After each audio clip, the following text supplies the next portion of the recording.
Yeah. Good morning and welcome to day 2 of the WSL Red Nose Pro 2015. We are live, up and running, and action out in the water here on day 2. You're looking at the rider in black, Jean da Silva from Brazil. I'm Steve Action Jackson here in the booth with Brazilian surfing legend Teco Padarats, and we are underway. We are in Heat 22, Round 1, the round of 144 competitors, and they've been battling it out in the water as well as battling the weather here in Florianopolis as Mother Nature is making life interesting for all involved. Yeah, brother, it's been a struggle throughout the night. There was actually stone rain during the night, and in the morning there was a lot of equipment that have kind of damaged. They got kind of damaged, and they were fixing overnight and throughout the morning. And the contest has been on for a while, but we've just been sent live right now. So we're going to bring you some information and some action that has been going on here. The weather, even though it's kind of rough, it's still blowing. The wind is blowing from the offshore, kind of from the face of the left-handers, like this guy here, Eduardo Fernandes from Portugal, as it says here. That was a nice snap, but then the wave kind of closed out in front of him, and that's what's been happening this morning. A lot of the guys are catching waves that you kind of go for one turn, but you can't really continue on the wall of wave. So wave selection is a crucial thing today, huh? Yes, with the rain, the hard south winds, we're going to see a lot of guys taking those left-handers as they're staying open a little bit more than the right-handers. Meanwhile, there you can see the rider in right, Francisco Bellerin from Venezuela. He's out in the throwing some spray, and we've even seen some guys lining up some good air sections in the water. So it's been an interesting show thus far, both with Mother Nature and the show out in the water from our riders. Yeah. Oh, well, there's just under 13 minutes to go. Ian Crane in yellow is leading the heat by 2.6. Eduardo Fernandes to go at the moment. And there you can see up in the top corner of your screen the situation out in the water. Crane in yellow leads the way. Fernandes in second in the black jersey. Bellerin in the white jersey needs a few. Me too.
Okay, sorry guys, we're back.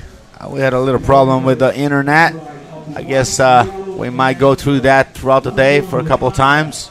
I hope you guys understand.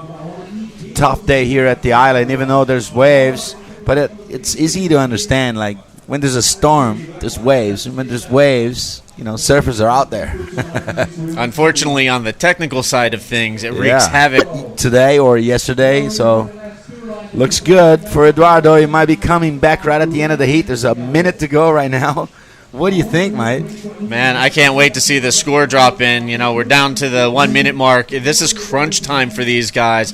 It's either you dial in the score and advance out, or let's watch the replay. Look at that. He stalled. He got a nice clean barrel. Came out. Huge snap over the top. Really fast on that board. And then another convenient snap and finishing off pretty safe right there at the end. So well done for Eduardo. Let's see if the judges are going to look at as a heat change, because that changes the whole thing. So counting down the final 30 seconds, waiting for that score to drop for Fernandez. Could very well change the situation out in the water. Crane leading the way. Bellerin trying to hold off Fernandez. He might even go to first place, man. You watch. Depending on how they're going to judge that wave. Here it goes again. Oh, that was nice tail slide there, 360, but he couldn't quite finish. Depending on the score of that wave, he might even end up in first place, man. Yeah, so we'll wait for the score to come in as the time ticks off the clock here in Heat 22. Waiting for scores to come in for Ian Crane and Eduardo Fernandez. And we could see things get shaken up a little bit here before all is said and done. Yeah, well, Ian is just, he watched Eduardo get that wave, and he said, oh, you know what? I'm going to catch another good one here just to make sure I stay in first place. At least if I drop one spot the second. So. All right, so again, just waiting for scores to finalize from the judges upstairs. But no shortage of action out in the water in that previous heat. Yeah. There you can see Ian Crane with an 8.60 and a 6.83, but waiting for his last wave to score. This could change his overall combined heat total. And again, waiting for a couple other scores to filter in. But again, there you can see those were the riders out in the water. Ian Crane, Francisco Bellerin, Eduardo Fernandez, and Gian da Silva. Yeah, dramatic final moments there for all surfers. And not only for Eduardo, he's waiting for his score, but especially for Francisco Bellerin, who's sitting on second place right now looking, what's this guy doing down there? So, again, just waiting for scores to drop for them. Meanwhile, waiting to get things started in the next heat, we're going to see coming up Corey Arambidi from the U.S., Rafael Teixeira from Brazil, and Nick Hidez from the U.S., and Thomas King from Costa Rica. Costa Rican surfers are coming strong. Not only him, but a few other guys are smashing the tour right now. Meanwhile, we just got a nice score from Gian da Silva. He got a good wave at the end, 7.37. And here's a look at the replay. There you can see Francisco Bellerin sliding the tail off the top there. Yeah. Brings it back around underneath him. Strong surfer, huh? Yeah, all four of these guys were pretty impressive out in the water to see. Gian da Silva got a little bit of a late start. It took a while. Going to get for that barrel, man. I haven't seen that score coming up on the board here. Judges are, if for us, it's hard to commentate on so many ways. Imagine scoring them, man. Okay, here we go. We just started the next heat, which is heat number 22 of round one. We got two more to go to finish this round. We're going to go straight into the round two of the event, where the top-seeded surfers are starting at the event. All right, and it looks like scores finalized there. You can see real quick on screen the graphic. Ian Crane taking the heat win with a total with scores of 8.60 and 7.83. Excuse me. Yeah. And then in second, Francisco Bellerin. He took second and advanced out. That means, unfortunately, Gian da Silva and Eduardo Fernandez were unable to advance on to round two. Oh, well. Let's keep on going. We got surfers out in the water right now, starting their heats. It's just under 25 minutes. The heat just started a little while ago, so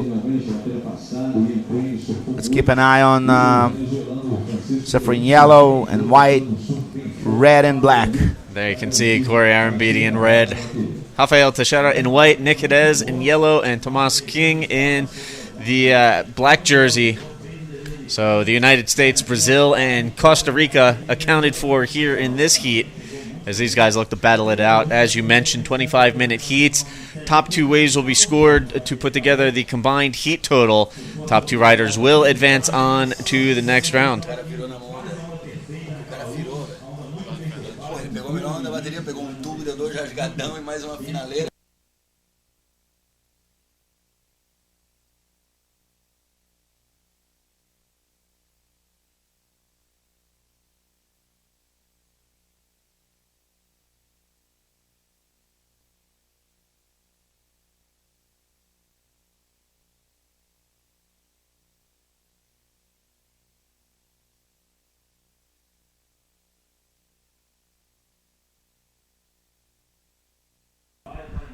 Okay, here we go. Surfer in white, racing down the line.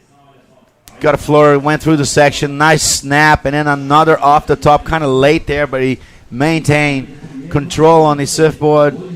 That was surfer Rafael Teixeira from Brazil, surfing in the white jersey right now. Nice way to start the heat. We're going to have to track down Rafael and get a picture to put up on the screen. Yeah. We got to get a new picture of him. He's probably got that baby picture from ID or something. He didn't want to show that. Just joking, Rafael. You're doing pretty good. You got a nice starting wave for this heat. Now, you were talking about how we're going to go straight into round 2. We're going to see some of the seeded riders coming up. Here we go, replay of Rafael. He's racing down the line. He's looking for a right moment to start hitting that wave. And then nice floater to go through the section. Nice little snap there. And then here comes a tough turn on that wave. It seemed like at the beginning he kind of missed a couple of moments, but he was racing to go through that section right there, as we see there on slow motion. Yeah, nice gouge off the top, came around the section, gets a nice hit here, a nice carving turn. Clean, huh? Very clean. Very clean. And then a little bit of a foam climb at the end to finish things off. So a solid wave there for Teixeira. Tough work for the judges to score a wave. A first wave of the heat is already hard. And then if you get a wave where the guy has done something well, but he's missed something also, it's really hard to understand the balance of the result of that score. So here we go. It's pretty good score. Nice opening wave. Yeah, nice opening wave. 6 point. You see the judges cannot throw too much score on that first wave because they don't know what the other waves are coming. And the first wave of the heat is also the reference for the rest of them. They forget about the last heat and they start all over again. Here we go. Surfer in black. Tomas King, a couple of nice snaps, finishes it off there. So a few turns there, a little bit of a redirect to kick out. So that'll get King on the board with his first wave. And here we have Aaron Beatty getting down to work. Nice snap off the top, cranks off the bottom. Another nice gash there, pumping for speed, looking for an end section. And there he is, hits off the end. That'll get Corey on the board with his first wave. Yeah, tight surfing for the last two surfers, red and black. They're both really on top of their surfboards, on their equipment. They know what's doing, and I guess he showed up.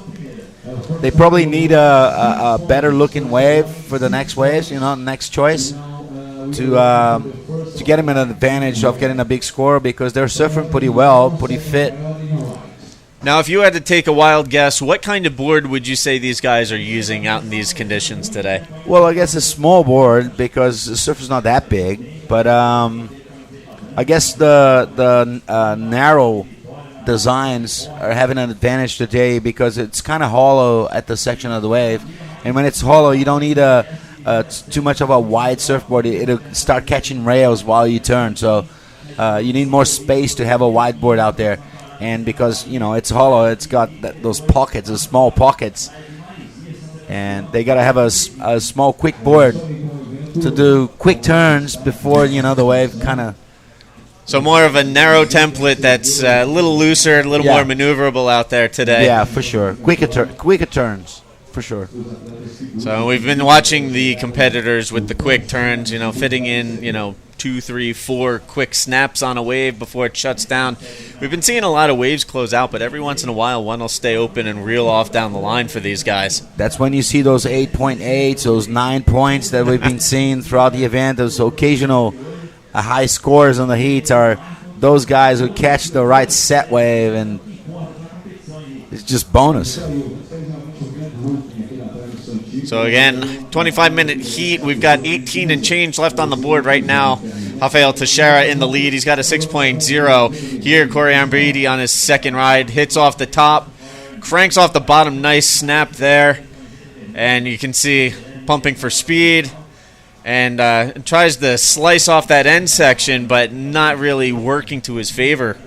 Yeah, I kind of let the surfboard die on speed right there, right at the end. Kind of got stuck on the little water. It's so annoying when you've done a good wave and you want to finish off pretty good and the wave just dies in front of you. Just like, and you kind of bog down at the end. So getting a little stuck there, but still that'll give Aaron Beatty his second score. Yep. So that'll come in at a moderate score, a 3.40 to go with his 4.50. Here's a look at that one more time. Nice opening hit off the top there, then snaps it there. Very and here fast. you can see, looking for that end section, here's where he kind of bogs. So didn't quite finish as strong as he would have liked.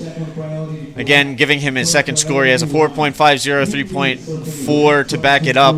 He holds the early lead. Meanwhile, Rafael Teixeira with a 6.0 and a 0.67, looking to replace that with something a little more firm. Cadez still waiting to get on the board. That was pretty fast. You see how fast the surfboard was going. Well, here's surfing yellow, Nico Des. Kind of looking for something more powerful, more with more speed under his feet. Well, there's some sets coming in, and the offshore is just kind of going onshore and back to offshore and then onshore. I mean, not onshore, but side shore, sort of. The wind is kind of changing little bits. It's keeping the waves with a nice, clean face, though. Surfers are loving the conditions. Thank God there's no more lightnings out there like this morning. Yeah, no bolts lighting up the skyline and making things sketchy for everybody on the beach. Yeah.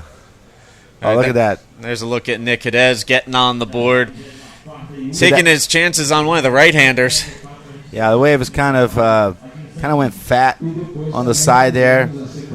Started off pretty good, but I guess he needs a bigger size of wave to get more wall in front of him and, a sequence of turns and stuff like that. Well, for better or for worse, those right-handers have been more missed than hit for most of our competitors.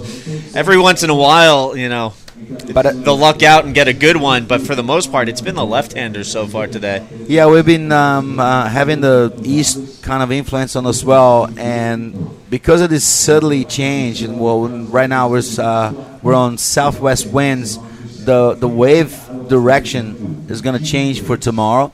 So we might be seeing some right-handers from tomorrow on, more consistent than the left-handers.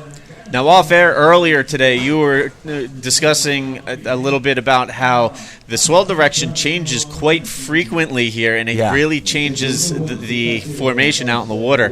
Yeah, we have two predominant winds here, which are the southeast and the northeast. When they blow, they change the direction because if you look at Florianopolis in the map, it's the very east tip of the Santa Catarina coast. We're the furthest east point of the coast.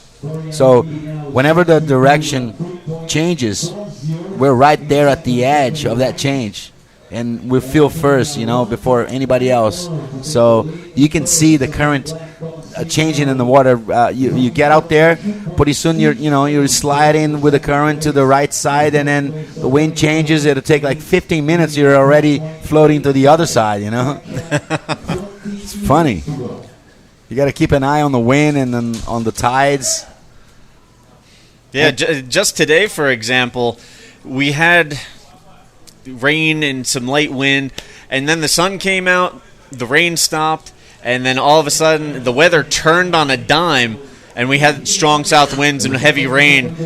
Here we have Aaron Beatty taking a quick kick out on that one as it was going to shut down on him. So Aaron Beatty continuing to stay busy out in the water, still trying to improve his overall score. He holds the lead with 13 and a half minutes left on the clock, but still looking to put something a little more sizable score-wise on his scorecard. Yeah, well, but to be honest, I think Rafael Teixeira is right now in second place. He's sitting on a better situation because if you look at his scores, he's got a 6-pointer, which is the best wave of the heat. And that is to be considered a reasonable score for a second score on your board. So if he catches a good wave, he's already got 2 good scores.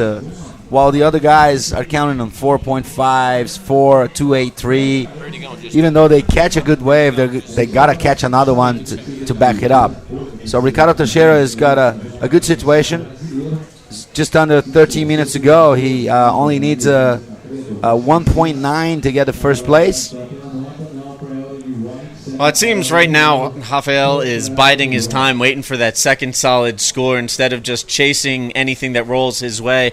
Again, trying to back up that 6.0 and not only advance out but possibly take the heat win. He's got a little momentum under his belt, having come off the Coldwater Classic in Santa Cruz, taking out that win, the most recent QS event. Meanwhile, here's a look. Thomas King. Yeah, at Thomas King on one of the right-handers, one of the better right-handers, actually. Shredded that wave, man. He surfed really well, and even though the wave wasn't that fast or that strong, but look at how tight he is. Nice top turn to start off with, and look here again. He gets his momentum, his rhythm on the wave. Nice, sharp cutback right there. I love this slow motion camera from Gustavo Marcolini. I know the cameraman who's doing that. And some good moments we can comment here. Thanks a lot. Well, that was a pretty good wave for Thomas King. He gets him to first place in the heat right now. He gets a 420. Was that a... But here we have Teixeira up and riding, looking to back up that 6. Big bang off the top, but his board got a little squirrely after that. Yeah. Kind of got stuck right. He was sliding the tail, but then his nose kind of got stuck right on the bottom of the wave, and that got him out. Oh, well, Thomas King is in first place, even though he was pretty sharp on that wave, but the wave kind of looked a little bit too small for a good score. Yeah, smaller in size, so a 4.20 for his efforts to go with his 4.0. That's enough to hold the lead just under 11 minutes remaining. Yep. Aaron Beatty looking to increase his scores. He sits in the second spot. Teixeira, meanwhile, sitting on a 6.0 as a primary score, backup score of a 1.0. He's got to replace that if he's going to advance out of the heat. Yeah, just to explain why I think he's in a better position. He gets a 4 point, which is a pretty average score compared to the other surfers. He's right up to the lead with 2 points ahead of anyone. So, that's a good situation for him. He only needs an average score to get up in the lead with an actual comfortable distance. But if he does select the right one, and that's what he's doing out there, waiting for the right set, he might be closing the door for everyone else. Well, who knows? We'll wait and see if he can repeat his results from Santa Cruz. As mentioned previously, and a couple people behind me were talking about, he was the lone Brazilian at the Santa Cruz Coldwater Classic. Pulls off the win, and now he gets to come back to his home country of Brazil with a little bravado to him. Yep. And he comes out here. He's got the highest scoring wave of the heat so far. Just needs to back it up. So really just waiting for the cards to fall in his favor to see how things shake out. Well, that's what these young surfers do. They wait for a right moment where they can get a win or something like that, and that they got to keep the momentum. That's their chance. And when that window opens up for you, you got to grab it, and that's what he's trying to do here. He's got a good starting wave, but he's still looking for another wave, and it's only just about 9 minutes to go right now. Time's going fast for these surfers. Now, how much of a confidence builder is that to be competing on the QS or the CT and be able to put a win to your name and going into another event right after that? Well, you got a couple of choices there. One of them is to get really amped about it, and get out there and keep your momentum and your rhythm and your excitement. And the other chance is, the other choice you have is to make sure you don't leave that up to your head too much. You don't want to get carried away on the feelings and not focusing on the what's happening right now in the water, because that's what matters right here, right now. No matter how good you've done in the past or how well you're gonna do, in the future, right now is the moment where you can change things. All right, so counting down to the 8-minute mark. Again, right now, Thomas King with a 4.0, 4.2 leads the way. Corey Arambidi in the second spot. Here he is. Nice hit off the top, snaps it there, and goes down, unfortunately. Wow, he's struggling there. His second wave, I see him falling, and he's got a couple of scores there, 2.9 and a 0.5. And another wave kind of close to 2.9. You can see he's trying to catch waves, trying to get a better score to guarantee himself and qualifying situation in this heat. Right now, Rafael is sitting on third place. He might be thinking, wow, I got to do something here. And here's Jerez up and riding. He's having a shocker out there. He's only got a 2.83, and that wave right there, you could see his frustration right there. It's just like, I can't find a wave. Can't really surf. Yeah, so these guys really battling it out there right now, trying to find the scores they need and fend off the others out in the water. Here's a look at Aaron Beatty again. I like his style. Nice stance, But then the wave closed out, didn't help him much. Yeah, he punched through, but unfortunately came down too vertical, buried the nose. Yeah. And that was all that wave wrote for Corey Arambidi. He's been the busiest of the riders out in the water, but it seems like he's still trying to find his rhythm out there. Yeah, well, you could see I was talking a little while ago about the width of the surfboards, and I could see these surfboards are a little bit wider than most of the other surfers, and that might be the reason why he's catching them, on the way back from the turn. He might be catching the rail a little bit because of a couple of millimeters will make a difference right there, Oh, let's see, Rafael Teixeira. He's got the best wave of the heat. He just needs a second one. Time is kicking out of him right now. Sticking away from him, and then that's Corey Arambidi surfing red. Nice top turn. He's looking tight on this wave. He's got a good wall in front of him. A couple of turns there. He finished off pretty well. Well, I guess he's looking good for the final moments of this heat. Nice opening turn on that wave for Aaron Beatty. Here's a look at it again. Just unloads and then got stuck on that second maneuver. Yeah. But still rides out and manages to finish off the wave. So that will probably be the most solid score we've seen from Aaron Beatty so far in this heat. Yeah, I see how funny the magic of technology, what it does to judgment, because right now judges have the capability of going to, the permission to go into the slow motion replay and see precisely what really happened on every turn on that wave. If you look, live on that wave, you kind of look the way he's done pretty well, but then if you look close, you see he got stuck on that second turn. I don't know. You can really break it down with the slow motion replay, and that gets utilized as much as possible so that the judges make sure to get it right. Meanwhile, here's a look again at Thomas King on a right-hander. Nice carving turn there, wraps it around. Nice snap to follow. Yeah. And he worked this all the way to the end. It got real small at the end there, but trying to milk that one for everything it's got. Meanwhile, here's a look at Aaron Beatty. There's that big snap off the top. Second one kind of got stuck, but then he kept going. Finished off pretty well there. Really safe. Here we go, live moments. Right-hander.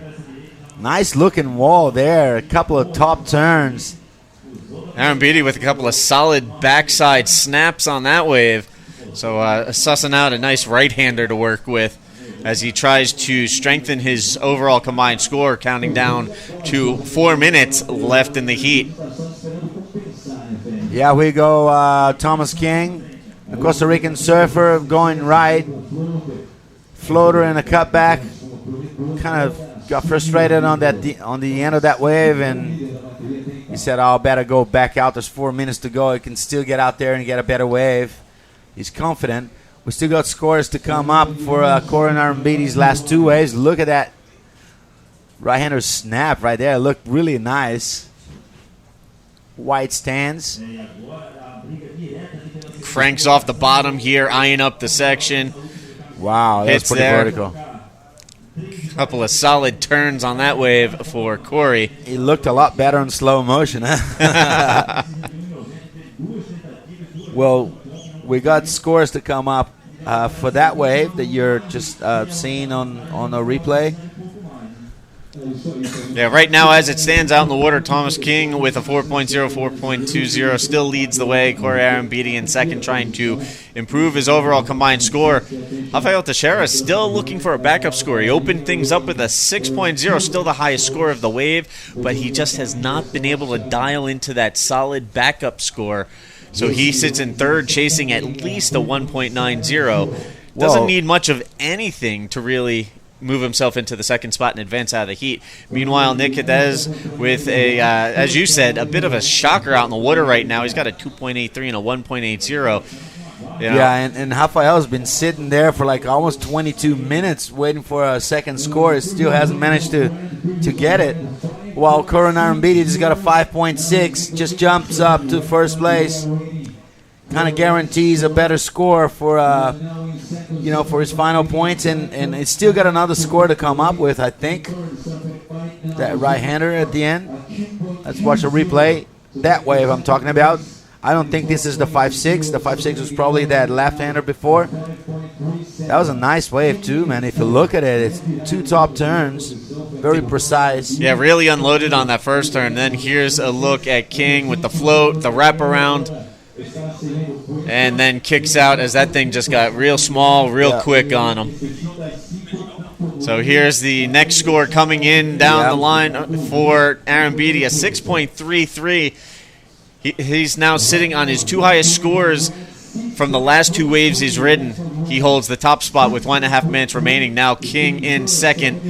Teixeira still chasing a minimal score. He needs a 2.20 or better to move into second. Hidez, meanwhile, with a couple of small scores, only needs a 5.37 to improve his situation. Here we have Teixeira.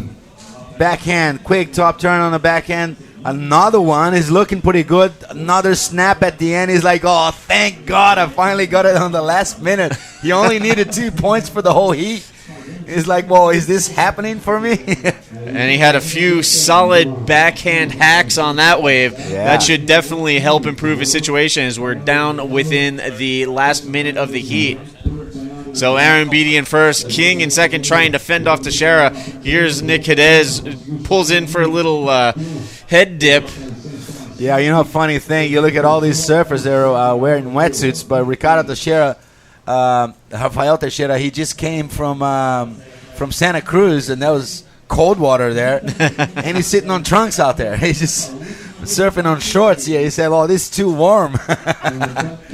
Yeah, unfortunately in Santa Cruz, even though it's cold water, it's still a little warmer than it would be just because we're not quite into winter yet. Oh, really? So water temperatures gets colder. The water temperatures in Northern California, as well as the East Coast, are they're going to start getting real frigid soon. Yeah.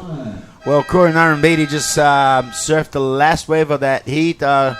I guess there's another one here. I don't know if he stood up just before the horn or not, but he's doing his best on his wave. He doesn't care. He said, well, if they're counting, I'm surfing. Here we go, all the way to the beach. Nice turn at the end. He's like, oh, I got a wave. So King doing his best to hold off Teixeira, waiting for the Teixeira score to drop in still. So a lot of wave action at the end there. Yeah, a lot just of waiting for scores to drop. Let's check. This wave is going to change the whole thing. Look at the first turn, really tight.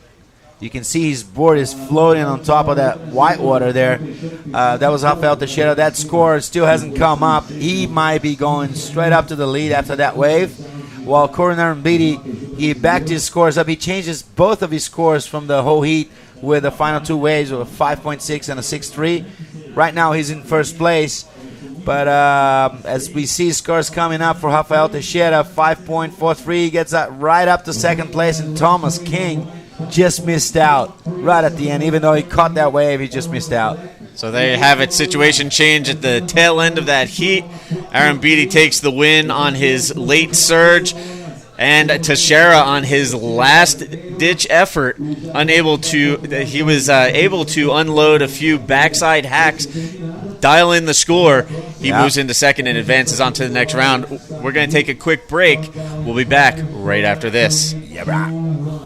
Muito recheio? Você pode. Trocar a fritura pelo assado? Você pode. Bordas crocantes?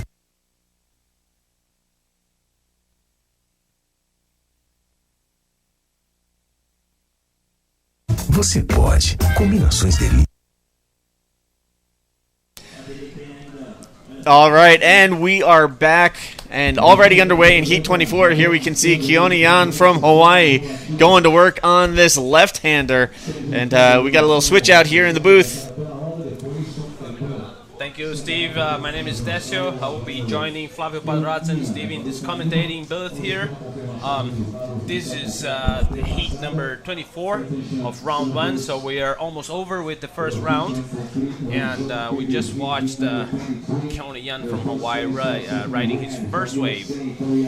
This is the Red Nose Pro 2015. We are in Santinho Beach in the north of the island of Santa Catarina. That's what it's called, this island where Florianopolis is located. That's the city where we are right now. And there you can see on screen the riders out in the water. Keone Yan in white, Ramzi Bokayam in red, Derek Peters in yellow, and Thales Araujo in the black jersey. These guys are going to throw it down out in the water, see who moves on to the next round. Again, 25-minute heat. Top 2 waves will be scored for the combined heat total. Top 2 riders at the end will move on to the next round. That's right. And what an internet. Is it on? Is it on? Cool. Thanks. Well, we have an international field here. Surfers from Hawaii, Morocco, the United States, and all over, from Australia, California. And we are underway with 22 minutes and 55 seconds, right, Steve? Yes, and we've seen some pretty impressive performances from the Australians and the South Africans as well. But the Brazilians really trying to hold it down on their home turf. Yesterday, we saw William Cardoso really dial in some strong scores. In the early portion of the day, he actually had the high score and the highest combined heat total before Garrett Parks from Australia put on a fiery display out in the water and ended up with the highest scores of the day. So, we've seen some guys already starting to separate themselves from the field a little bit here in competition. Usually in the first round you see a lot of mid-range scores passing guys through, but we've seen some really explosive performances out in the water already. That's right. I'll tell you what, William Cardoso put on some strong moves yesterday, and he got a 9.4, if I'm not wrong, or 9.37. He had an 8.40 and a 9.37 for a combined heat total of 17.77. Again, in the early portion of the day, he was the top guy. That's right, and here we are with a replay from the surfer in black. How fast is he going, Steve? He just hit that section with so much speed. Now we have white. Oh, it's a replay also for white. That is Keone Yan from Hawaii riding that left with a... Wow, he had a strong move, but couldn't quite hold on to his finishing move. Unfortunately, digging the nose there at the end, but he will get on the board with a 2.67 to open. Getting the better of the wave exchange out there, Thales Araujo with a 4.33. So he leads the way early. Still waiting for Derek Peters and Ramzi Bokayam to get on the board. And here we have Keone taking a look at one of the right-handers. That's right, 21 minutes remaining. This is Heat 24. And we are here in Santinho for the Red Nose Pro 2015. Now, we were talking about the fireworks we saw yesterday. William Cardoso with a combined heat total of 17.77.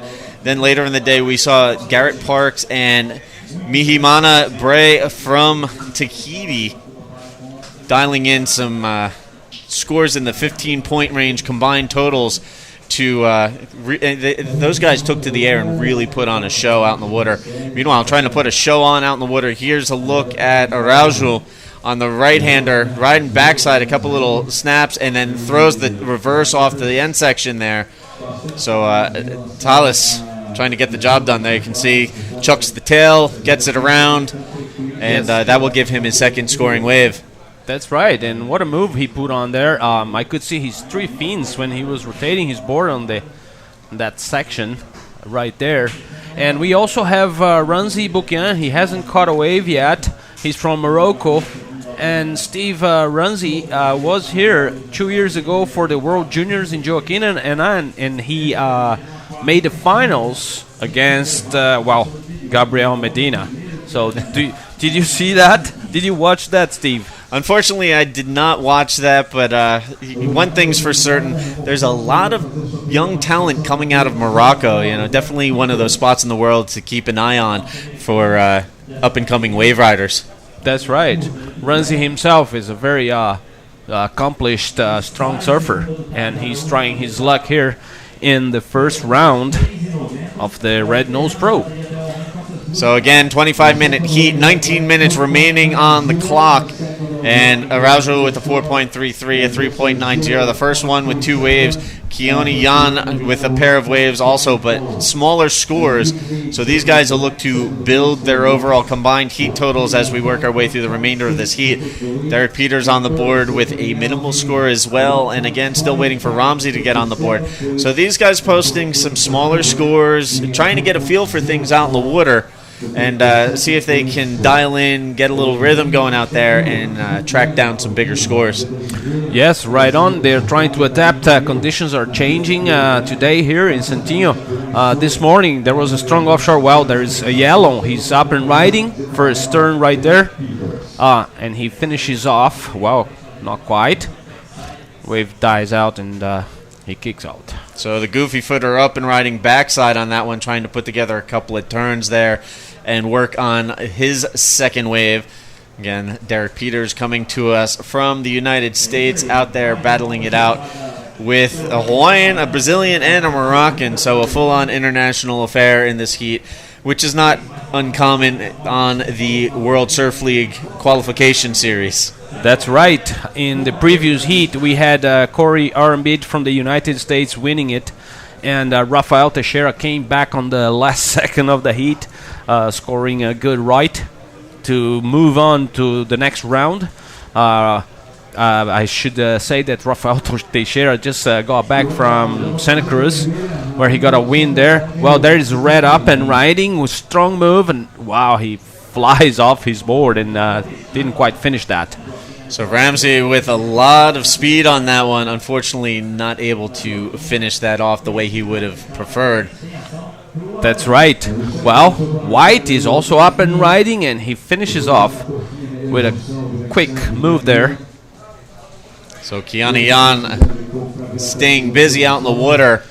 Meanwhile, just taking a quick look ahead, coming up in the next heat. The first heat of round 2, we're going to start getting into some of the seeded riders. Alex Ribeiro will be coming up in that next heat. He was the winner at the Saquarema Pro earlier this year, and we'll see him get into action for the first time. Meanwhile, here's a replay of that last wave for Ramsey. Wow, the first move was so strong and quick. Well, it's Black up and riding, and he finished his left there with a quick move. So Thales Araujo on the board with his third wave as these guys battle back and forth out in the water. All riders accounted for, just waiting for that first wave of Ramsey to register from the judges. We'll give you an update on that in just a second.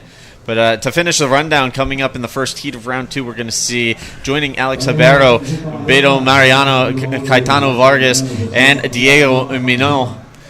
Meanwhile, Derek Peters getting busy out in the water right now. That's right. He just fell off his board right there. Anyways, we're moving, as Steve was saying, to round 2. On the next heat, we have Alex Ribeiro, who's this first seeded surfer here in this contest. We also have Beto Mariano from Brazil, Caetano Vargas, and Diego Minot from France. So it's almost a full Brazilian heat, but we have the French presence there with Diego. So he's going to have a strong battle with the Brazilians, I believe. Conditions have changed, as I said before. But we still have offshore winds. Here's the replay from Bukian's last wave, where he performed that strong floater to finish off. 15 minutes remaining, Steve? Yes, 15 minutes left on the clock, and right now it is Thales Araujo leading the way with a 4.33 and a 3.90. He is followed by Keone Jan with a 2.67, 4.67. And currently in the third spot, Derek Peters with a 1.5, 2.77. And the second score falling into place for Ramsey. Here's a look. Drives up, floats the section. comes down with the whitewater explosion. So a quick wave there for Ramsey. It's still, a 3.97 for his secondary score. That's enough to put him into the third spot. So right now, Ramsey chasing a 3.38, and Derek Peters in the fourth spot. He's now looking for a 4.58. So these guys getting busy, starting to build on their scores, and working their way towards a final decision who will move on and round out the round 2 heats. That's right. Well, Yellow's riding with a quick move right there. Another snap there. He cuts back and kicks out real quick. That was Derek Peters from the U.S. With 13 minutes 50 seconds to go. All right, so again, just coming up in round 2, we're going to get into the seeded riders. We're going to see guys like Nathan Hedge, Beric DeVries, Connor O'Leary, Granger Larson, Hiroto O'Hara, Davey Cathles, Nate Yeomans, a lot of big names and serious talent. Ryan Callanan coming up as well, and depending on how deep we get into competition. Meanwhile, right now, here's a look at the replay. Derek Peters on that last wave, a little right-hander, but he really worked this one over. This should be one of the better scores of the heat so far, waiting for it to finalize from the judges, but from all early indications, this is going to be one of the best scoring waves so far that we've seen in this heat. Could very well move him out of that fourth spot. How far up it moves him, we'll just have to wait and see. Very precise commentating from my friend Steve here.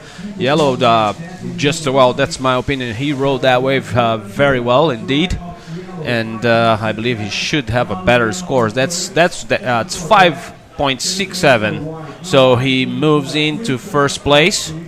Yellow is now first. Thales Araújo from Brazil is in second.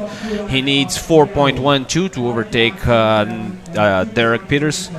Meanwhile, surfer in white Keone Yan from Hawaii is in third. He needs 3.56 to advance in this heat. And Ranzi Bouquin needs a 4.27 to get to second. So there you have it. Situation change out in the water. Derek Peters from fourth to first with the strength of one wave. It just goes to show how important it is to stay busy and continually build your scores out in the water. So, he struggled on his first couple of waves and finally dialed into that right one that he needed. A nice right-hander. And he was rewarded for his efforts. That's right. I believe wave selection played a big role in this case because he had the potential to put his moves on that right, and he got the score, and he moved on to first place. Meanwhile, Thales Araújo with a 2.87 on his last wave that will not factor into his top 2 scores. He remains in the second spot, trying to hold off Keone Yan, my apologies for the mispronunciation, and Ramzi Boukaim. So Keone chasing a 3.56. Ramzi, meanwhile, looking for a 4.27 as we count down to the 11-minute mark here in the last heat of round 1, the round of 144 international competitors here at the WSL Red Nose Pro 2015 here in Florianopolis. And here we have Ramzi up and riding.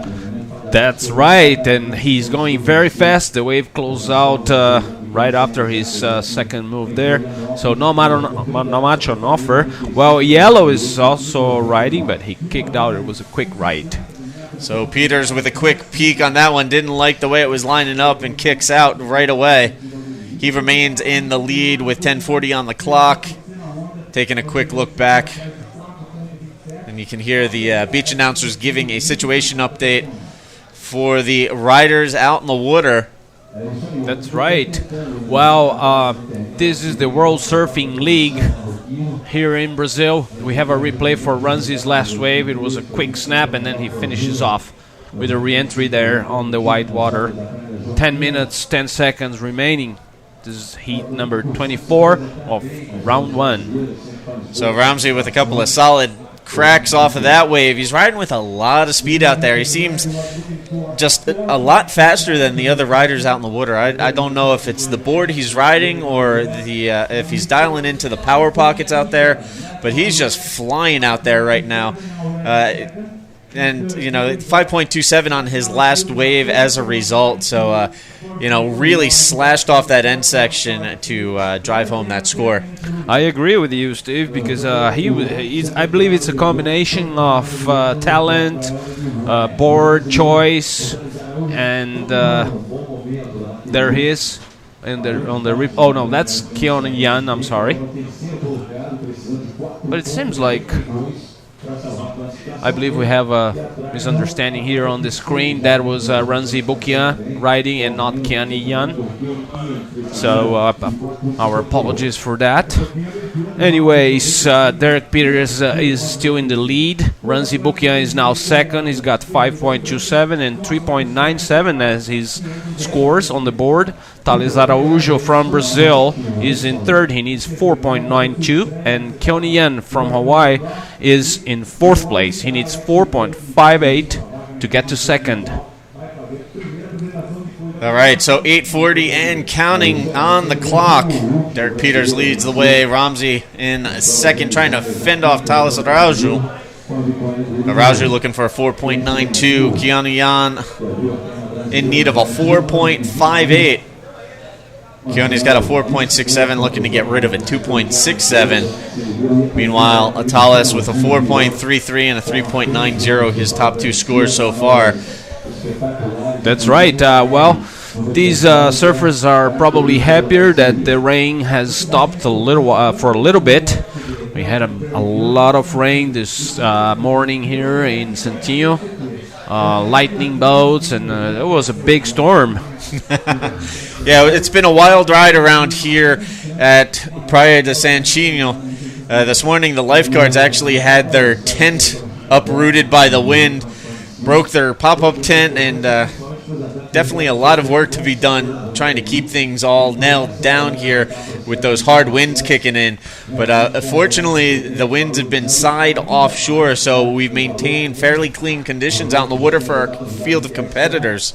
That's right. Ranzi Bukin has just ridden a wave there. He's still in second. That wave won't enter his two best scores, so he's pedaling back out. Conditions have changed a little bit, Steve. I think it's getting a little bit smaller, but the wind is not so strong as it was this morning, so that's a little better maybe. Yes, fortunately the winds have let up, the rain has stopped, and our field of competitors keep powering through, working their way through heats as we look to dive into round two of competition here today on day two at the Red Nose Pro 2015. That's right, and we are about to finish this first round here with the 24 heats. We have a set approaching, and there's Yellow up and riding. There's Derek Peters with a quick move, and then he hits off the lip again. He tries another move on the inside. He's still going, and he kicks out. All right, so Derek Peters looking to improve upon a 4.80 as his backup score. He maintains the lead. We'll see where that score falls in. Meanwhile, Thales Araújo up and riding. Nice carving hack off the top. Resets his line and unloads off the top, snaps it. But as you could see, his board popping up. He lost his footing there at the end. But Thales really going after that one. Yeah, well, they're all really hungry for a place on the World Tour. There is a Ranzi Bukian's replay from his last wave. That was a quick left. Anyways, as I was saying, we have in heat number one of round two, Alex Ribeiro. He's the number one seed here at this contest. Alex, I believe, is almost guaranteed to be on the elite level next year. He's got enough points to be there next year, along with Caio Ibelli, Kolohe Andino, and a bunch of other surfers. So I believe we're going to have fresh new blood on the tour next year. Well, just to give you a quick update on the current WSL qualification series rankings, Kolohe Andino first, Caio Ibelli currently in second, Jack Freestone in third, Alejo Muniz in fourth. Alejo, as you know, was injured, suffered a knee contusion in France. he will not be competing anytime soon, taking time to rehabilitate his knee, but he's locked into the top 10. There you can see currently 4th. So he should be able to stay in the top 10 and make it to the CT. Then the rest of the way, Alex Rivero, who will be coming up. He's followed by Jeremy Flores, Kanoa Igarashi, Miguel Pucwal, Felipe Toledo, and Ryan Callanan. Callanan in 10th spot, kind of on the bubble, but looking to make the CT for next year. There you can see the 11th through 20th place riders. These guys all trying to get into that top 10 and qualify for the championship tour next year. Adam Mellon, Maxime Husino, right there on the edge. That's right. Meanwhile, we have Thales Araujo trying to fly his board off there, rotating it, but not quite finishing it. 4 minutes to go in this heat. Derek Peters in yellow still holds the lead. Ranzi Boukian from Morocco is in second. He needs 6.37 to take the lead. Thales Araujo is in third place right now. He needs 4.92 to move on to second. And Keone Yan from Hawaii is in need of 4.58 to get to second. There's a replay from Thales last wave, I believe. That's right. That's Thales Araujo. He didn't quite finish that, but his first move was quite stylish with a lot of power on that snap. Well, 3 minutes 15 seconds. The situation is still the same. Here's one more look at that end there for Thales, really snapping off the top, but you can see he buried the nose, pearls, and goes head over, unfortunately.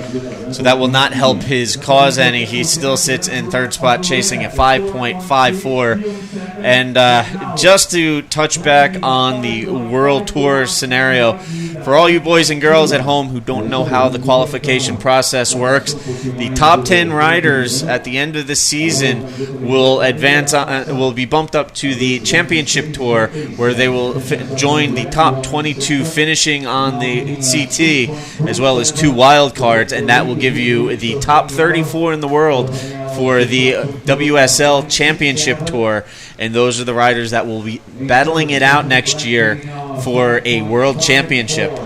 That's right.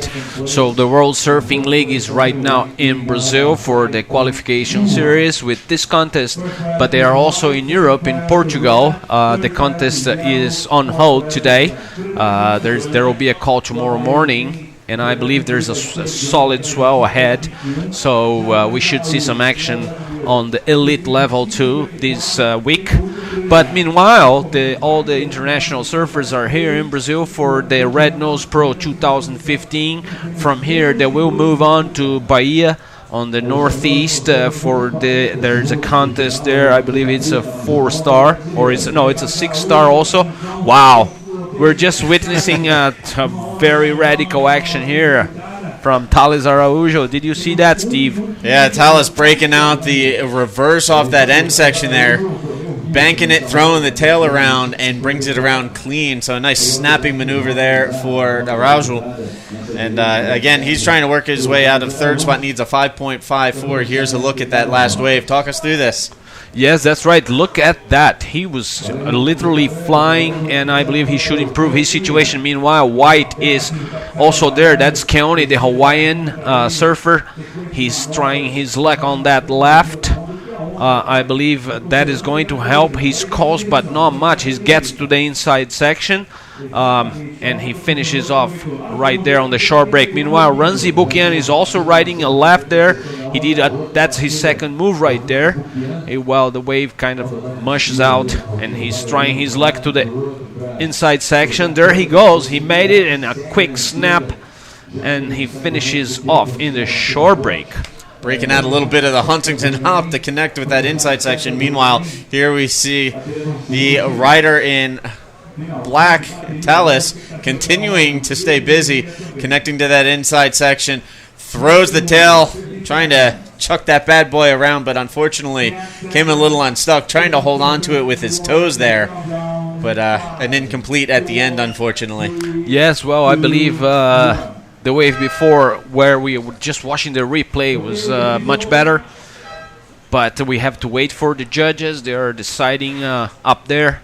and we'll let you know as soon as we have the scores. But this situation right now is Derek Peters still in the lead.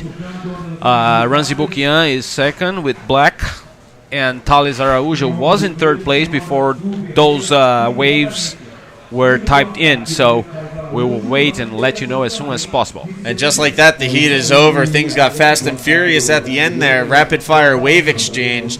And again, just waiting for some scores to drop in. Derek Peters holding the lead with a pair of high fives, a 5.67 and a 5.97. That's right. Ramsey in second, trying to hold off Thales. Thales with that last-ditch effort at the end with his last couple of waves, still waiting for scores to drop for Araújo. And even Keone Yan not going down without a fight. He needed a 5.21. Waiting for his last score to drop, and here we have scores filtering in. We could very well have a situation change as scores coming in for Thales Araújo. Here's a quick heat recap. That was Ranzi Bukian with his quick moves on that left. That is the yellow Derek Peters from the US. That was his best wave, I believe, or maybe not. Derek Peters again with a couple of high fives. That was one of them. Meanwhile, here's a look at Thales Araújo taken to the air. This one's going to score a 6.27. That's enough to move him into second.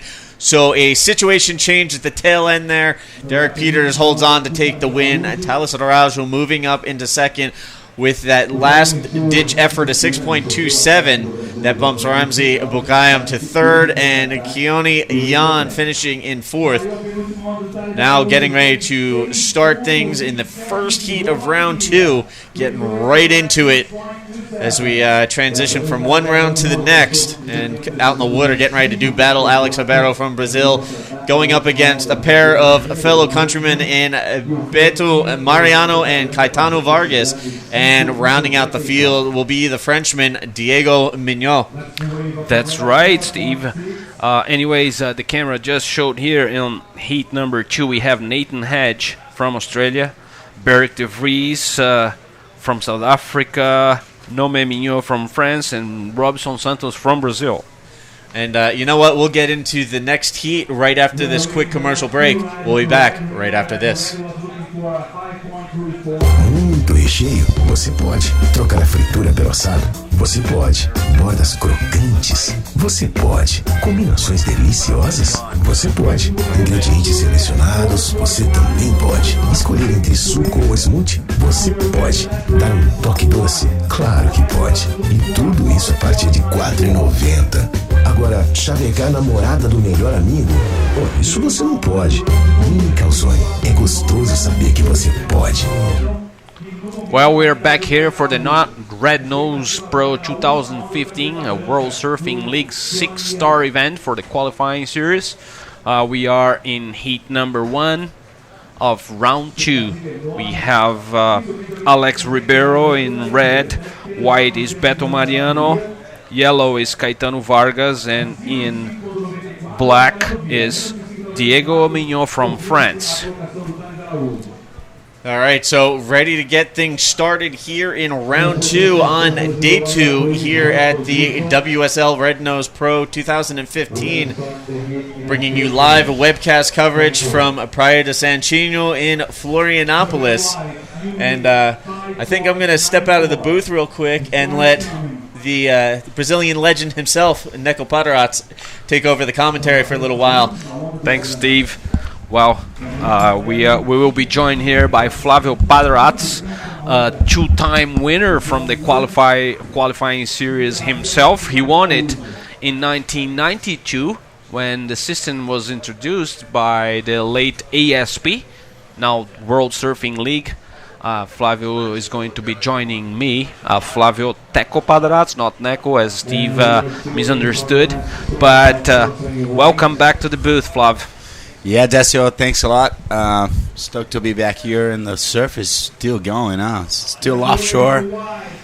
Some nice waves down the beach. If you look to the left where the screen is pointing now, where the surf is kind of pointing right now, you're going to see some nice lefts down the beach. Yes, that's right. I have been watching, and there's some incredible surfing being done from all the surfers who were training in that area. And meanwhile, Flav, I must let you know that we are underway with round 2. This is the first heat, and we got Alex Ribeiro, the first seeded surfer in the event. Yeah, Alex Ribeiro is a guy everybody is waiting to have a look at his surfing and what he's doing. I guess he's won the contest in Saquarema a little while ago. That's right, and that was a prime event with 10,000 points, which put him on the list for the World Tour next year. So he's almost guaranteed to be there. That's great for him. Such a young surfer, not many years on tour. He's just been starting, and he's just already accomplished his mission. That's right. We also have so good to see. We also have Beto Mariano from Brazil, Caetano Vargas also from Brazil, and Diego Mignot from France. Flav, I met Alex Ribeiro last week when he arrived here. I believe he's going to sign a contract with John Carper, Hawaii. All right. That's good. And he's going from here. I believe they're all going to Hawaii. So John is assigned to make him a few boards for the North Shore season this year. Yeah, you definitely have to have those, those Hawaiian guns waiting for you there, because the surf there is so different to anywhere else in the world. You need specific boards for those conditions. And who but the Hawaiians to know about, what to ride on those waves, That's right. I believe, I remember you had a few John Carper boards too on your Kipper. Yeah, I also had a couple of Tokoro surfboards also, and they were running pretty well. That's cool. Well, sitting out there right now in red, as you can see in your screen, Alex Ribeiro waiting for his first wave. Heat has just started, just over 24 and a half minutes to go. The wind is still offshore. It's lighting up a little bit. It's got more from the land instead of from the south, and that's gonna keep changing throughout the whole day. Sometimes it'll be going to to the side shore, sort of coming from the southwest. Sometimes it'll be coming from the west. We've got the mountains here surrounding us in the background, and that might change the direction of the wind. Might channel the wind into a certain direction locally here. At the end of the sentence, it's just good waves. That's right. Well, the surfers are blessed today since early this morning. Even though it rained a lot, conditions for surfing are great. We had a strong southwest wind earlier today, but now conditions are perfect, and all these guys are going to be enjoying their time out there. Yeah, specifically in this time right now, you can see there's a lot of lows. It's the tide changing here in Florianopolis right now, so we might see that for the next couple of heats with occasional good sets, good clean sets, and then it gets back to rhythm and gets more consistent again. Sly Surfer in red is having a look at that little hump there. Maybe one in the back. Can you whistle to him? Hey, the one on the back. No. They can't hear us. That's right. This is the World Surfing League, Red Nose Pro 2015. It's a 6-star event with 6,000 points for the winner. And we have just started round 2. This is the first heat with Alex Ribeiro still waiting for a wave. Well, there we have Diego Mignot from France. Nice off the top there, followed by another one. Kind of got stuck there. Couldn't quite finish that second turn, but started off pretty well on that wave. It was a good-looking wave, huh? It was, really. For that moment, it looked like it was going to be a high score, but then it closed out. But looked pretty well for the start. 2.83. Judges wanted to get rid of that score straight away. In case other surfer catches a wave. Meanwhile, so here we go, replay of that wave.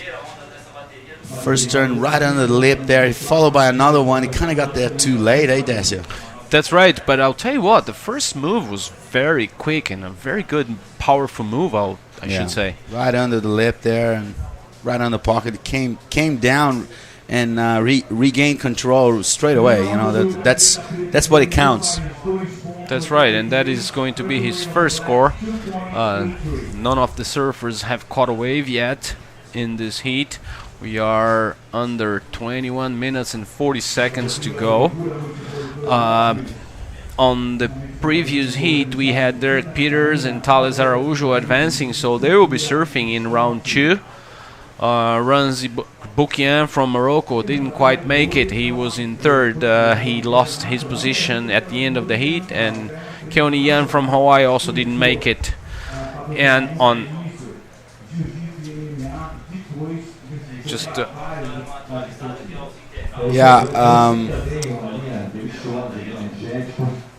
we're going back to results. You're saying about the results. Well, that's the qualification ratings right now.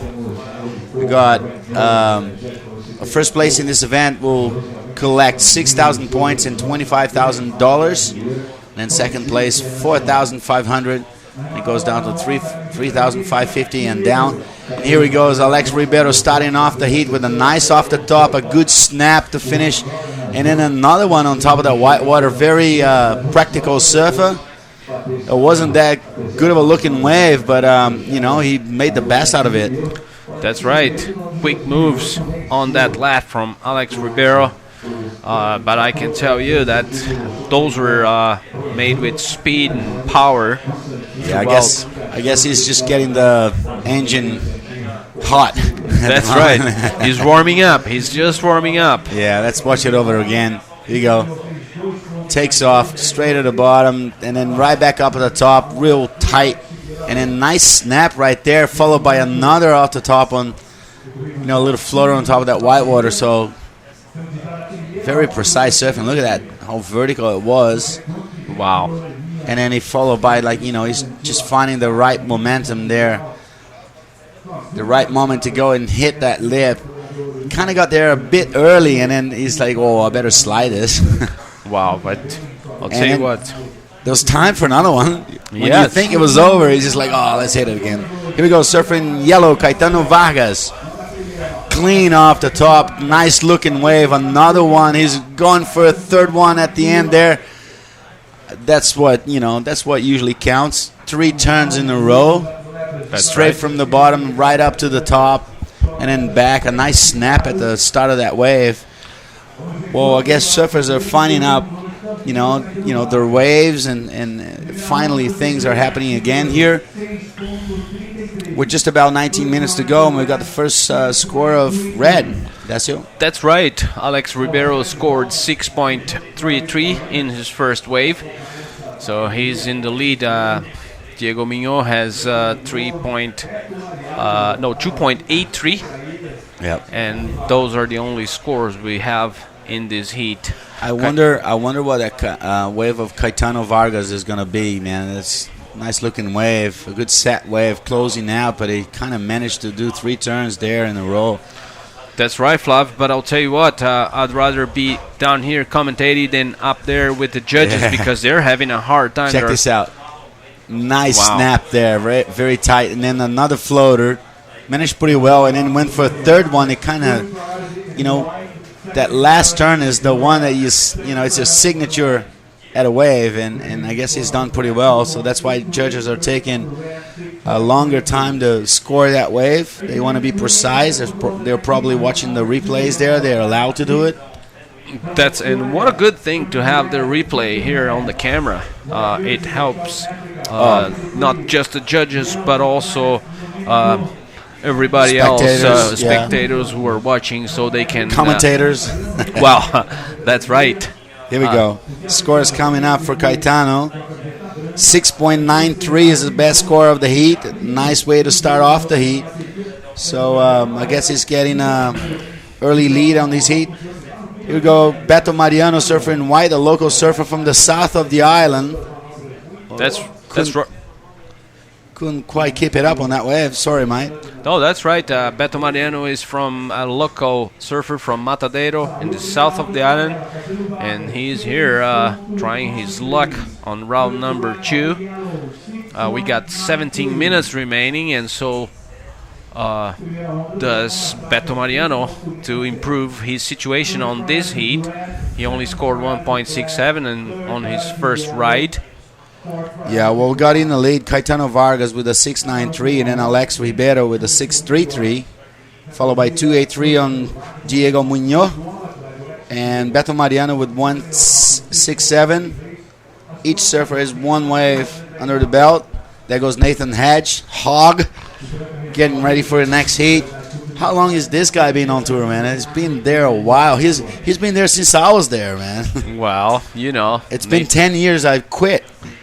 I spent 15 years on tour, and there you go. You can do some maths there and see how fit this guy is. It's probably around the 40s or something. Well, there he is with the black belt, or is it? Yeah. Because I'll tell you what, Nathan Hedge, what an accomplished surfer this guy is. He's on the qualifying series, trying to get back to where he belongs, I believe, because he's a great surfer. He has a lot of experience, and there is an interesting story about one of Kelly's titles in 2005 or 2006. I believe it was 2005 when they were all here in Imbituba, and Andy was fighting.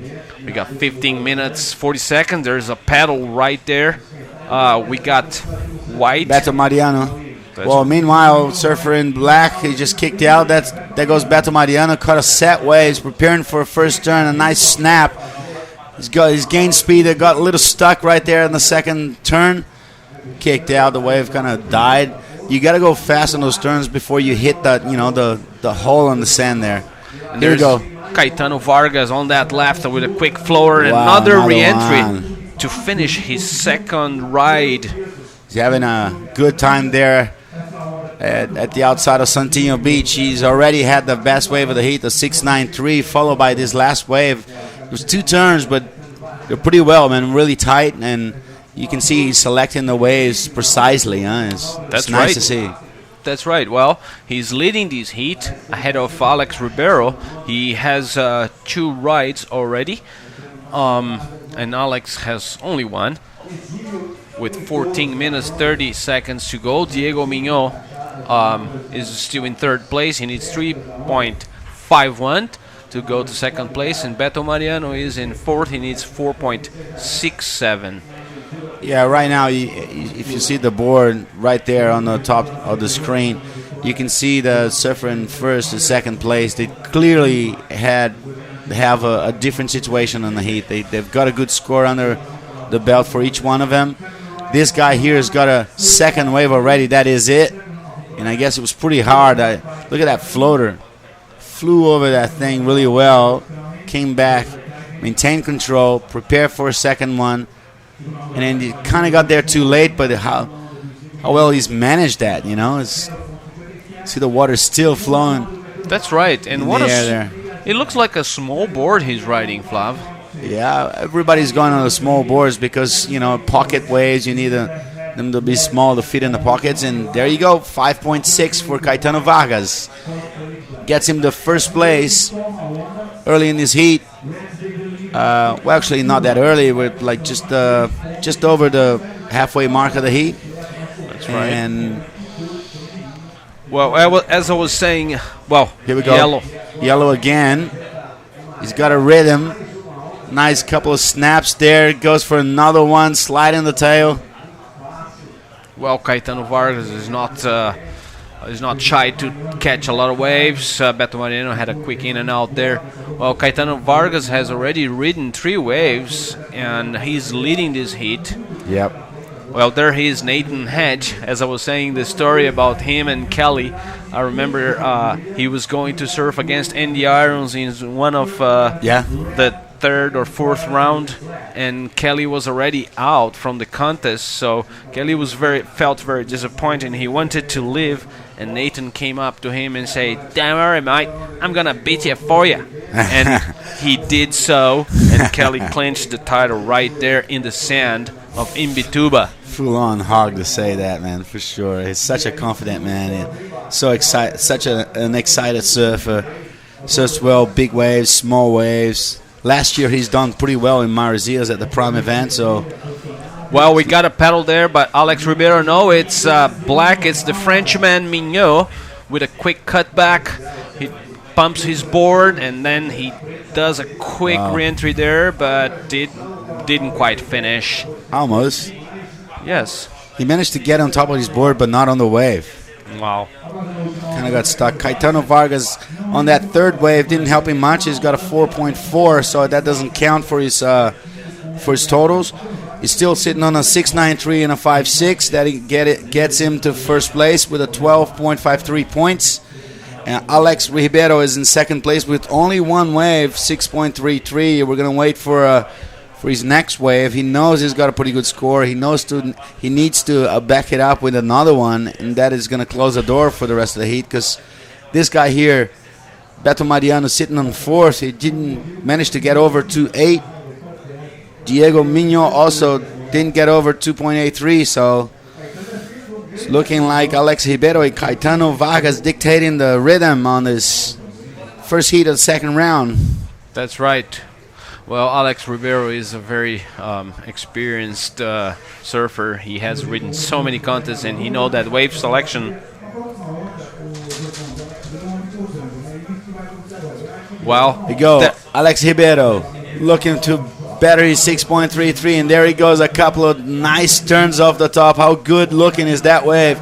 Kind of got stuck. He's probably so frustrated right now because the wave kept going. Could have been like a huge score, and well, I guess, he's done enough to get him to, to a safety spot right now, but could have kept going, I think. Well, he needed 6.21 to move to first place. We will wait for the judges to type their score.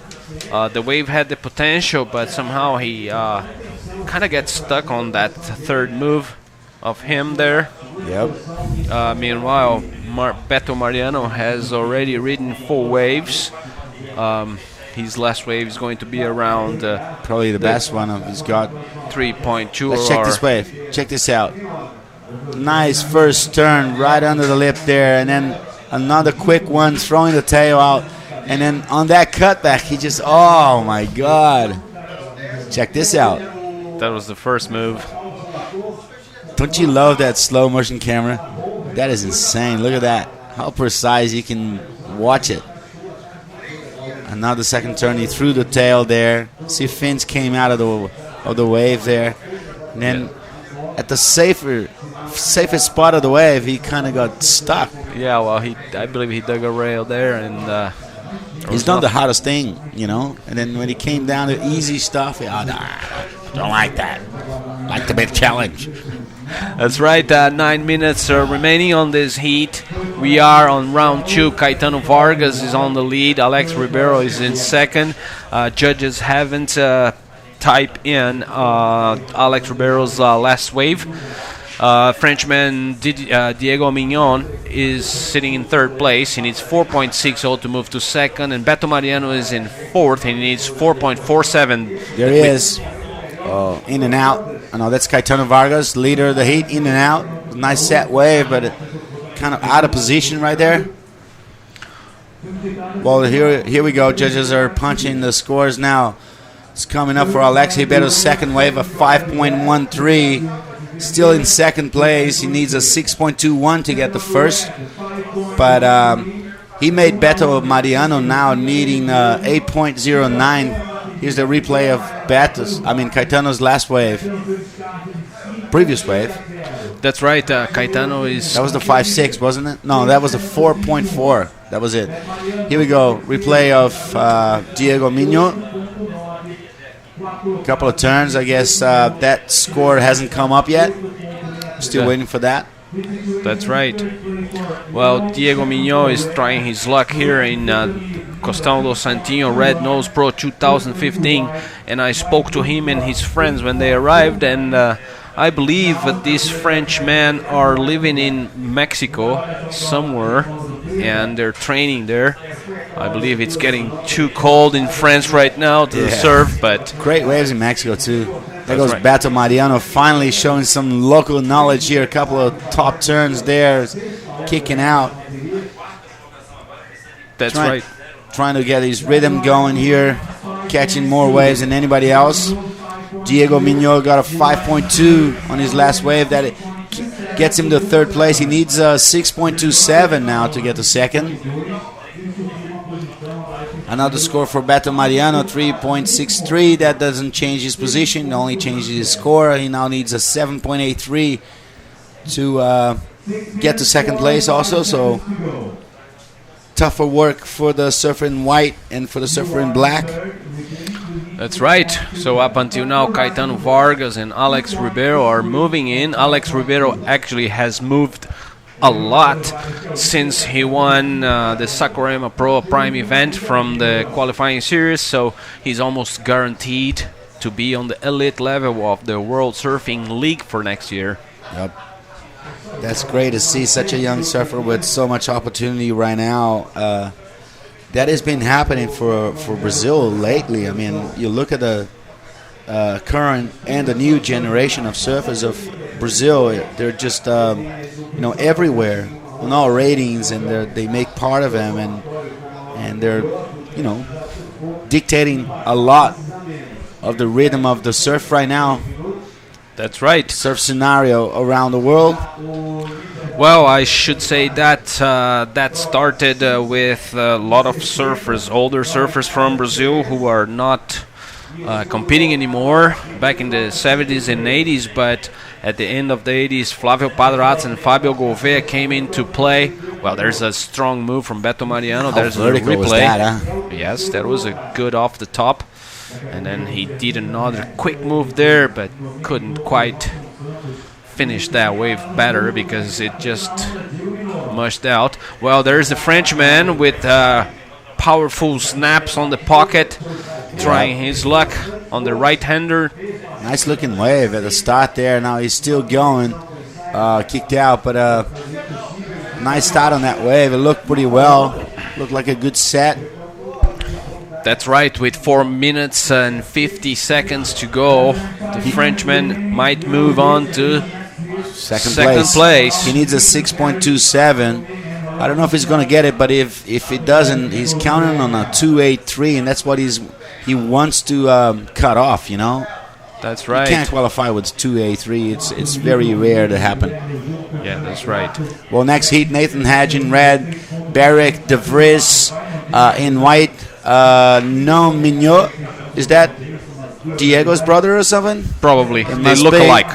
He's from France also, and Robson Santos from Brazil. That's heat number 2 of round 2. And I guess Connor's director is sending this event all the way till dark. See if they can do as many heats as they can. Because, surf condition is good, and that's when the contest is supposed to be happening, when the waves are good. Yes, I believe. Well, I heard that they're going to go into heat number 12 today. All right. I'm not so sure. That's the contest director call, so we gotta wait on that. Meanwhile, Caetano Vargas is still in the lead. Alex Ribeiro is in second. Alex needs 6.21 to move to first. The Frenchman is sitting in third place. He needs 6.27. I believe judges are typing his last score. Yeah, it gets a 5.4. That is not enough. Still needs a 6.07. But, oh well. Still got some time. 3 minutes to go. Just over 3 minutes to go. And I mean, if you get the right one there, you can get an 8 and a 9 easily. Especially these surfers are just, so tight these days and surfing so well. The level of surfing has improved so much. If you look at the WQS, guys are doing stuff that world champions were doing 10 years ago or something. It's great to see, man. Well, you know better because you have been there. There's the highlights of the heat. That's Alex Ribeiro's first wave. Yeah, it was a quick and very fast. 3 turns. That's right. And then Caetano Vargas, he is in first place right now. He's been catching the set waves and doing top turns, getting the rhythm going. Look at this one. It was best wave of the heat, a 6.93. And then this guy is on the fight right now, Diego Mignot. He's got a last couple of waves, a 5.2 and a 5.4, but he still needs a 6.07, so he's in the mission. And Beto is sitting in fourth place. Still hasn't caught the right wave yet. You can see he starts off pretty good, but then the wave dies off in front of him. That was his best wave. Beto Mariano in white. We got under 2 minutes, 1 minute 55 seconds. That's Beto Mariano floating there over that section. And it was his only move on that left. We got 1 minute and 45 seconds to go on this heat. Caetano Vargas on the lead. Ribeiro follows behind. He needs 6.21 to move to first. Meanwhile, surfer from France, Diego Mignot, sits in third place. He needs 6.07 to get to second place. And Beto Mariano is still in fourth place. He needs 7.83. Yeah, we got some sets coming. Still no riders. Just over 1 minute to go. Clock is ticking down. Surfer Diego Mignot from France now is desperate for a wave of 6.07, while Alex Ribeiro is hanging on to second place. There he is right there, paddling to the north. Let's watch a replay of Beto's last wave. It was a good size wave, but he kind of lost the right track on that wave, the right moment, you know? That's right. And here we go. Seconds to go. Just over 40 seconds to go. Alex Ribero's kind of looked at something there. Set approaching. He's pedaling north. But then Caetano Vargas is here, sitting on first place. He wants to better his scores. A couple of good turns on his left. A third one. He's got the wall, eh? That's right. That is so good. He's going to go all the way in on this wave. There's just seconds to go. It's only 20 seconds. Let's see if he's going to go all the way in. He doesn't want to leave it to the other surfers to decide who's going to end up qualifying for the next round. Look all the way in. He found another little turn there. And I guess it's looking like Caetano Vargas and Alex Ribeiro being the qualifier surfers on this heat. That's right. We are now moving to heat number 2. We got Nathan Hedge from Australia, Beric de Vries from South Africa, Norman Mignot from France, and Robinson Santos from Brazil. What an international field, Flav. Yeah, I can't wait to watch that heat, man. Some good guys coming up. Meanwhile, let's see the recap. You see here Caetano Vargas, the leader of the heat until the final seconds. Wow. Doing a few good turns on these last wave. Might even be the best wave of the heat or something that he finishes off with. And then I guess Beto Mariano caught a wave that we didn't watch. Some nice scores are coming up for him. I don't know if it's going to be enough, but wow. 6.43 for Beto is still not enough. Would still be needing 5.03, so he sits on fourth place. Too late for Beto. There is Caetano on the replay, very slow motion there. See, first turn, right under the lip, and then that snap looked really well for a medium turn. And he goes for another one. He's the bang right now. Very vertical. Throwing the tail on the top of that wave. Fins out. And that's it, 7.23. For Caetano's last. Knocking that first place, huh? Consolidating his lead over Alex Ribeiro. Yeah, well served. What a good result for him. Nice bank formation there right now, huh? You see? Perfect. Sandbars is just perfect. You just got to wait for the right set. Okay, according to the director, there will be no breaks for advertising. We're going to go direct for next heat. Nathan Hedge, the Hog, directly from Australia to Brazil. He's done well last year in the leg here, at the QS leg here in Brazil. Done really well in Marizias, a couple of heats. He's really impressive. And he's always done well in Brazil. He loves Brazilians. He loves being in Brazil. I know him. He's a good friend. Here we go, surfing in white. Beric de Vries. There's the South African. Very powerful surfing done by this man. There's the Frenchman behind. Wow. We have both surfers on the screen. How good was that shot? Still gone. Surfing in white still going all the way in. He's finding a little moment here at the inside. Let's see what he's going to do. Nice bang off the top to finish off with. Well, Nathan Hedge also caught a wave. Well, I didn't want to be a judge right now. There's 4 waves. probably going to take a while for the scores because they're going to go back to replays of four surfers surfing their first wave at the same time, pretty much. That's right. We just watched Beric de Vries coming in. That's something. What's going on? Is he changing boards or something? Something Maybe like the that. current. He's going back north to find that north That's right. little spot. He's running across the sand to find a better current to take him back to the outside. There we have the picture. Alex Ribeiro coming in from his heat. He advanced in second place, but nonetheless he's in round number 3. See the lineup. Well, we got surfing black paddling. Here we go. Nice snap to start off with. That's Robson Santos. Another top turn there. Very tight surfer. Strong one. Well, it just finished off there. And I was going to tell you, if I guess kind of you're better off just, run around. That's right. Well, we have the replay here for Beric de Vries' first wave, and what a wave it was. 2 good moves on the outside, and he did another snap, and he made it all the way to the shore break. Meanwhile, behind him, the Frenchman did 2 very good moves as well. Look at that. That was a nice shot right there. Well done for the photographers. Here we go. Both at the same time, right on the lip of the wave. That was plastic, man. That's perfect. Perfect momentum. Yes. Perfect angle. That's right. You see, we still haven't got any of those scores. Judges are watching everything. They don't want to be wrong. It's the start of the heat, Dacio? That's very important, and that's their job, which they're doing very well indeed. The Frenchman's left closed out, even though he finished with 2 very good moves, and on the wave in front of him, the surfer in white, Beric de Vries, took it all the way to the inside, making the connection, and I believe both waves are going to be good scores, but that's the judges' call. We are under 21 minutes, 20 seconds to go.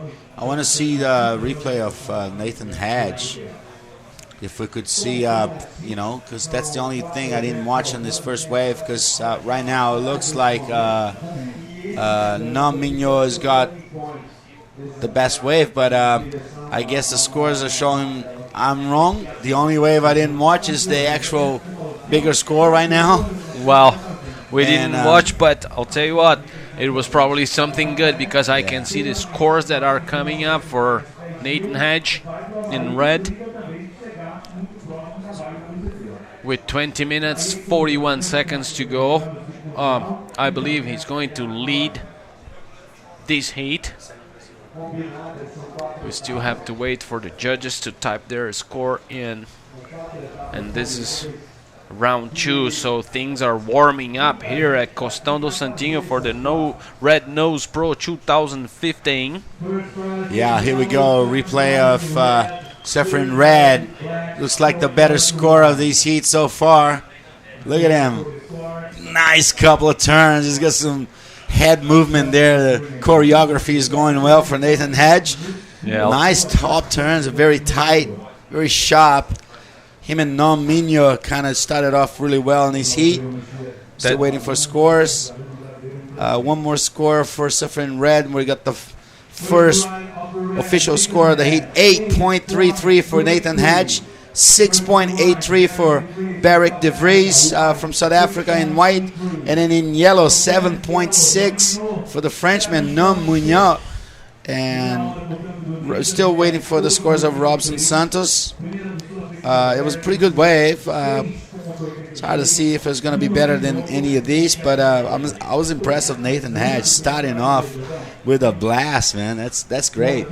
That's right, and I believe the judges are doing an excellent job, because Nathan Hadge only put on 2 moves on that wave, but they were all on a rail. You should notice when we watch it again where he made his first bottom turn, and he put a lot of power and pressure on his board to move on to his second move. Well, Robson Santos scored 5.33 on his first wave. So the situation is first is red, Nathan Hadge, and there he is pedaling again. There goes Nathan Hadge accelerating, going fast down the line, preparing the first turn there. Nice tight turn right there on the top of that wave. He's struggling to get to the inside. I guess he's going to get it. Oh, no. How fast is he going, Flav? Yeah. He was always a fast surfer, and I like his stance. You know, it's low gravity, center of gravity, and I like his style. That's it. It's one of my favorite surfers from the QS right now. But I guess that doesn't mean anything at all. That's right. What I like means nothing. I'm only a commentator right now. That's right. Here's the replay from Hogg's last wave. Check out how fast is he going and where he's making his bottom turns. I like that first turn. That was amazing. That was so fast. Well, he gets a 3.27 on that wave. Look at that. Wow. Oh. Wow. There was a tail release and a big spray. Would have been a great photo. Wow. Only one move, but yeah. What a move it was. Yeah. Well done by Nathan Hadge.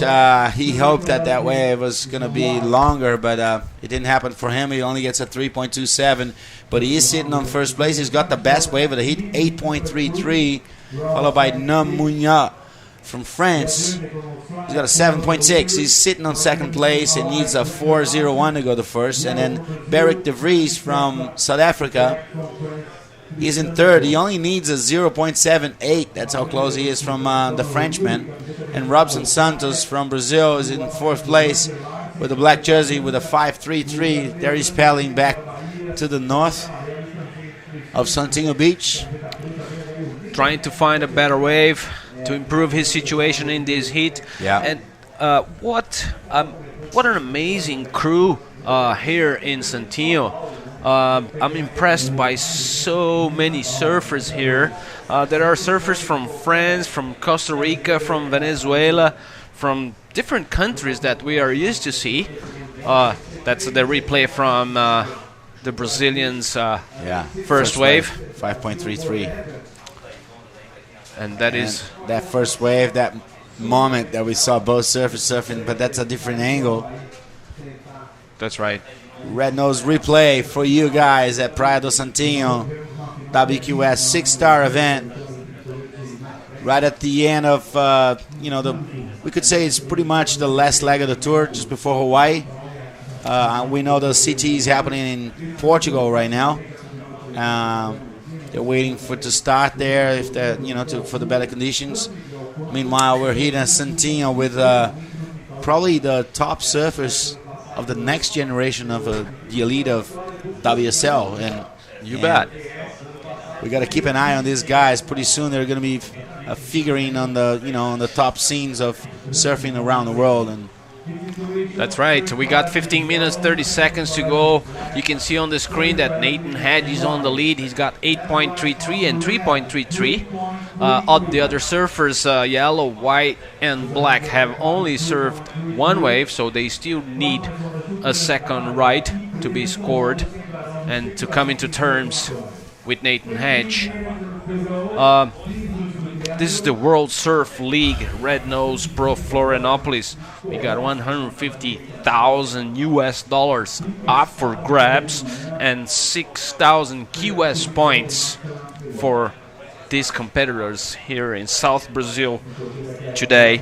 From here, they're moving on to the northeast to Itacaré in Bahia for another QS 6,000. And then they go to Maresias for the prime event, where Gabriel Medina, the world champ, that's where he lives. So he will probably be there to compete in the event in front of his home crowd and maybe try to steal the lead or to steal the win, because last year he was there but he didn't quite make it. I believe it was Felipe Toledo, right, Flav? Yep. Felipe was killing, man. He's doing aerials bigger than the size of these waves today here, man. It's unbelievable. All right. These are all the 6,000 events of the QS Tour, the Hurley Australian Pro that happened in February. Together with Burton Automotive Pro, also in Australia. Both events won by Colombian Dino and then Alejo Muniz, respectively. And then we got the Red Nose Pro 15, which is right now, and Mahalo Surf Echo Festival. It's going to be on the 27th of October till the 1st of November. Then right after that, we got the Prime event at Marizias. That's right. Interesting to notice that most of these events are sponsored by the surfing industry, but not the Burton, which is a Toyota distributor or a car dealer in Australia, which is quite nice. Yeah. Anyways, 13 minutes to go. The situation hasn't changed. Nathan Hedge is still in the lead. Nome Finho in yellow is in second. He needs 4.07 to go to first. Beric de Vries from South Africa needs only 0.78 to move to second place and get his classification in this heat. Meanwhile, Robson Santos needs 2.28 on his lead.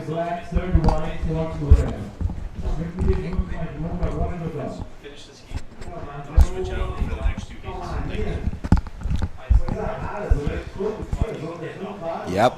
So right now, things hasn't changed. Nathan Hatch still sitting on first place. He's got another wave of 3.33, similar to his second wave of 3.27. So set approaching. Here we go. Yellow, Nam Munoz from France. Nice little snap there and another turn. But that looks so much like his first wave. It does. Amazing. It does. And you know what, Flavio? His style reminds me of a surfer from back, well, that was a long time ago when I was judging, but there was an excellent surfer from Australia called Stuart Bedford Brownie. And he's got a similar style, which I really admire. Well, there he goes. That's a replay of that wave. Wow. Red Nose replay. Strong move to finish off. Yep. So Nome Mignon should improve his situation with his second wave, I believe. Beric de Vries has only ridden one wave so far, and so did Robson Santos. Yeah, that's what we're getting. I mentioned a little while ago about the tide change. We might get some lows, some long lows for the next couple of heats. Well, that's one of them.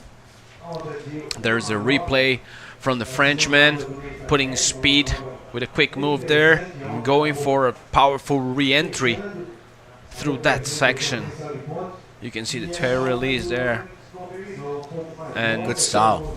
That is his second wave, which should move him to first place, I believe. We gotta wait for the judges to type in their score. Not sure about that. We got 10 minutes, 25 seconds remaining on this heat. This is heat 2 of round 2. So scores are coming up for Nam Mignon. Might be getting up to first place with his score. We're going to wait for the scores. Yeah, 4.87. It gets him to first place momentarily. We know the highest score of the heat so far is Nathan Hedges' first wave. So for in red, he's sitting out there right now looking for a second wave. He's probably thinking, I got to get another set wave. I'm going to close the door and go in. That's right. And rest before the next round. Anyways, he needs 4.14 to get the lead. Yeah, when you carry 8.33, it's, it's something, for Nathan Hedge. I mean, it's something that kind of gets you in the pressure. He knows he needs only another score to close the gate, but then how easy is that? Not really, huh? Well, he's very, very experienced indeed. He's been here in Brazil competing for so many years, and he's been a world tour surfer, so he knows exactly what he needs to do. And if the opportunity is given, he will take it for sure. 9 minutes to go, Flav.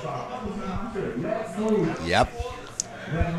Surfers are pedaling north a little bit against the current.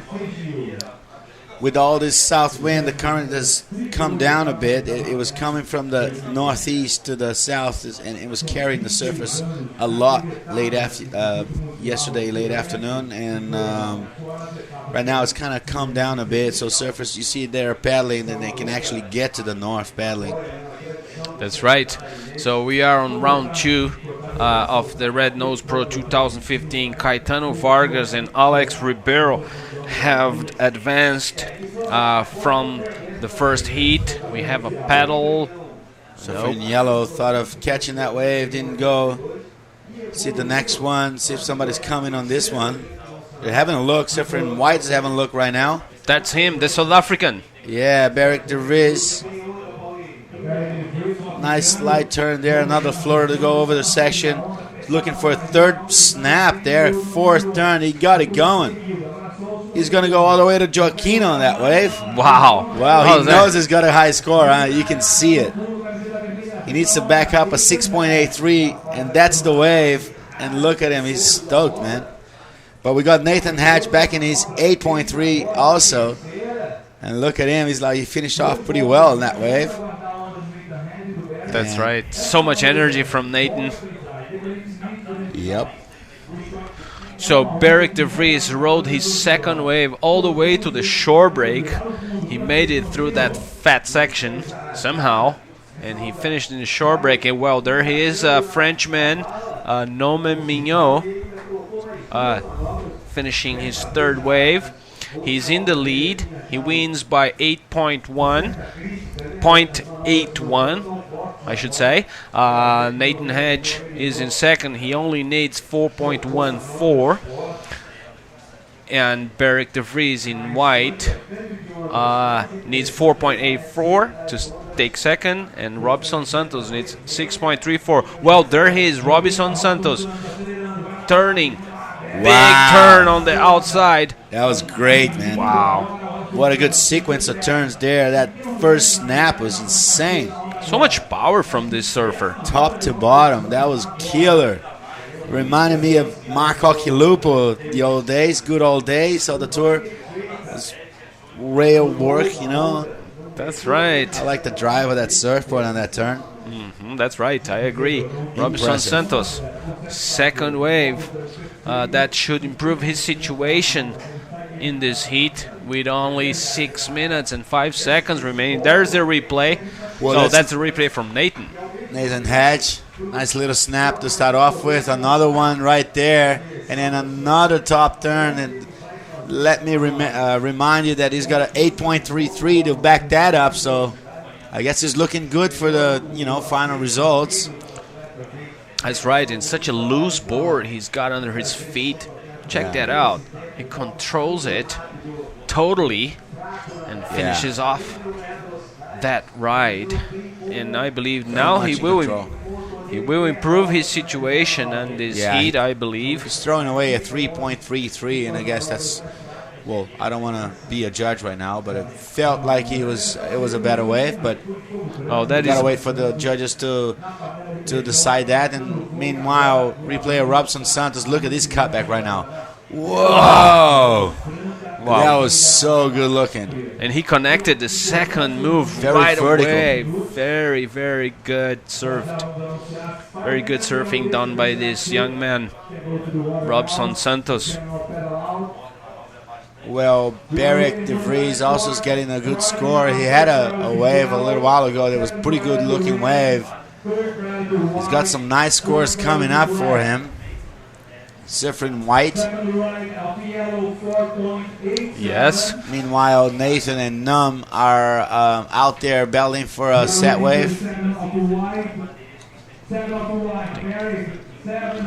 Well, judges are typing a lot of scores now. 7.47 for Beric de Vries. He goes right up to second place right now. He needs a 7.24 to go to first, because Mr. Nathan Hatch has got a 6.37. He's sitting in the lead with another 8.33.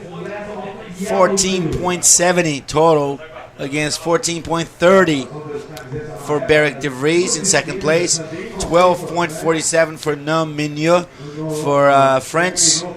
While Robson Santos got a 5.33, and we still haven't got the scores of that last wave. Let's wait to see what the judges think of that. That might get everything confused here. Well, I believe Robson Santos is going to have a good score for his second ride. But also, Nam Mignon is getting a good score too, huh? In yellow. That's right. Actually, he might even get an excellent score from what I see here on the screen. And we will wait for the judges to type in his last scores. That's right. That's an 8-point ride. He moves on to first place. Now Nathan Hedge needs 7.27 to take the lead with 3 minutes remaining. Meanwhile, Beric de Vries in white needs 7.24 to get to second, and Robson Santos needs 9.37, but that is before they type his last score. Yeah, right. So we've got some surprising scores here. 8-pointer for Nam Mignon. And sincerely, I didn't watch that wave. I don't know where that come from. Well, we are still waiting for Robson Santos' last wave that kind of looked like an 8-pointer. So I don't know if the judges are typing something and it's getting to the other side. But, well, here we go. Finally, we got Robson's last wave score. It was a good score. Not quite enough of what he needed. But he's getting a good score, and there goes him again. Wow, nice aerial. Couldn't quite make it. That was pretty close, actually. Yes, that's right. Yeah. So he gets a 6.97 for his previous wave, and that makes him needing now 7.74 to get to second place. Well, Nam Mignon with that 8-pointer gets right up to first place with 15.60 points. While Nathan Hedge now in second place, he needs a 7.27 to get to get back to first. And look at this, Beric de Vries is only 0.40 behind Nathan Hedge. He needs a 7.24, while Robson Santos needs a 7.74. So dramatic finish for the last minute and a half in this heat. Guys are looking at the outside right now very closely. Any moves out there is going to dictate everything else here because it's nobody's land right now. Well, Nam Mignon and Nathan Hedge are moving ahead if we don't have any more waves ridden in this heat. So Beric de Vries and Robson Santos are desperate for a set because we are under 45 seconds to go. So dramatic situation, as you said. Bad time for a low. Wow. Wow. Tell me about it. Time is kicking. That's Hearts right. are beating. So Beric de Vries is a little bit safer surfing here in Brazil. He's not in South Africa, but he's not very happy because no more sets are showing up for this heat. So, I mean, he's safe because of the sharks. Yeah. That's what I'm talking about. Well, just over 10 seconds. Right now, 10 seconds. 8, 7, 6, 5, 3, 2, 1. Here we go. That's about it for that heat. Lucky for Nam Mignon, he's got it right at the end. Look at Hogg, he just got a killer wave right at the end there. Oh well, this is the highlights. We go. Very tough heat between Nam Mignon, Nathan Hedge, Beric de Vries, and Robson Santos. They all surf really well. They got their waves. If you look at the points, it's just amazing. That is surfing white finishing there. Beric de Vries, he had a good wave, but then Nam Mignon was the striker on that heat. That was probably one of the best turns on the on that heat. For black jersey, Robson Santos, but wasn't quite enough for him. And then Nathan Hedge he's kind of managed his qualification throughout the whole heat. He was leading the whole heat, and then right at the end he dropped a second, but still qualified for next round. And we got back here Steve. How was lunch, Steve? All good, brother. Yeah, bro, I'm next. How was the action out in the water while I was away? Yeah, right on. Caught the end of that heat, man. That was a solid heat from Nathan Hedge. Unfortunately for Beric de Vries, he came up a little short. That last-minute wave from Nomi Mignon was enough to bump him up to the top spot and advance him out there. You can see the results from that heat. Mignon first, Hedge second, de Vries third, and Santos fourth. So it's Mignon and Hedge advancing on to the next round of action. Meanwhile, out in the water, we are underway with Connor O'Leary, Granger Larson, Franklin Serpa, and Tristan Gibald. So plugging right along here in round 2. We're into heat 3. Yep. We'll see what these guys can get done out in the water. Yeah, and how good the surf has been, for the last 2 hours, I was, kind of afraid of getting that south wind on the side of the wave and affecting the formation. It was pretty good, and that didn't happen. The offshore is maintained there, and we still got some pretty good sets coming. And according to the weather forecast, it's going to turn more into the south. We do get the south swell here. If there's southeast, it's even better. So it looks like good conditions for the rest of the week. And guess what? It's predicted to be sunny at the weekend, but don't tell anybody. It might even go rainy. I'll do everybody a favor. I won't jinx it. Yeah. I won't talk about it. So yeah, let's not talk about it. What were we saying? Yeah, I don't know. We're talking about the heats here. Still haven't got a first wave on this heat. 22 and a half minutes left on heat 3 of round 2. We got out there Connor O'Leary, Granger Larson, Franklin Serpa, and Tristan Gilbo. Now keep in mind, Connor O'Leary comes into this event currently ranked 19th on the QS. He's one of those guys that's within striking distance, trying to get himself positioned in that top 10 to qualify for the championship tour. Yeah, one good final here might make the difference for these guys. So let's keep an eye on them. And meanwhile, joining him out in the water, as we mentioned, Granger Larson from Hawaii, Franklin Serpa from Brazil, and Tristan Gibald from France. 25 minutes in the heat. We're looking at just under 22 remaining. Still in the early going here, waiting for these guys to get on the board. And right now it looks like we've got Tristan Gilbo. Tristan taking a look, getting things started here in Heat 3, Round 2 action. And not a whole lot to work with as that one just shut down on him. Yep. Well, some sets are coming out of spot here where the surfers are, so that's a level of difficulty that we're facing right now for the surfers. Besides that, it's all clean, nice clean walls in front of them. They've managed to get the right wave. Like last heat, some of the surfers caught some fine waves out there, and they made it, to the profit. All right, so counting down to the 21-minute mark. Here's a quick look at that opening wave from Tristan. Comes off the bottom, cranks a turn off the top. Yeah, that was well start there, but unfortunately it kind of closed out in front of him. You see, he kind of got stuck there. Might be, too wide or too flat, the board, at least for that moment.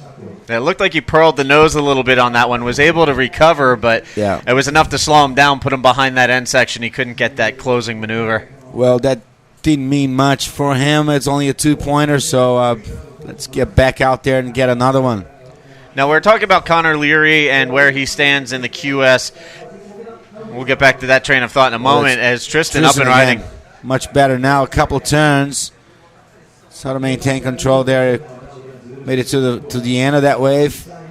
Real quick wave, and then while Connor O'Leary, here he goes, vertical back off the top. Wow, that was pretty tough. So that'll get Connor on the board, but not quite what he was looking for, I would imagine. Yeah. Well, very different start from last heat. It's guys are struggling to get a good wave right now. That happens. We're getting into the moment where there was some long lows because of the tide change. Right now, the tide's supposed to come in, and you can see bigger sets. It'll be pushing a little bit bigger for the rest of the afternoon. So, if the wind maintains offshore, it looks like we're gonna have some fun. Yes, we just need the weather to cooperate a little bit, and here you can see a replay of that last wave from Tristan. Yeah, and I tell you what, we're depending on the contest director also to leave us half an hour to surf right at the end of this, because I'm getting excited here, man. I want to get out. Yeah, that's always the hardest part about working an event, isn't it? Yeah. You see good waves, you want to be out in the water. Yeah. You can only comment.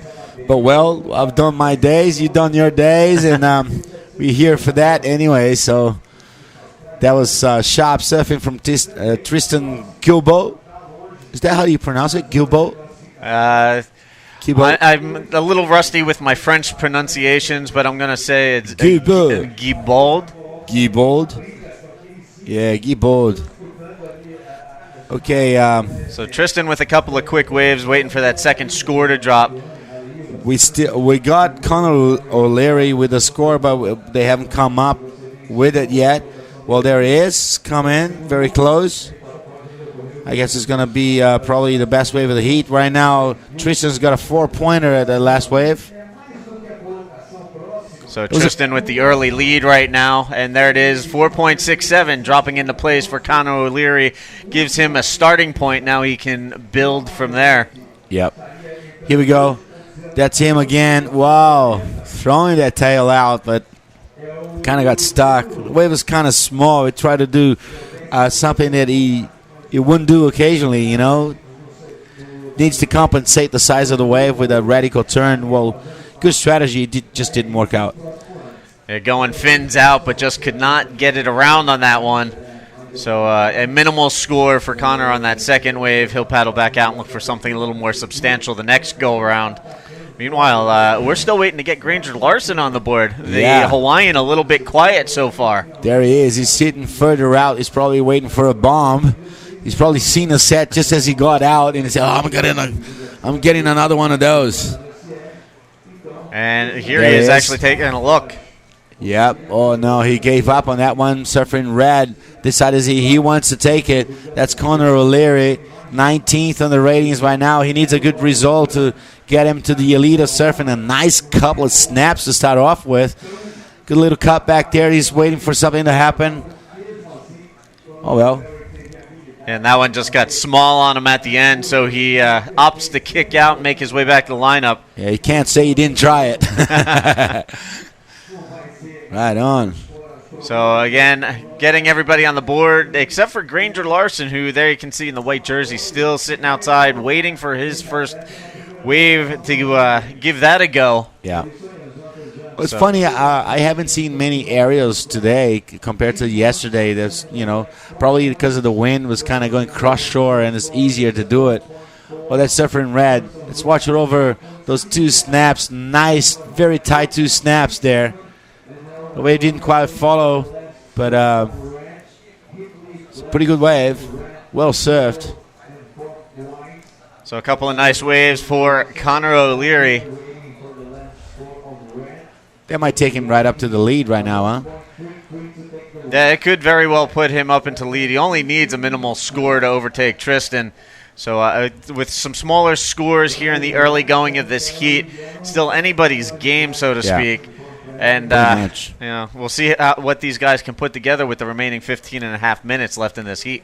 Yeah, looks like Conor O'Leary has got the best wave of the heat so far, a 6.83 right now on that left-hander. That really worked for him. He's sitting on first place with 11.5. Tristan Guilbeault, he's in second place. He needs a 7.5 right now to get back to the lead. So before I was talking about the QS rankings, and I wanted to touch on the CT rankings real quick. Right now, the Rip Curl Pro in Portugal currently waiting to get started as they work towards crowning a champion for 2015. McFanning leading the points ratings. Adriano de Souza right behind him. Those two guys looking to battle it out for the World Championship. But on the other side of things, the top 22, we'll talk about that later. Conor O'Leary keeping busy. Jams it off the top there. Yeah, that was pretty tight right there. couple of strong turns on top of that wave. Sorry to cut you off. But commenting on what you're saying about the ratings, it's been one of the closest ratings between the first two spots, huh? Yeah, Only I mean, it looks like it's going to points. go right to Hawaii. Yeah.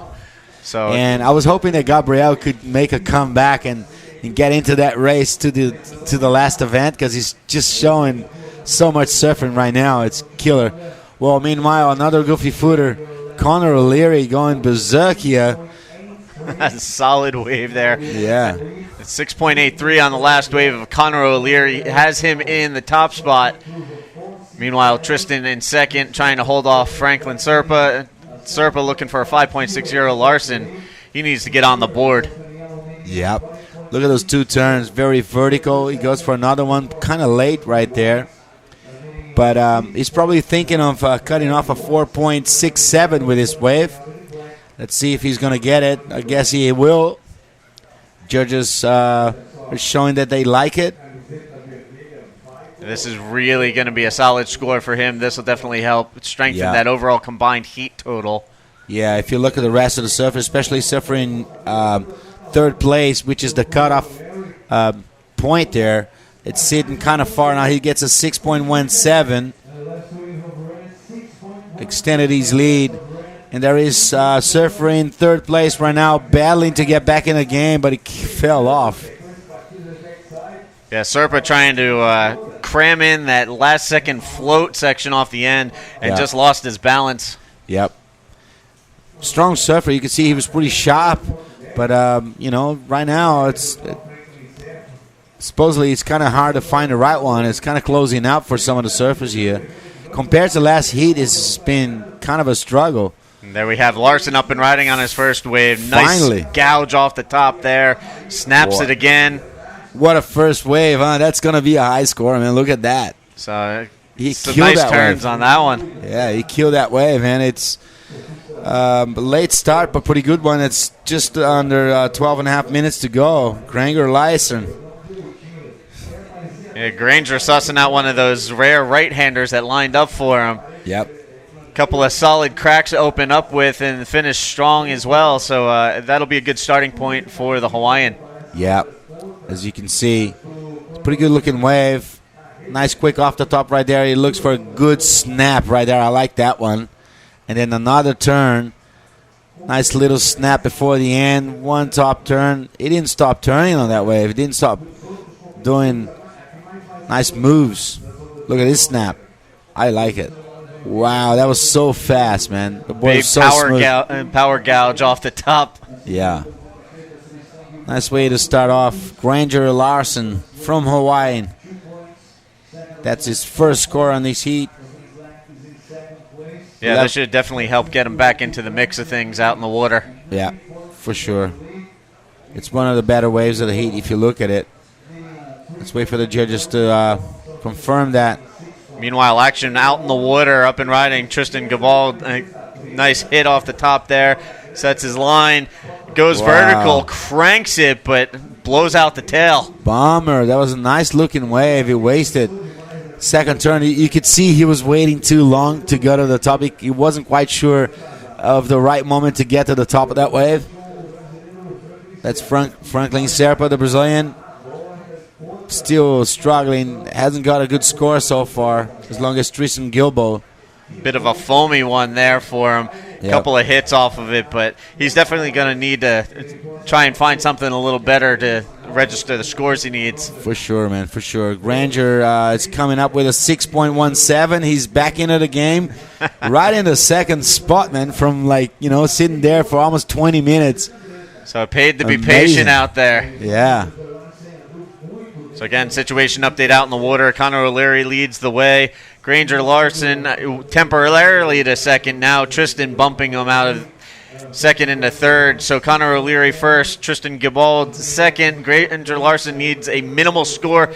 Connor O'Leary up and riding. Nice big snap there. Well, that's Granger getting back to work. Wasn't quite a good way for him. He kicked out. Yeah, the goofy footer going backside on the left-hander, not really lining up in his favor, so he saves his time, just cuts out, gets back out to the lineup, he'll look for something a little better the next go around. Yeah, that's for sure. Well, that's enough to get him to the second spot. He probably knew that. So just in case nothing happens until the end of the heat, I'm in second. So there you can see 9:30 on the clock. Connor O'Leary leads the way. Granger Larson second. Now Tristan Gibaud is in third spot, chasing a 4.35. Meanwhile, Franklin Serpa currently in the fourth spot, needs a 6.02 if he's going to move into that second spot and advance on to round 3. Yep. Nice campaign by Connor O'Leary. He's hanging on to first place since the start of the heat. Let's see if he's going to maintain it. Guys are pedaling back north. So again, O'Leary leading the way, currently ranked 19th on the QS, trying to qualify for the championship tour. The top 10 guys from the QS at the end of the year will replace the bottom portion of the top 34 on the championship tour. And a couple of those spots that'll be vacated at the end of the year.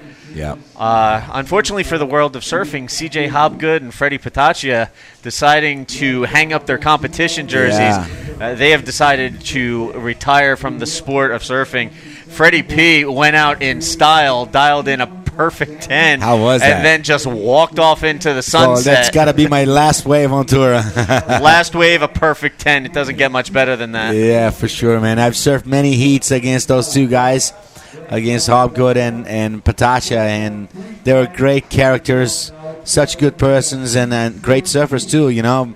Had some tough ones with them. Oh, here we go, Tristan Gilbo. He wants to get back into qualifying position. Nice snap there. Oh.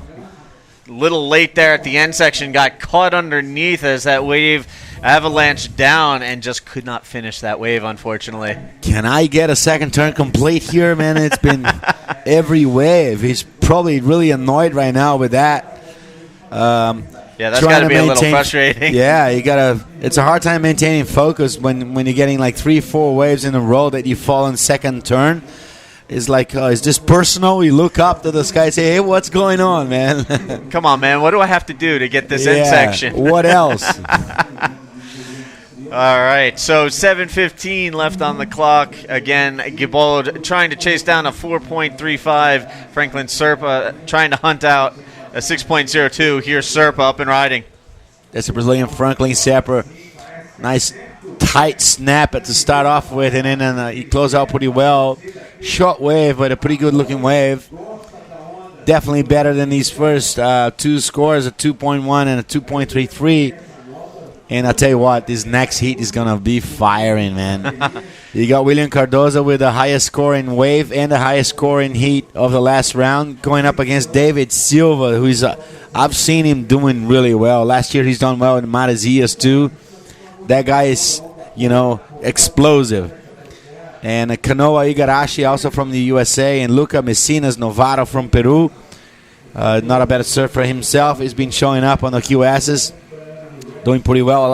Actually, Peru, South America is coming up with new scenarios. It's pretty good. Also, Central America, Costa Rica, and those guys, those places. Puerto Rico, Costa Rica, Peru, Chile.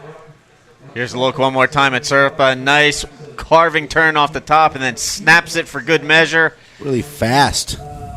Riding fast and strong on that one. We'll see what the judges score that one. Waiting for that to come down. But to touch upon what you were saying, I've been really impressed with the level of surfing I've been seeing. Obviously, Brazil is at the forefront, getting a lot of the media attention with Medina being world champion, and the guys from Brazilian Storm really, giving a go at things on the championship tour. But the level of surfing coming out of Peru, Chile, Costa Rica, the Central American and South American countries you're talking about, it's unbelievable. Yeah, it's amazing. Never seen anything quite like it. So many good surfers coming from everywhere right now. It kind of opened out. It's definitely a total global sport compared to the old days where, obviously the USA, Australia, Hawaii, USA mainland, Hawaii, Australia, a little bit of South Africans, but that was it. Now you got French, Portuguese, German, you get places like Costa Rica, guys that can win events anytime, Yeah, definitely. And here we saw a quick heat recap. Meanwhile, here we have Granger Larson snaps it off the top backside. jams it at the end. And Granger currently in second. I think this is just a quick little recap. Yeah. Tristan Gilbo falling off on the second turn on pretty much every wave he's got. And that's been frustrating for him. He's struggling to get back into the race here. Sitting on fourth place. I mean, yeah, he needs a 4.35 to get back to first. Now, just to finish up what we were talking about, you were talking about the Central American countries, the South American countries, and like the French riders, all of Europe really. Guys coming from the Basque Country, Portugal. Yeah. Even some guys from the UK and Ireland. I mean, you've got Micro representing Ireland on the World Tour. And then you've got guys in the CT from Japan that are really starting to make their presence felt. Yeah. Coming up in a little while, we're going to see Hiroto Ohara, who won the U.S. Open of surfing, one of the best results for a Japanese surfer in the history of surfing. Yeah, that is amazing. And, I mean, the kid has so much talent. It's going to be interesting to see what he does in the next couple of years. Yeah, full-on change of that new generation is changing the scenario, and it's globalizing the sport, which is good. Yeah, I mean, you want to see many flags out there battling for first place, and that's great to see. Hey, man, anywhere there's a coastline, fly the flag, score some waves. Here we go, surfer in yellow. Franklin Serpa is in third place. He only needs a 4.45 to get a second. Look at that. It's a pretty good-looking wave. 3 turns on the sequence there. He's hoping to get rid of a 2.33 and to be better, a 4.45. So let's wait to see what the judges think of that. Well, we've had some pretty steady action out in the water, and just like that, we're down to 2:35 on the clock. And again, waiting for some scores to come in right now. Connor O'Leary maintains a lead. Granger Larson holding on to second spot. Granger with a 6.17, looking to replace a 4.10 to firm up his hold on the second spot. Meanwhile, there you can see Tristan taken to the air, jumping off the back on that one. The famous lobster dive. Here we go. Connor O'Leary, the leader of the heat. He found a little wall there. Kind of went too far. Lost control of his surfboard and missed the section of that wave. But he doesn't care. He's sitting on first place with a couple 6-pointers. And the score coming in for Franklin Serpa. We'll see if this improves the situation any. This could very well change the scenario out in the water with less than 2 minutes. And there it is.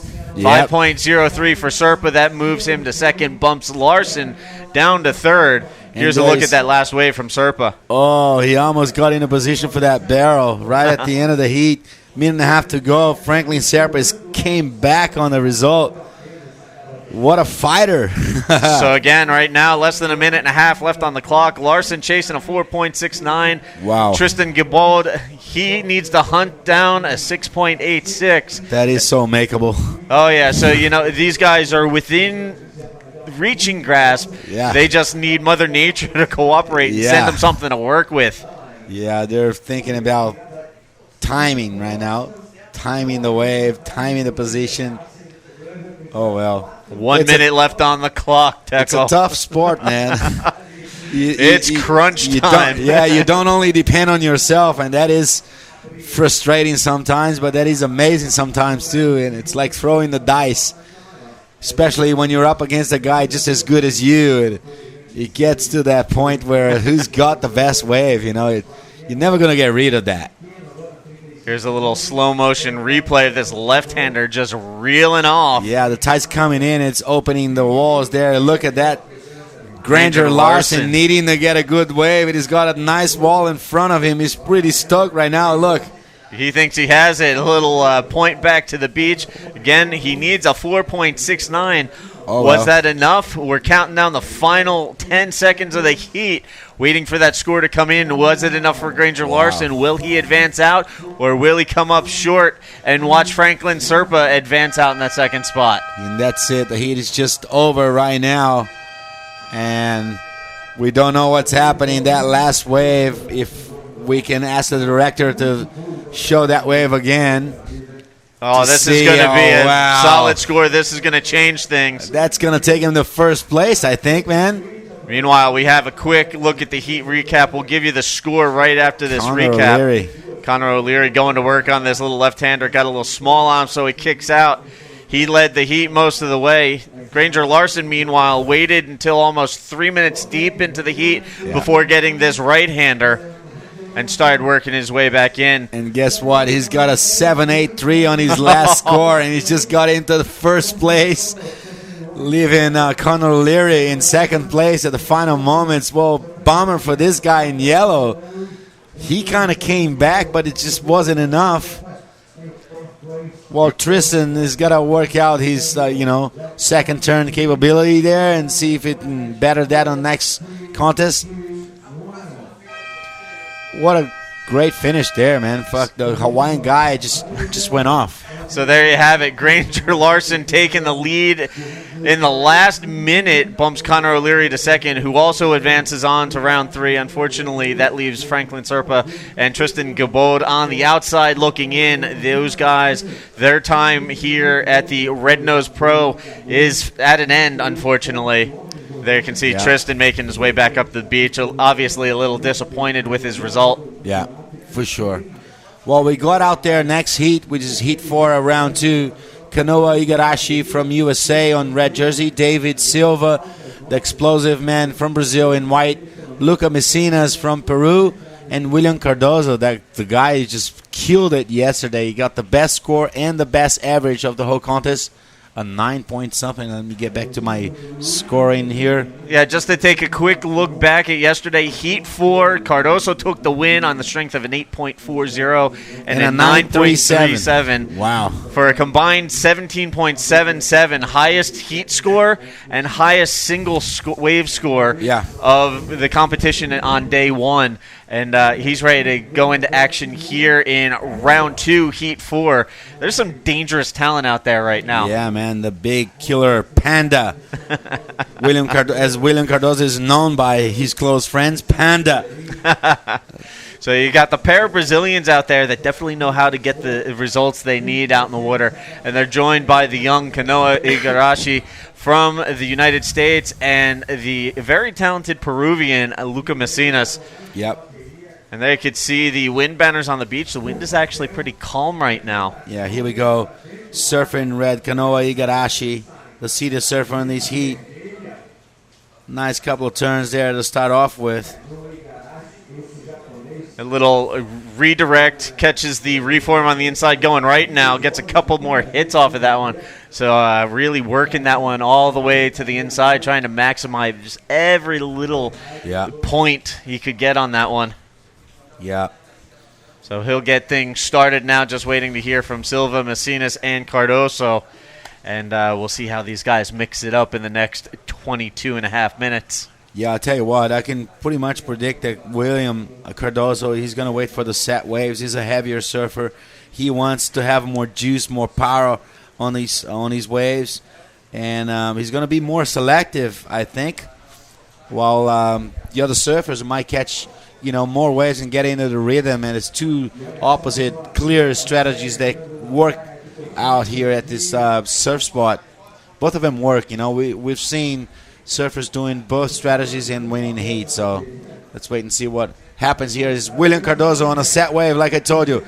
Nice top turn, just couldn't quite make it. Oh, dug the nose. Oh, man. He must be really mad.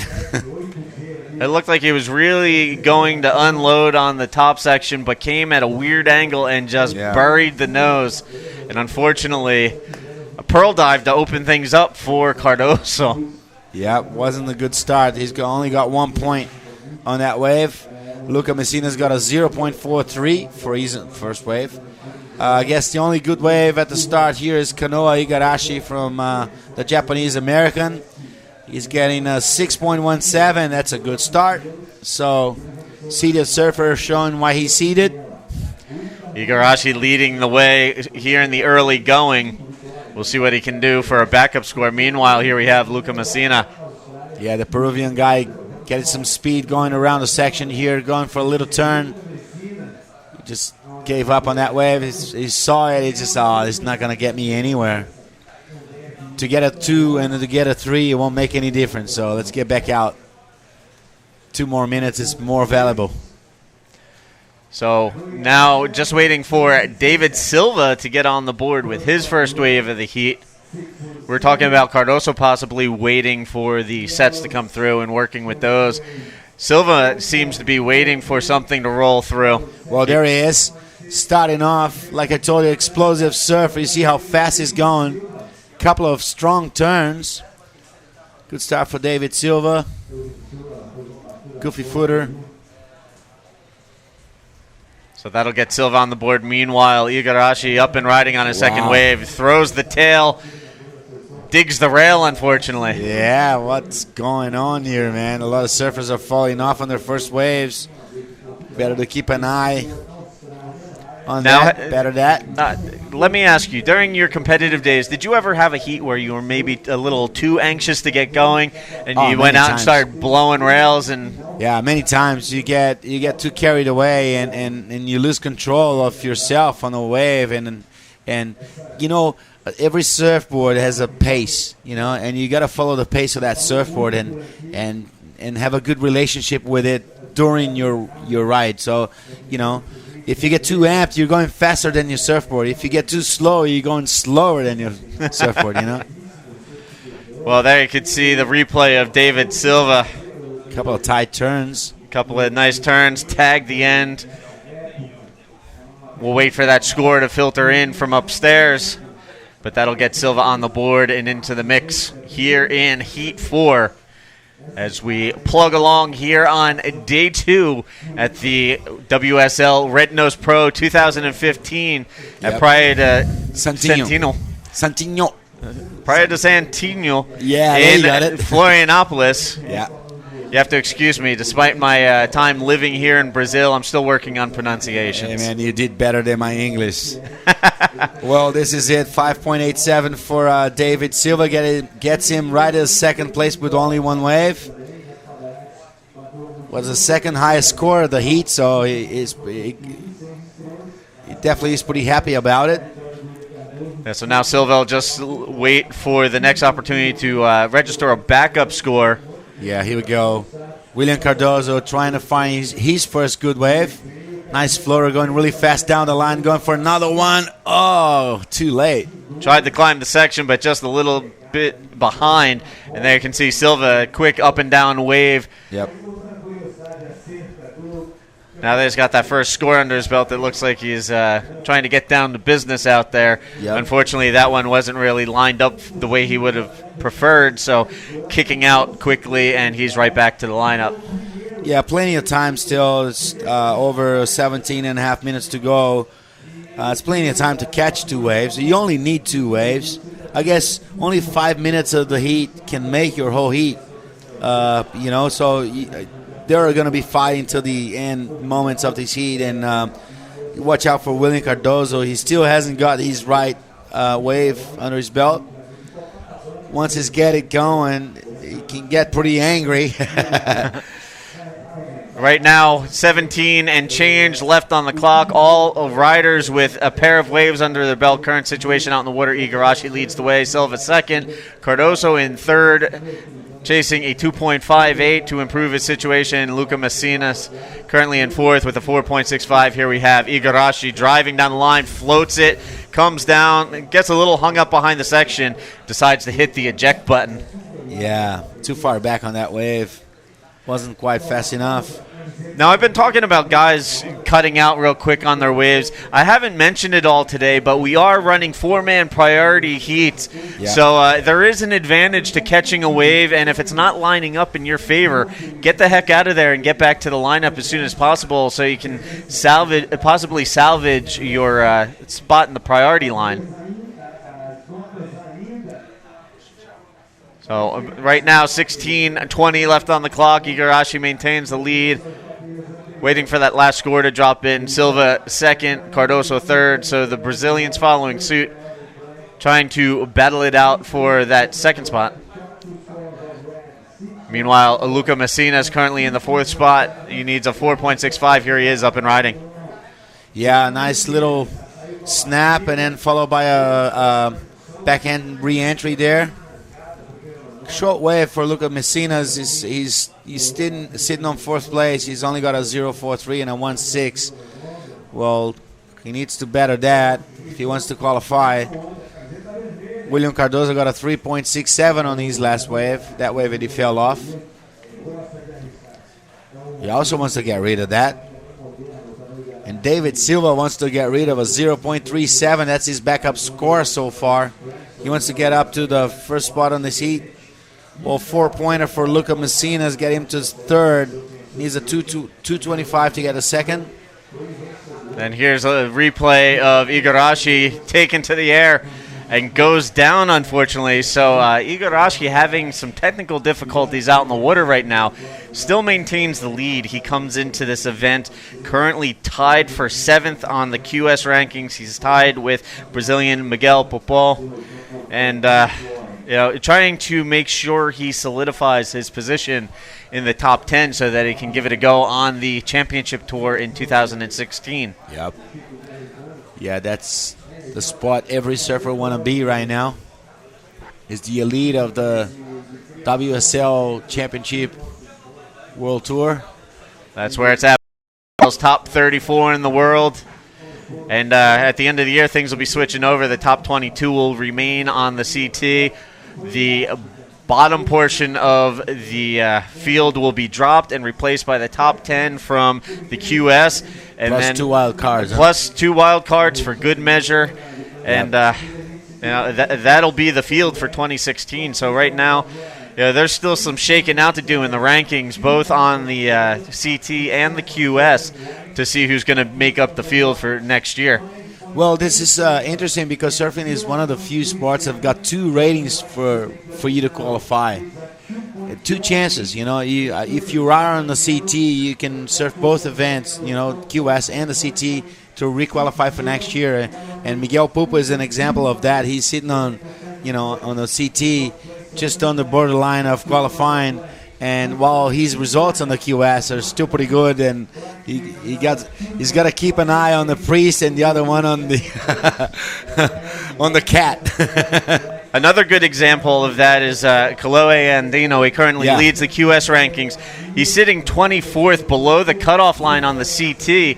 But he'll probably need that first. With that win he had in Portugal, that helped propel him to the top spot on the QS rankings. Yeah. So even though he won't requalify through the CT, he will qualify for next year's tour through the qualification series. And so you see a lot of guys doing double duty just to make sure if they're right on that bubble, it's a security plan for a lot of these guys. For sure, man. I've done it many times during my days, and it helps you to go to Hawaii much better, with a much better psychological situation, You can surf Hawaii with a free mind. You're already qualified. You can devote yourself to select the right ways without dealing with the pressure of qualifying or not.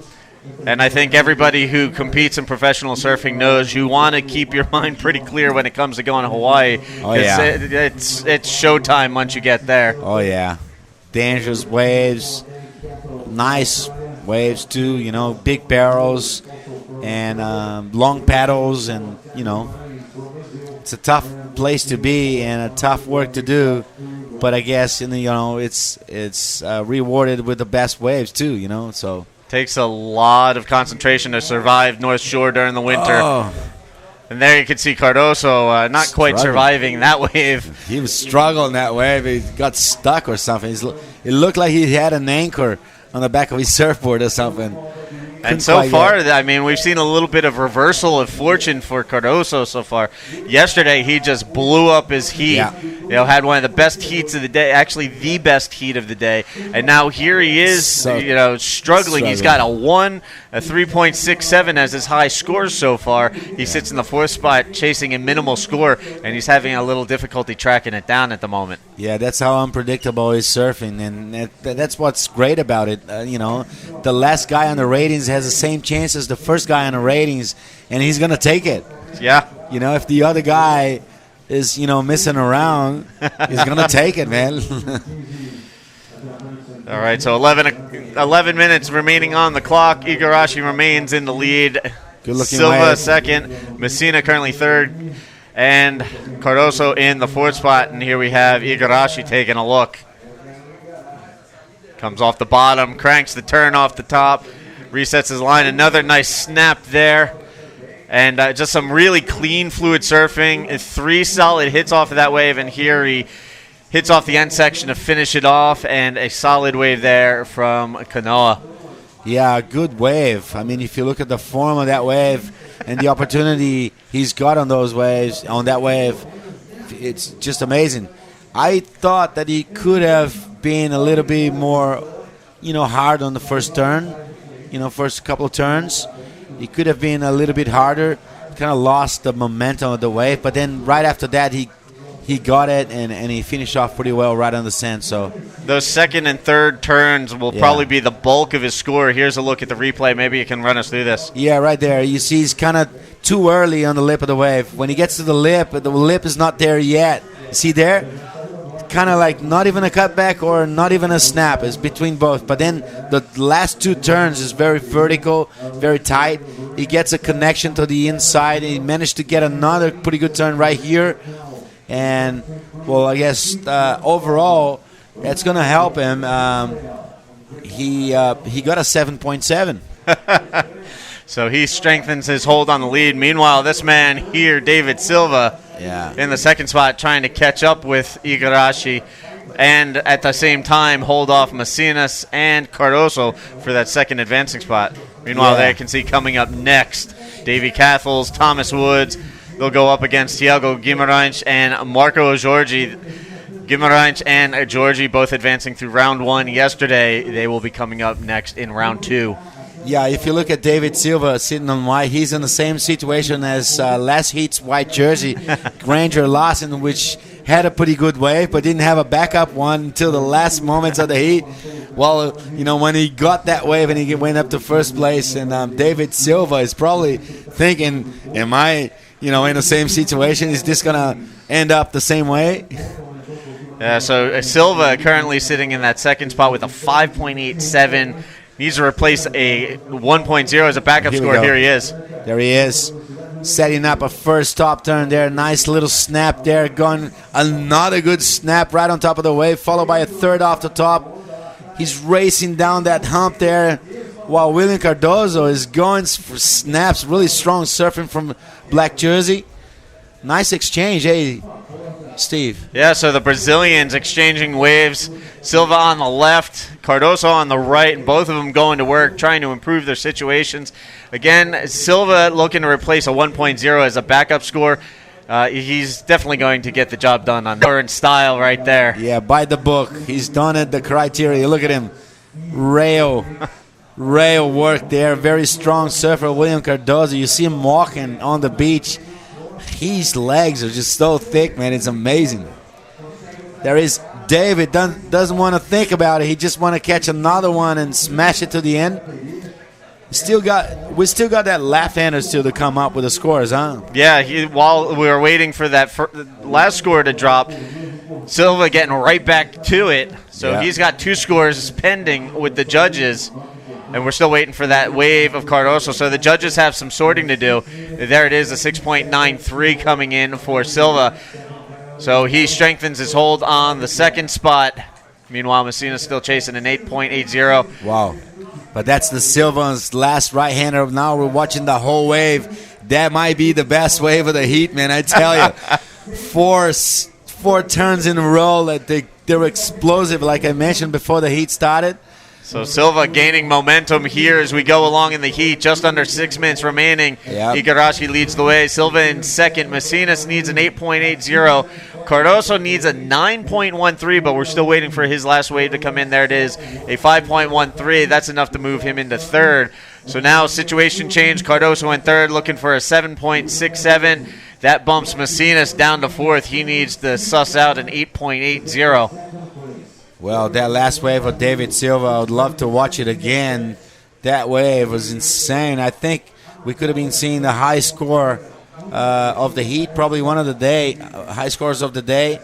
William Cardoso is getting a pretty good score to back up his last one. And look at this, man. David Silva. Oh, Silva's score is going to be solid. So is Cardoso. So the Brazilian's doing some work out in the water right now. Yeah, nice comeback from the two surfers from Brazil. Still one judge to punch both scores. 7.97 for William Cardoso.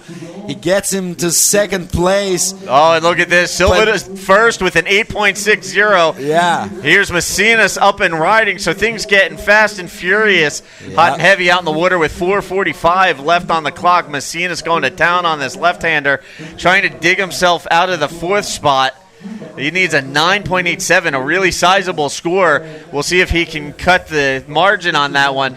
But situation out in the water right now with 4:30 left on the clock. Silva to first on the strength of its last two waves, a 6.93 and an 8.60. Igarashi bumped to second. Now in third spot, Cardoso needs a 5. I think Cena's pretty sharp turn right at the start of that.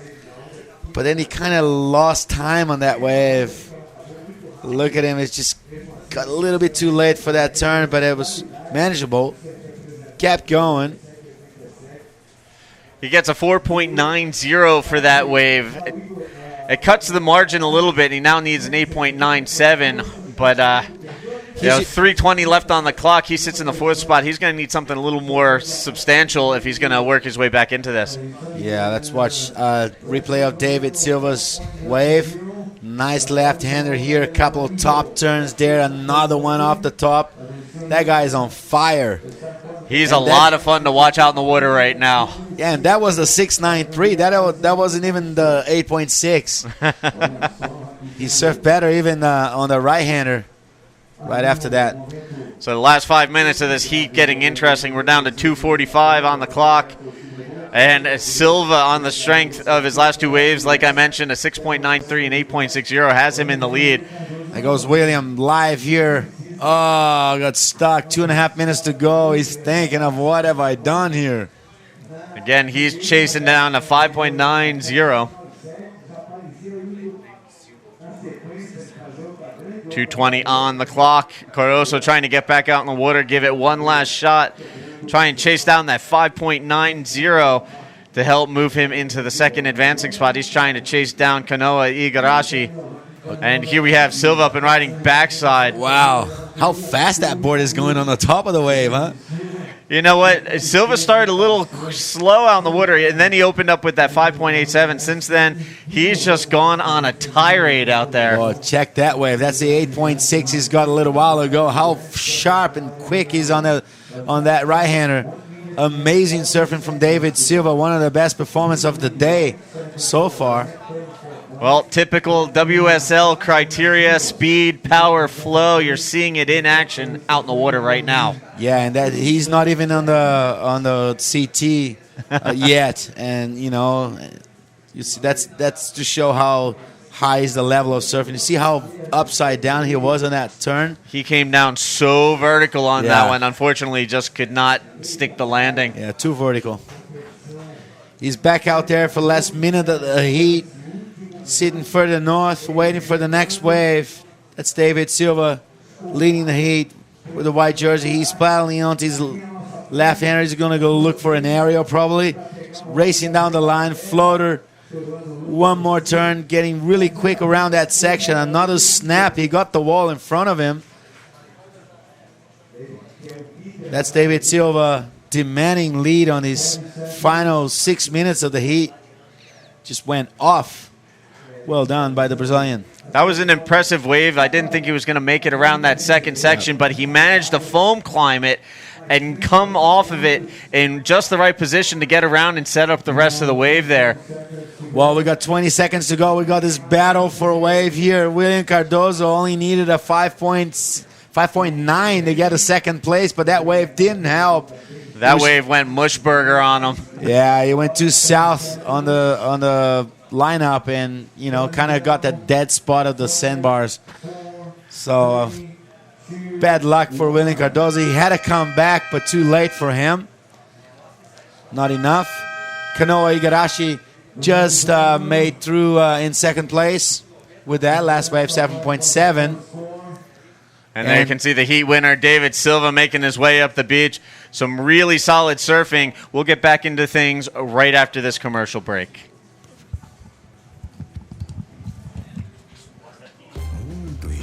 Você pode trocar a fritura pelo assado. Você pode bordas crocantes. Você pode combinações deliciosas. Você pode ingredientes selecionados. Você também pode escolher entre suco ou smoothie. Você pode dar um toque doce. Claro que pode. E tudo isso a partir de R$ 4,90. Agora, chavecar a namorada do melhor amigo? Oh, isso você não pode. Mini Calzone. É gostoso saber que você pode. Yeah, And that was yummy, huh? Yeah, welcome back to day 2 here at the Red Nose Pro 2015 in Florianopolis in the state of Santa Catarina, Brazil. And we're seeing some wild action out in the water today. We've seen some crazy weather, some big performances, a few shockers along the way. Yeah, you look at the weather now. The wind cross shore again for the, 5th time of the day that it changed. It's kind of getting under the face of the left, but don't worry because if it's not offshore clean for you to get the barrel or put big snaps and stuff, when it's cross shore, it's good for aerial. So we might be seeing some good action. We saw a little bit of that yesterday in the afternoon. Saw guys taken to the air, and here right up, getting things started. Davey Cathles, a foam climb to float, jams the end section. That'll get him started. You could see a little frustrated, didn't line up the way he wanted, but still decent opening wave for Davey Cathles. That'll get things started here in Heat 5, Round 2 at the Red Nose Pro 2015, a QS 6,000 event.